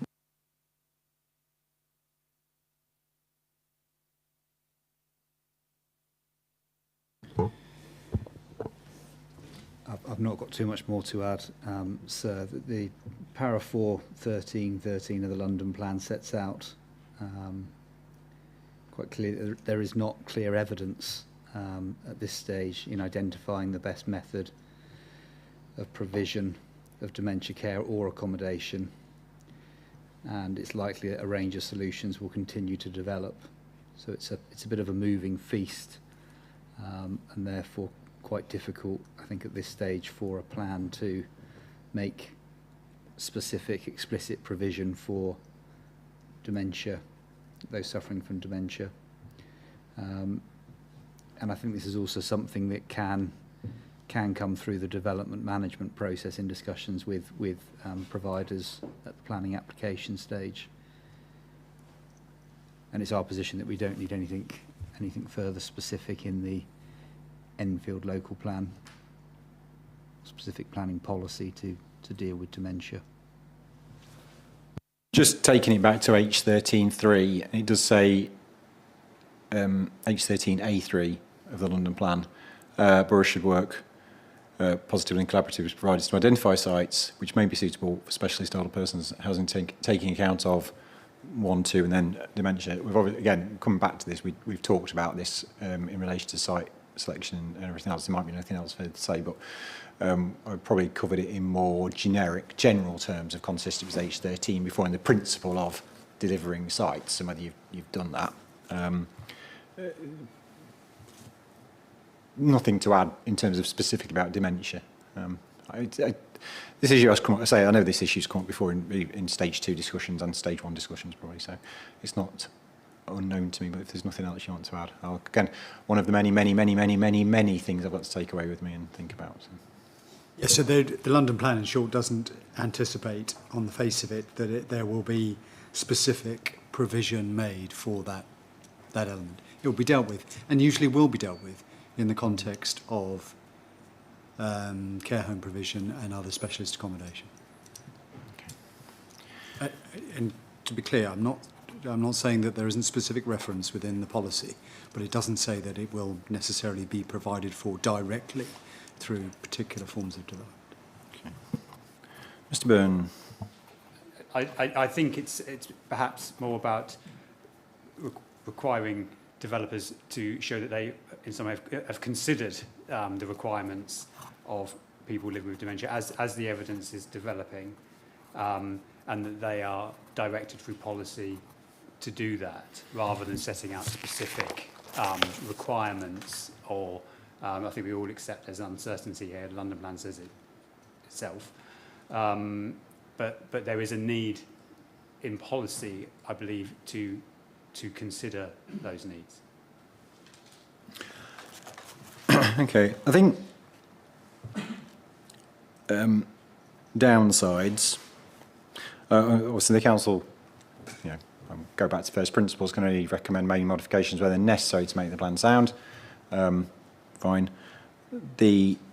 Sometimes the council will probably look at these sorts of points that are being raised and think, well, there's a negative consequence there somewhere. We don't really want to do that because it's got something that would result in a negative. We're trying to avoid.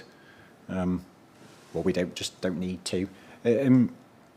Under your H5.2, this is where it talks. Those criteria A to G are the types of things you'll have regard to, or you expect developers to have regard to, and they probably are the sorts of things I suspect. If I was to do some kind of cross-check between London Plan and this plan, these are the sort of things that are in the London Plan about contributing to the creation of a mixed, balanced, inclusive and sustainable neighbourhood, be well integrated, be delivered through partnership, be suitable for the intended occupiers. Straight away there would seem like that's where maybe something like this would come in, dementia, because if it's about the outcome. I think, yes, you might have a question about whether it's necessary to refer to dementia, but the London Plan does. And the London Plan is implicit that borough plans should do something about it where it can, and it might be if the way you're going to do that is through your DM policies and through discussion with developers and make sure what they're delivering is fit for purpose, then would that fit into criterion 2 without any downside? I'm trying to think where the downside of all coming back to, is it necessary to be sound, but is there a reason why you wouldn't want to refer to dementia in the context of delivering a development management policy which delivers a suitable outcome? There wouldn't, on the face of it, be any particular problem with Yeah. there wouldn't, on the face of it, be a yeah. particular problem with taking that approach. Then.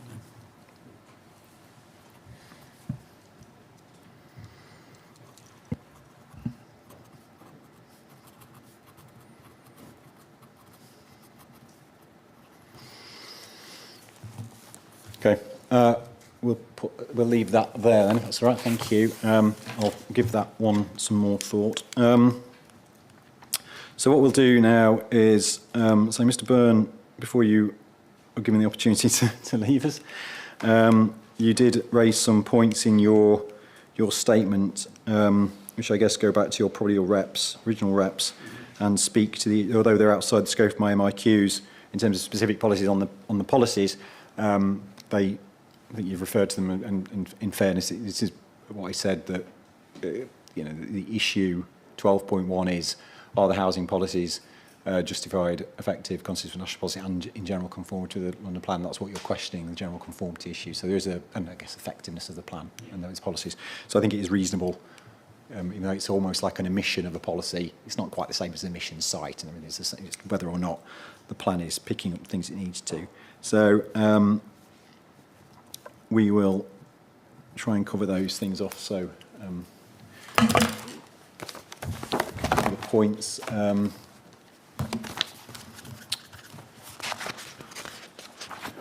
Let's get to my note. I think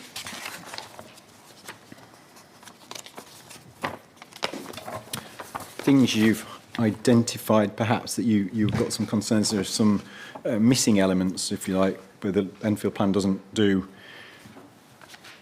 I mean, you've picked up the things you think the London, where in relation to, like the policy we just talked about, where you think there's a mismatch between the Enfield version of the London plan, but these are issues where you think actually the London plan has got policies which the Enfield plan doesn't deal with at all. In relation to HIMOs, housing multiplication for anyone watching, HIMOs, then, sorry, my note is a shorthand, which is unhelpful.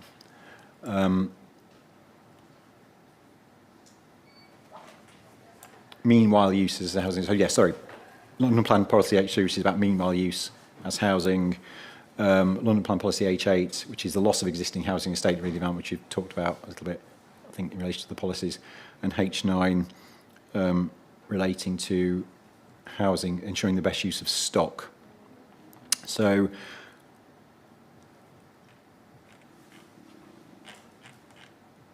and then residential conversions as well. So I wonder, maybe it's just easy for you to just run through your comments and then the council can respond. But Mr. Reid, is something you particularly want to... Well, so I don't know whether I can cut short the observation, which really is concerned with protecting existing residential properties from conversion. It's the conversion restriction policy. I think that's Mr. Burns' main point. If you just clarify your points. I've got a couple of points myself about London Policy H9, for example. In that case, I'll wait. Yeah, I thought that we may be able to cut it short, but... Oh, no, don't do that. Sorry, so it's predominantly that point, but it's not only that way round. It's also recognising that HMOs have a role to play in meeting housing needs. It's about planning for them and having an element of control where it is needed, and they are becoming, as the council is aware, a sort of a particular part of planning in Enfield. We have put in place our licensing scheme, and we have put in place for some time now an Article 4 covering the whole of the borough HMOs, and both of those refer back to getting planning permission. So we have those in place which direct people to go and get planning permission, which they currently do through the policies which are in the plan. But there doesn't seem to be now any clear mechanism for assessing those applications through the plan, because there aren't specific policies anymore. As far as I've checked and checked. Apologies if I've missed them, but I don't think I have. To have any element of control over residential conversions. There are, of course, elsewhere in the plan, there are policies for different types of housing, which says this type of housing, if it's lost, will be resisted. We just one just now in specialist housing, but there isn't one here. And I think for Enfield, there is a need to protect some HMO conversions, but certainly not as much as there would be in somewhere like South Kensington, when that's the thrust of their policy, is about protecting HMOs and going back to family housing. I completely accept here, it is going to be more about saying, do we want to control some of our family housing stock, because the council's, I think through the plan, it's fair to say, has recognised a strategic need for family housing, and implied within that is, I think, the family unit as opposed to just the size. So therefore, long story short, sorry, I was suggesting just giving the version which is already in the DMD document, sort of saying, well, wouldn't this be perhaps appropriate in terms of what the London plan requires and planning for the proper use of our existing stock, and in terms of delivering or helping to deliver what the plan's hoping the strategic aims of the plan. I think that's it. Thank you, sir. Does that cover all your points about the other things as well? Might as well get everything. I mean, there's the meanwhile use policy, loss of existing. It all comes back to basically the role of HMOs and protecting stock, or at least having a mechanism by which to assess the change. That I ran out of words. So if I'm honest, I'm quite interested in the meanwhile uses housing, because there are meanwhile sites in Enfield, and this is going to be a big. Well, we've got some big strategic sites. I thought this was also an oversight, but I ran out of words, and so I had to sort of prioritise. Fair enough. I'll just cover some points I've got then. H3, meanwhile uses housing. Boroughs are encouraged to identify opportunities for meanwhile use sites for housing to make efficient use of land while it's waiting long-term development. That's not saying, in terms of a general conformity issue, to me, council can come back, that's not saying a plan must do it. It's saying they're encouraging to do it. So it's possibly along the lines that it's up to the council to decide whether it needs a policy on that. And there are definitely, unless I'm dreaming this, references to meanwhile uses maybe in relation to some specific issues. I think one of the sites does. Yeah, and I'm sure it comes up somewhere else. But the point you made that point, but I'm going to say I don't think, unless the council want to desperately disagree with me, that's the general conformity issue, because it's not actually saying you have to do it. H8, your reference, which is to you've not mentioned it there. Scroll through. So this is the loss of existing housing and estate redevelopment. So this is a sort of, there are elements of development management to this. Question, does it need to be duplicated in the Enfield plan? Yes or no? I can make the council perhaps come back on that. H9, which is about ensuring the best use of stock. I think personally, you could say, well, boroughs should promote efficient use of existing stock to reduce the number of vacant unoccupied units. That's a action, not a. You must include that in a policy.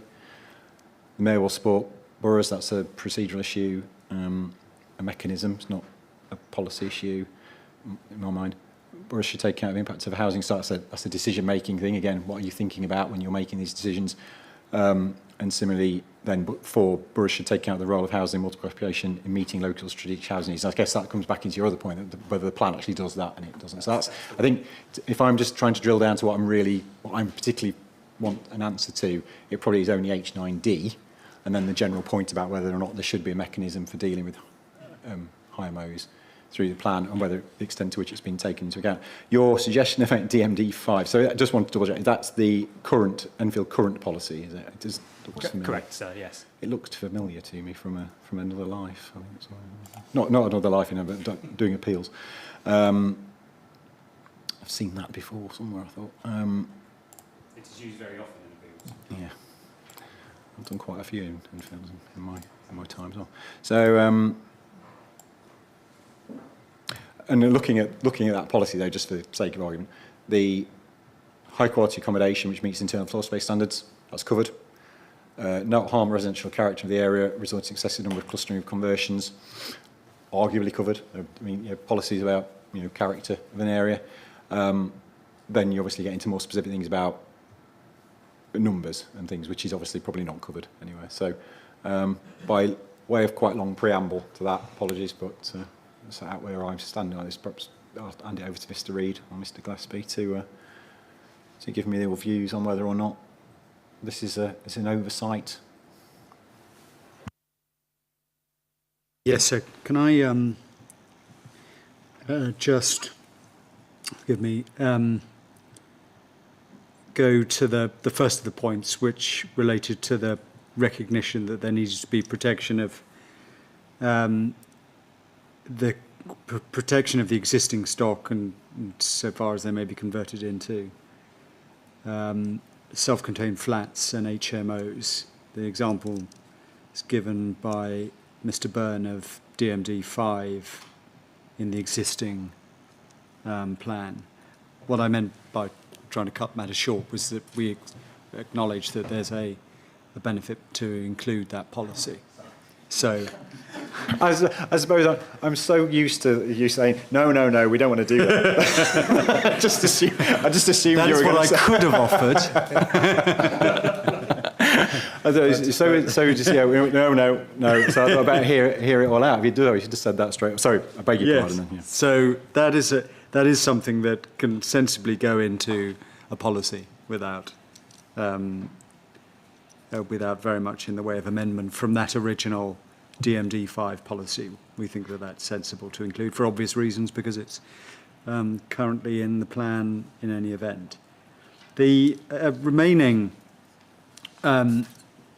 policies that are referred to, they were actually referred to in the context of what was said to be an acknowledgement by the council that they were irrelevant because they weren't within document 3.3. Document 3.3 goes through the relationship between various policies, and so because they weren't referred to, the inference was drawn that they were considered to be irrelevant, but that wouldn't be right in the circumstances. They are pointed out. H3 is, as you said, something that is not setting out a specific requirement in relation to meanwhile use for housing purposes.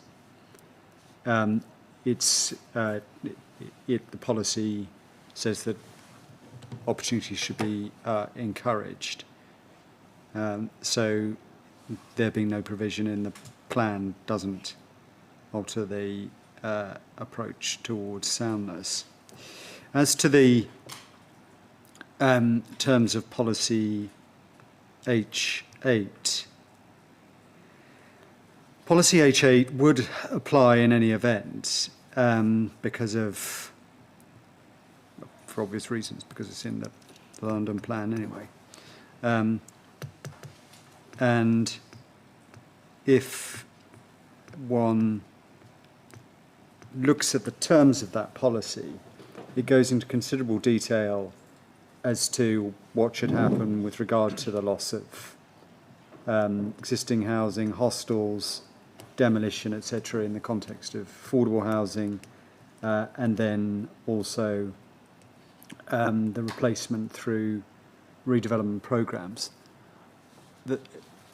Of course, that could be incorporated into a number of different policies, but because it is very specifically set out in H8, the incorporation of all of that into another separate policy is something in the context of a plan that's long anyway.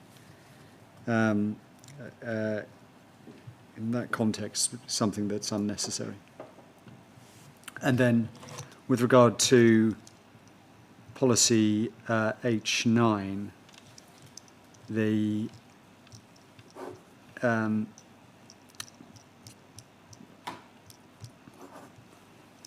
indicating, so you went through all of the reasons that one could say, well, actually, those various elements are there, but they aren't actually necessary for the purposes of delivering a sound plan, and we agree with that.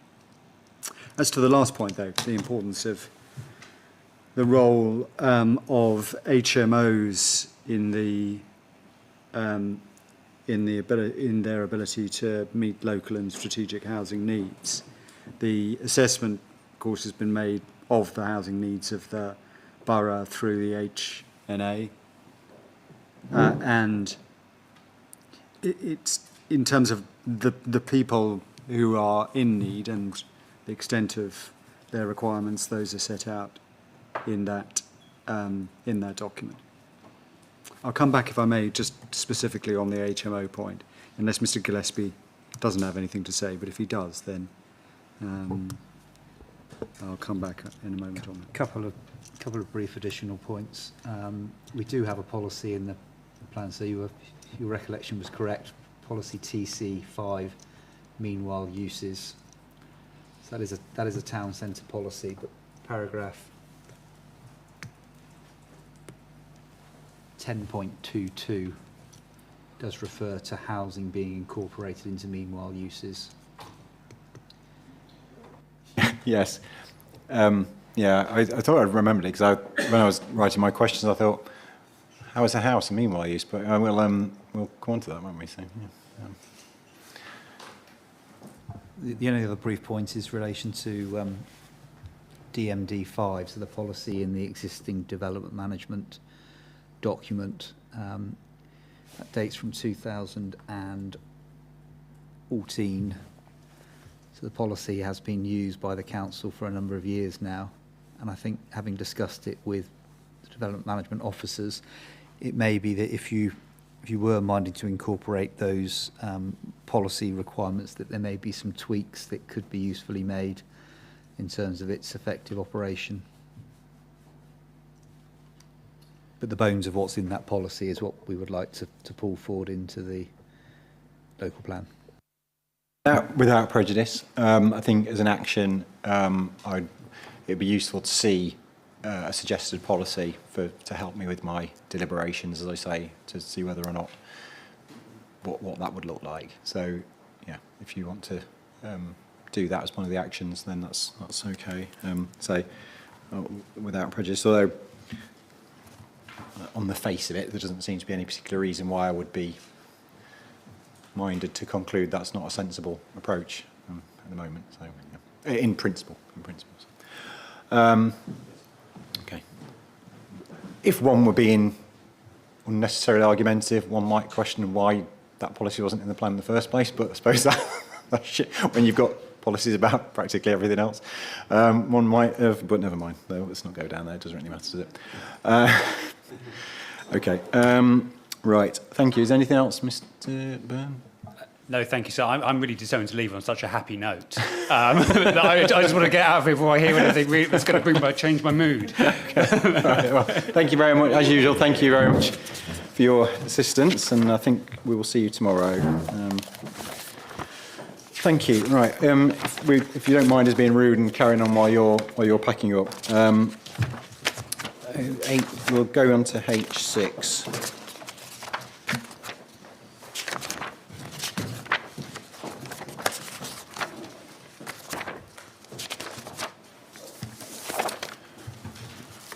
Most of these policies now probably haven't got a huge amount to say. Thank you. So community-led housing. I think you've concluded that policy H6 would need to be modified to reflect other types of self-build.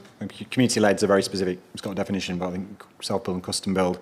I think other than the title, though, I don't think you've necessarily set out how those modifications would manifest. So perhaps it's just worth expanding on your position a bit in relation to these changes. Is it literally just wherever you've referred to community-led housing, it would also say self-build and custom-build and community-led housing? Would there be any distinction between self-build and custom-build policy and community-led housing policy? I think not. So is the answer. Unless I'm told otherwise, that would be the simplest way of dealing with it.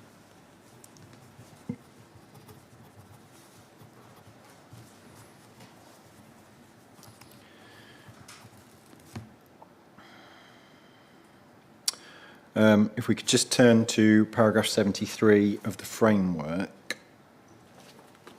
Which version of the framework? And this is, I think, specific to community-led housing, which is why I was questioning whether there might be some distinction between community-led and self-build and custom-build, but maybe there'll be an action to that effect. But paragraph 73, Local planning authorities should support the development of exception sites for community-led development as defined in Annex 2 on sites that would not otherwise be suitable as rural exception sites. These sites should be on land which is not already allocated for housing and should comprise community-led development that includes one or more types of affordable housing as defined in Annex 2. A proportion of market homes may be allowed, etc., etc., etc., and be adjacent to existing settlements, proportionate in size to them, not compromise the protection given to areas or assets of particular importance in this framework, i.e. areas referred to in footnote 7, and comply with any local design policies and standards. So, your policy says you will support community-led housing in terms of A to D, but how does that relate to para 73 and the exception, in terms of exceptions? So what it talks about in terms of community-led housing scheme is an exception.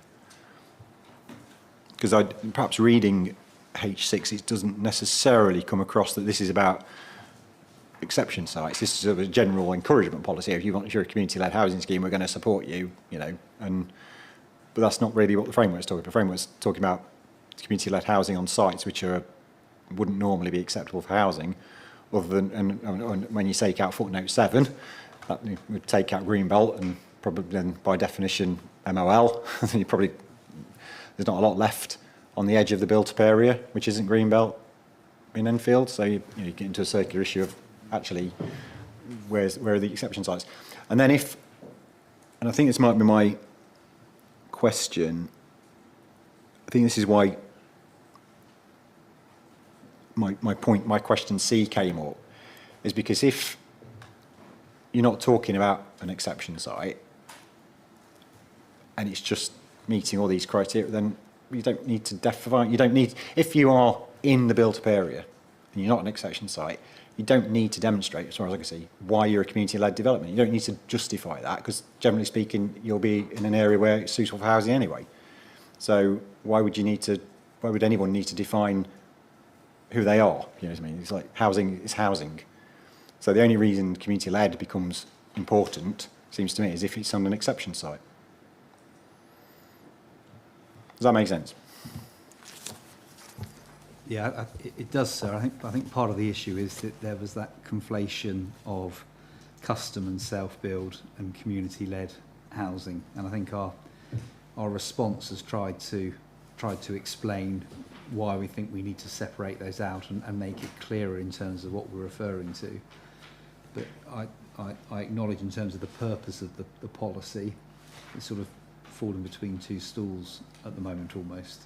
Because it's trying to cover 3 different types of housing provision, and B, it doesn't refer explicitly to any exceptions being applied to this form of development. Yep. So in summary, it needs some work.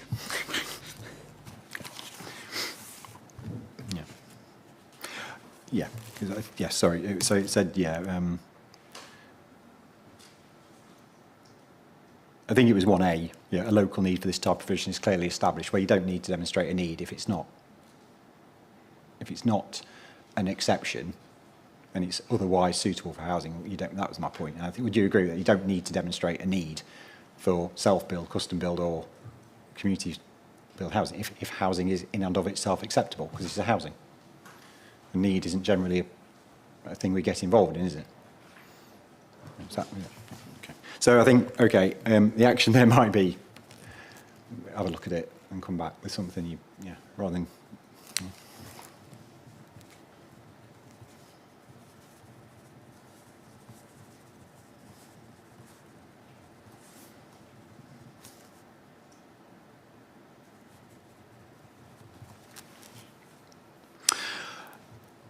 And again, I think, you said to yourself, trying to put 3 sort of approach, it might be that, yes, the policy covers all those types of development, but if it has to deal with things differently for different types, then by all means set that out. The other thing is about affordable housing. So it says that provisions are made for affordable housing. One is, again, I assume, without anything to the contrary, that's just in line with H2. There's nothing specific that any different approach to community-led housing or self-build or custom build? No, sir, there isn't. Thank you.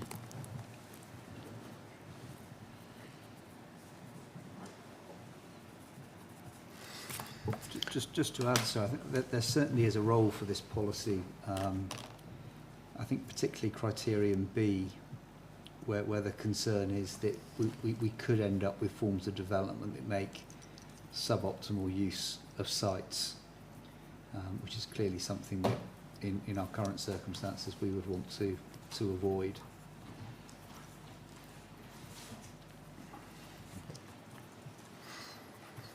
Okay.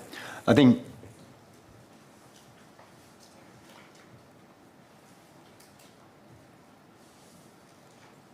yes, I think as I say, there may be elements you need to retain. I'm not necessarily suggesting the policy should be deleted, but it probably needs to be A, whether here or somewhere else there is no specific reference to self-build or custom build, so it needs to be picked up somewhere.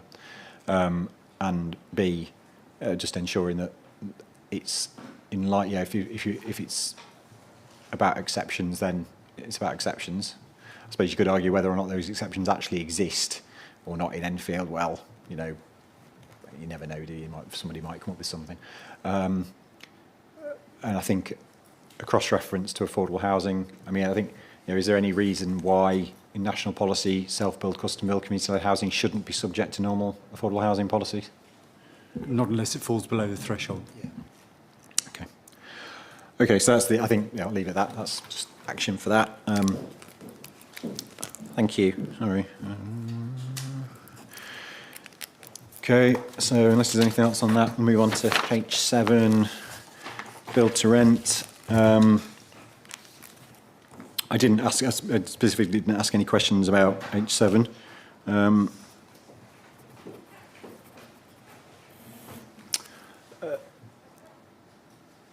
I think the main, and this was obviously, I said no specific questions, but generally pick up any issues of repetition, duplication consistent with the London Plan. I think the main issue here is whether it is consistent with the London Plan policy H11 and national policy on build to rent. There are, I think, if you compare H7 to London Plan H11, there are some slight differences in the way things are worded, everything. But again, is it generally speaking the intent, or is the intent that H7 should be applied in the same way as H11? There's no purposeful divergence. No. So if I were to look at those policies and come back with an action, if I considered that, go away and consider it and think actually there are some inconsistencies which you know, may or may not amount to anything, it's just that, you know, some rewording to draw them close together, that wouldn't be, you know, in the context of if you've got a policy on it, you know, do you need it? But assuming you do, it just needs to be, okay. Yes, no, thank you very much. No.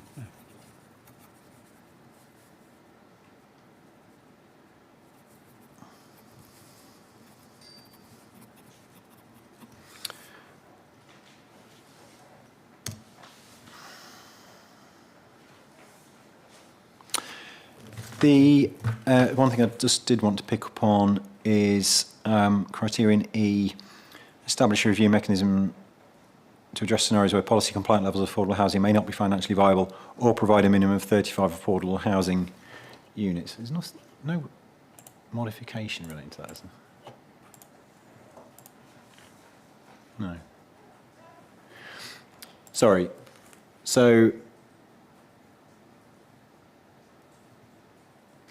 it talks about 35% as a 35% affordable housing measured by habitable rooms. That's clearly consistent with some element of H2.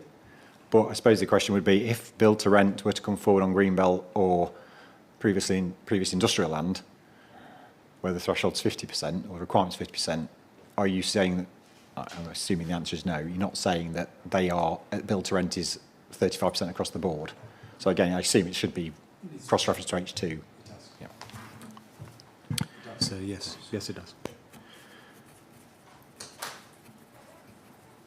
Okay, so I think, again, probably an action there.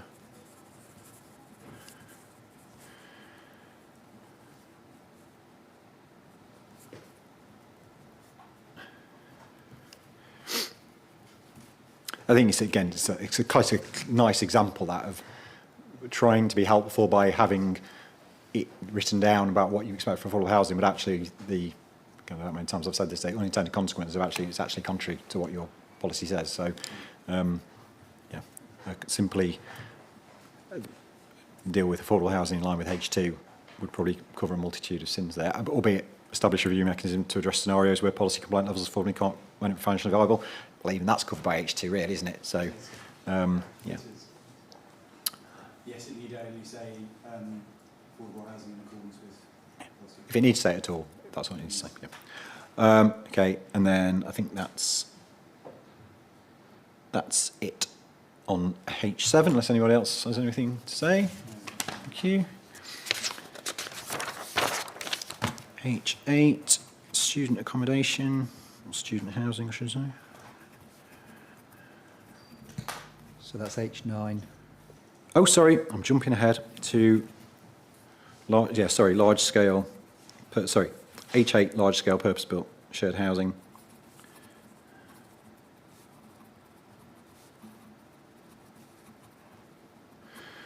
Right. Again, I don't think I had any questions that needed a written response on this. It's a very similar policy, I think, to London Plan H16. Again, I'm assuming that there's no intention for there to be any difference in approach between those two policies. So if there is any inconsistency, it's not deliberate, and therefore, if there is inconsistency, it's not deliberate, and therefore, an action would be to bring them together if I decided there was an inconsistency. Yes, sir.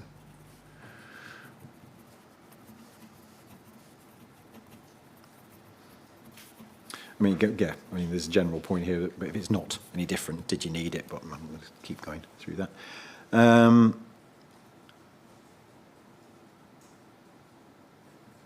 There is a main mod, isn't there, I think, suggested to this. Oh, the main mod suggested is just the standard one about having regard to rather than being in line with extraneous documents. That's nothing too much to say about that.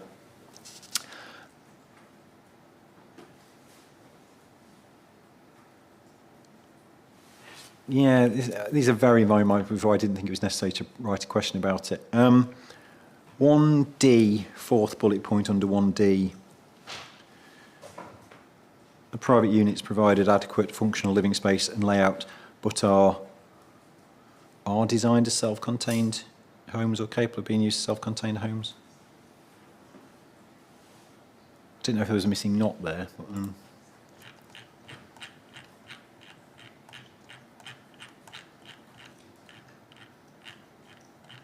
it's H16. Or am I mistaken?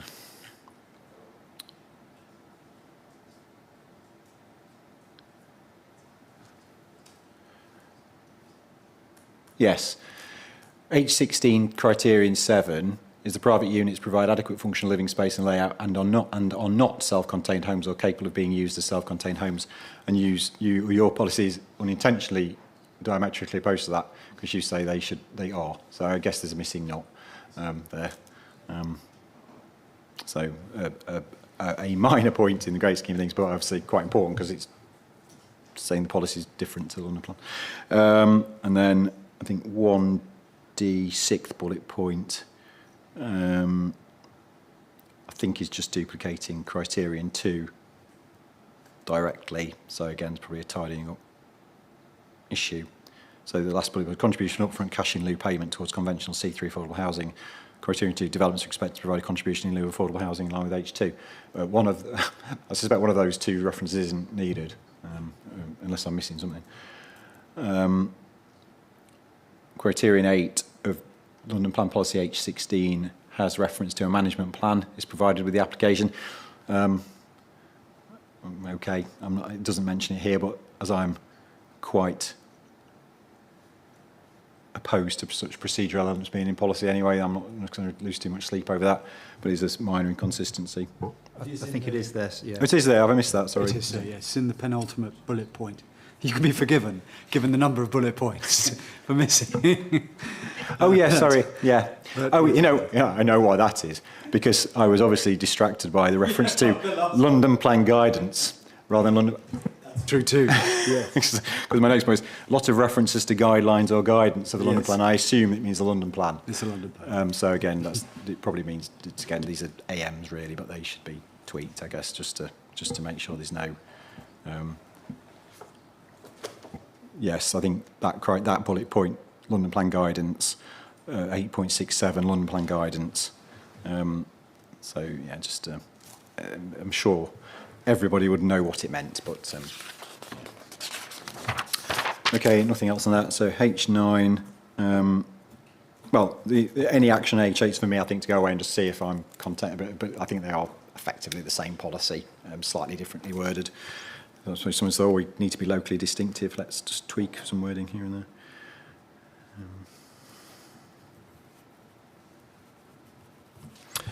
So H9 is now student accommodation. Thank you.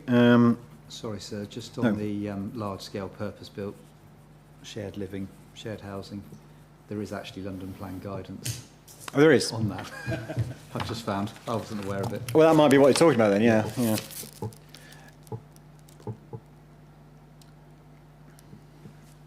Well, I suppose then it does need to be clear what that is then, because if it's A footnote or something to at least yeah, refer because to it. yeah, I must admit I just assumed it was a sort of tacit cross-reference to H16 or general stuff, but if there is. So odd. It shouldn't call it London Plan guidance, should they? It's supplementary plan guidance and to the London Plan. It's a very different thing. But anyway, okay. That's why I don't want to make a song and dance about it. It's something. If it's correct, it's correct. So just have a look at it. Okay. Student accommodation. So it's not my intention to revisit any discussions about the need factors. Just this is about the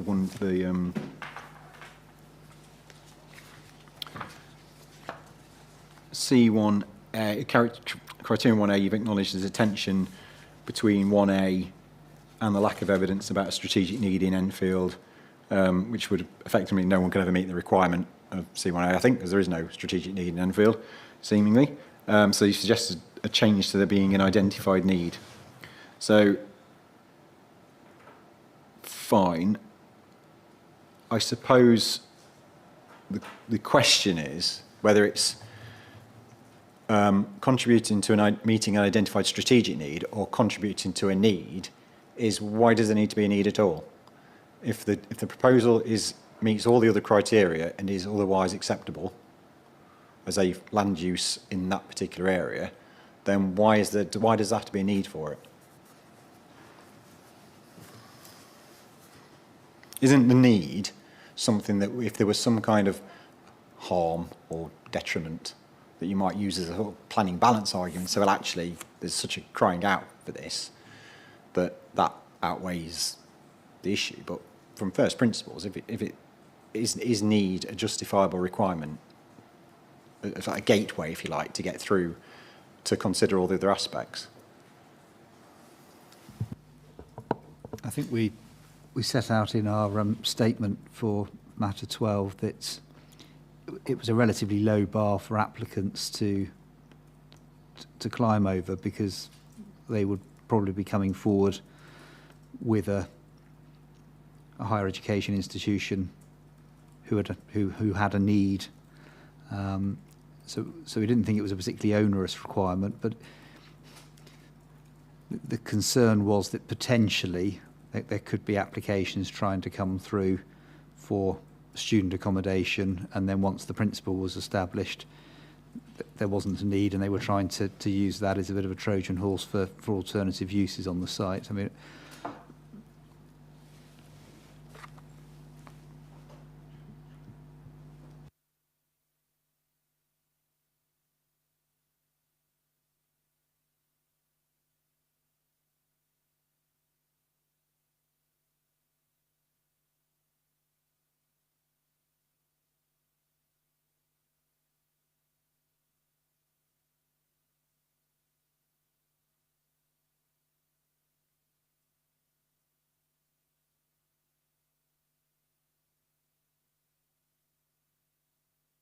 Thank you very much.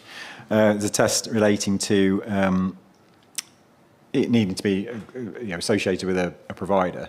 Is that what the policy says? then that's the, then, yeah, 1B, sorry, yeah, 1B. Secure, in cases where possible, providers should be secure the occupation, that's the phrase I'm trying to missing all over the place. Secure the occupation by specific education institutions. That's so not only is it, you've got to have a need, an identified need that you've got to demonstrate for some reason. You've also got to be linked into an education provider. So, but if 1B more or less satisfies 1A as modified, then you don't need 1A, do you? Because 1B does it. 1B does the job. Yes, it's not a big point, so I think I would interpret it secure the occupation would be post development. You've got someone in there. It's a simple requirement. To, the idea of one now is to make sure that there is some evidence of need, which could be simply a letter from the institution that they are working with to demonstrate that they have a shortfall in accommodation and why this location is suitable to meet their needs. Okay, I'll think about that. I'm sort of not convinced, and I think the Trojan horse argument is it's a similar thing to what we were talking about earlier about the concerns about people getting planning permission for 35% affordable housing and they can't afford it. Well, yeah, that happens. People come back with changes of use, and you consider them accordingly.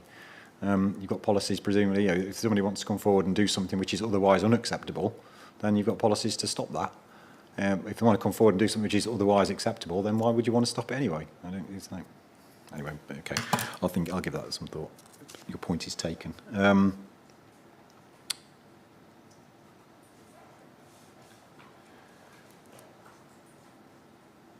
I think you've referred me to policy when in reference to the need issue and my point about need. You've referred me to London Plan H15 and said, well, that says need.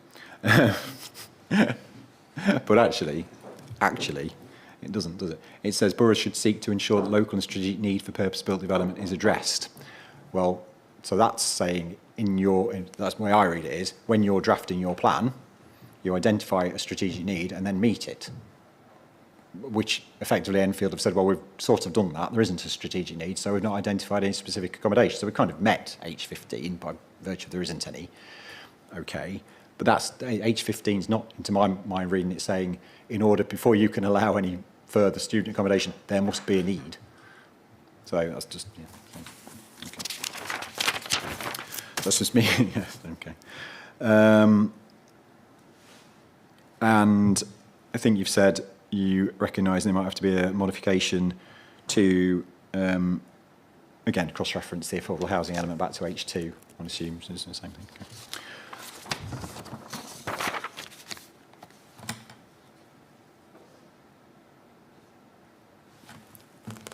Just picking this up, because I said we would earlier, criterion 2A, well-connected and of good levels of public transport accessibility, normally PTAL 4 to 6. And as I said earlier, well, in the other context, good accessibility was 3 to 6. Is there a particular reason it's 4 to 6 for students? Is that what H15 says? I think it does it?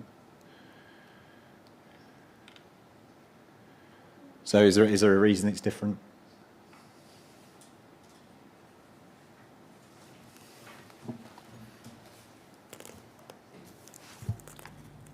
So the only reason would be, I think, lower car ownership, and therefore more likely to be reliant on public transport.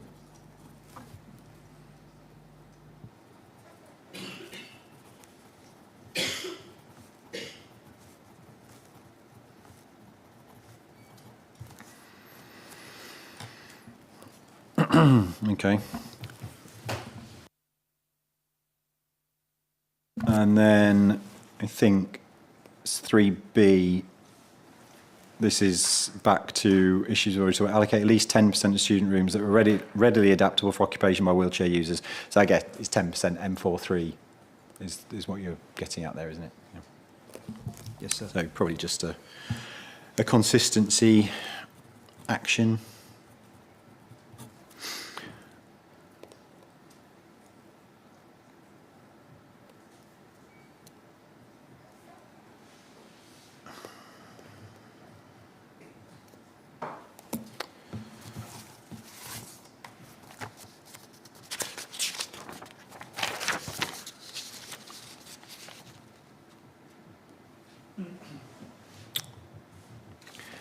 Yeah, I asked about this sort of what the London Plan talks about in terms of mixed and inclusive neighbourhoods and what that meant. And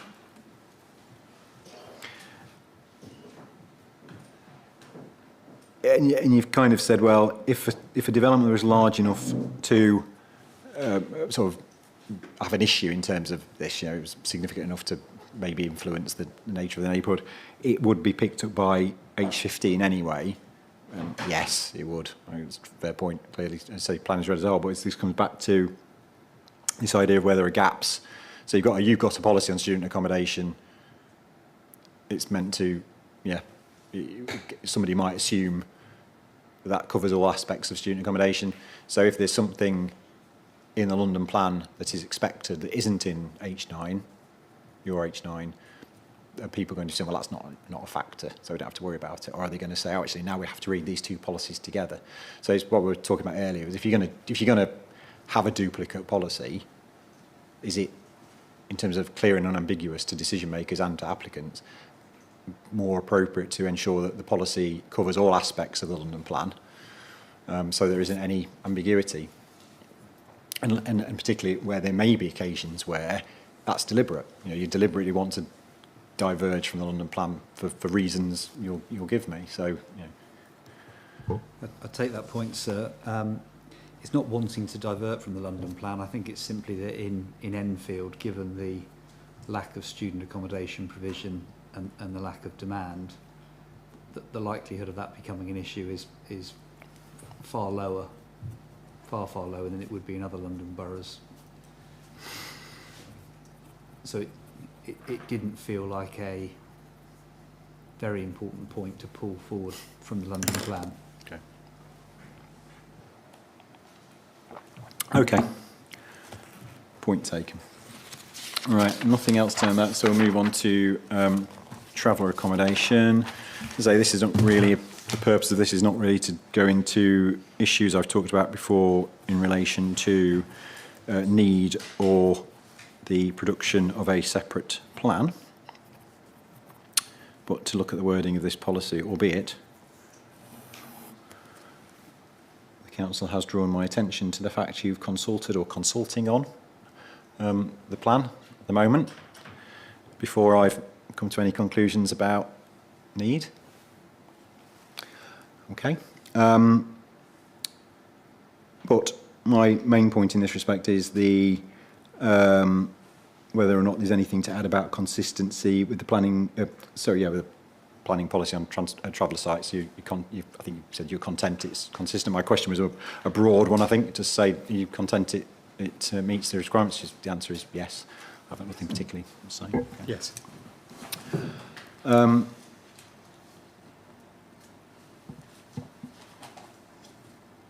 will just pick this up again, because I'm not entirely sure I'm quite content or clear on the question or the answer.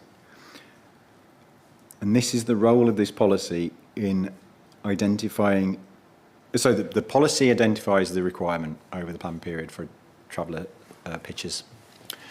And you suggested, we know we suggested a modification based on updated evidence as to what that figure should be.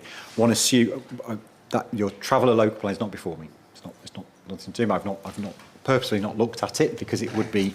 I don't want to get into that. But but I've got a couple of questions about it. So one, I assume that the traveller local plan is taking its cue from this document and saying, this is the need that this plan seeks to meet. What I don't, so that's one thing. What I don't, so it is a strategic policy. It's down as a development management policy, but in that respect, it's a strategic policy in terms of meeting need. I don't know what the travel local plan is saying about greenbelt sites. There's been some allusion in some reps to me about greenbelt sites, and it might be that they will come up under the design policies. Ironically, I don't quite, there's a link to those design policies, but so it's been sort of put to me in a roundabout way. There may be some provision of greenbelt sites in that plan. So my question is, in terms of effectiveness and role of this policy, and I've asked this before, is the extent to which this plan is meant to or should establish the exceptional circumstances for releasing Greenbelt for gypsy and traveller sites, and whether or not that is the expectation. So no is the answer. It isn't necessary for those principles to be determined through this plan. This plan is simply identifying the level of need as one can see at H10. And the second part of H10 is to direct applications that do come in from a development management perspective, but don't dictate or deal with the allocations, which will be determined entirely through the Traveller Local Plan processes. And so there isn't a requirement, given that the role of this plan is not spatial, say for dealing with development management applications that may come in, not spatial in terms of the appropriateness of the allocations. So it follows that the justification for the release of one or more sites that may come forward in the Traveller Local Plan context is not for this plan. Okay. Because I go to the framework, paragraph 145. Strategic policy should establish the need for any changes to the agreement boundaries. So what you're saying to me, my implication is that the Travel Local Plan will contain strategic policies. Yes. If it's actually seeking to remove land from the greenbelt, which I technically don't know if it is or not. Exactly. Yeah. And as far as you're concerned, that is a perfectly justifiable approach to have effectively two sets of strategic policies addressing this issue in two plans. I mean, I know this is going back sort of to stage one, but I'm not, the principle of that, clearly I've not found at the moment, and I may well have raised it if I had by now, that the principle of two plans is inappropriate. But obviously with the content of this, I want to ensure that this plan is doing what it's supposed to do in that context of having two plans. And you're saying there's absolutely no reason why you can't have two plans dealing with the same strategic issue, one dealing with need and one dealing with delivery, completely separate to each other. Yes, there is no, there's nothing to prevent that approach being taken either as a matter of policy or as a matter of law. And they are dealing with strategic matters, but they are not dealing with... I'll say that again. There is no reason why there can't be two plans, either as a matter of policy or as a matter of law. And the strategic policies that each of those plans is directed to are different.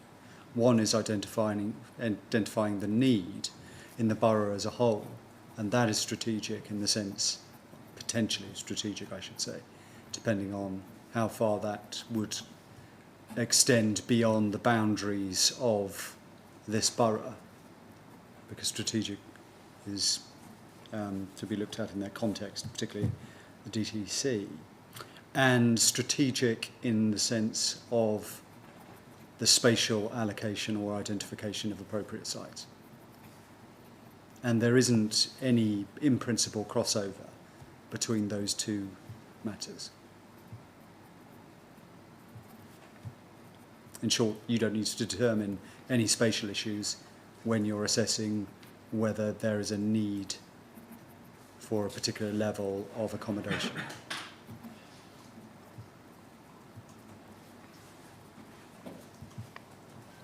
Okay. I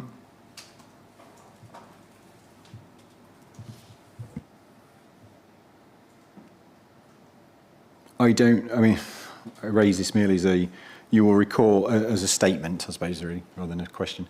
You'll recall that one action I did set for Chase Park and Cruise Hill, that reference to gypsy and traveller sites should come out. Yes. And that one assumes has been factored into, albeit it's not part of a formal plan yet or anything else. That was at least an action for that time that's been borne in mind, one would hope. Yes, so, yes. Okay. Think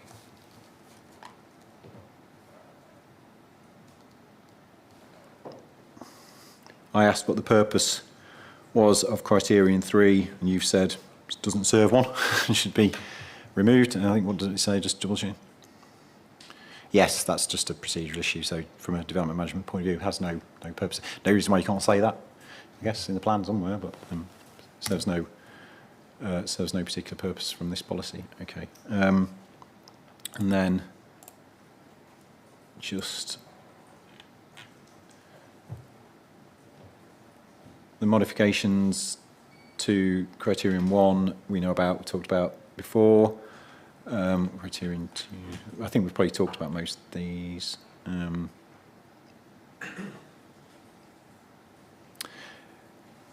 Your new criterion C, the impact on the landscape, heritage assets, biodiversity or visual character and the amenity of the area, particularly greenbelt, is carefully considered to ensure no harm is caused. And this is where we get into the classic, that's not what your policies on biodiversity, heritage, greenbelt say. None of them say no harm is caused. They all have criteria for how you will assess the effect and harm. And this is where I think, I can understand why you want to have some of these criteria sometimes and, say what you think is right, but actually that's not what your policies say. None of the policies say no harm is caused. So if you need to have such things, and unless there's something specific about gypsy and traveller sites, about those issues that needs to be drawn out, it probably needs to say it in a more explicit terms. But otherwise, if this is just your general approach to landscape, heritage, biodiversity and visual character, well, they don't need to say it because they'll be picked up anyway. So if you really want belt and brace, the supporting text could say these issues will be addressed under the relevant policies, or you can have a series of cross-references, or you then need to go into more detail about what it is actually you're seeking to achieve. But fundamentally, it sounds right. No harm is caused, but it's not right, is it? Am I wrong there? Yeah. There's nothing specified in the criteria to say there will not be any harm. That is certainly true. And in relation to the PPTS policy, or the relevant criteria for the PPTS policies, it indicates, for example, one should provide for a proper consideration of the effect of local environmental quality on the health and well-being of the occupants or on others as a result of new development. Forgive me. There we are, yes. Do you want to flag that up? There's also a modification, Mr. Gillespie. So I think that's the point the inspector is making. We said no harm in the modification. Yeah, no, go on. I'm sorry. Yeah. Sorry, just clarifying there. So there is no intention to vary away from the other policy requirements, for example, in relation to biodiversity. And I think in trying to flag what we felt were the main issues to be considered when looking at applications for traveller sites, in summarising some of those considerations, we've gone further than the other policies in the plan require. So with your guidance, I think we would look to either modify those requirements, or as you suggest, they could be cross-references in the supporting text. Or it could be phrased in a way which is we will have regard to the effect on these features.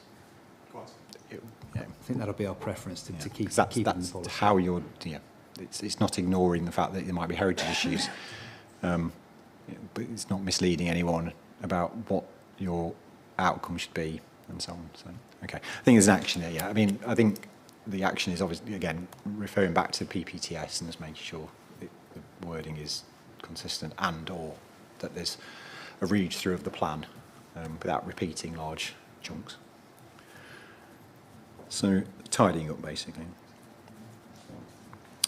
Okay. Okay, that's me done on housing. I think it's time for a break anyway. So if we have until 4:30, and I would hope we could be done by 5. We'll be done by 5 because we're doing the health. There's only 2 health policies, I think, so there's not a huge amount for me to go. That's right, sir. Just 2 policies. Okay, thank you. So back at, what time does it say? 1:30. 1:30. Okay, back at 1:30. Thank you. Thank you.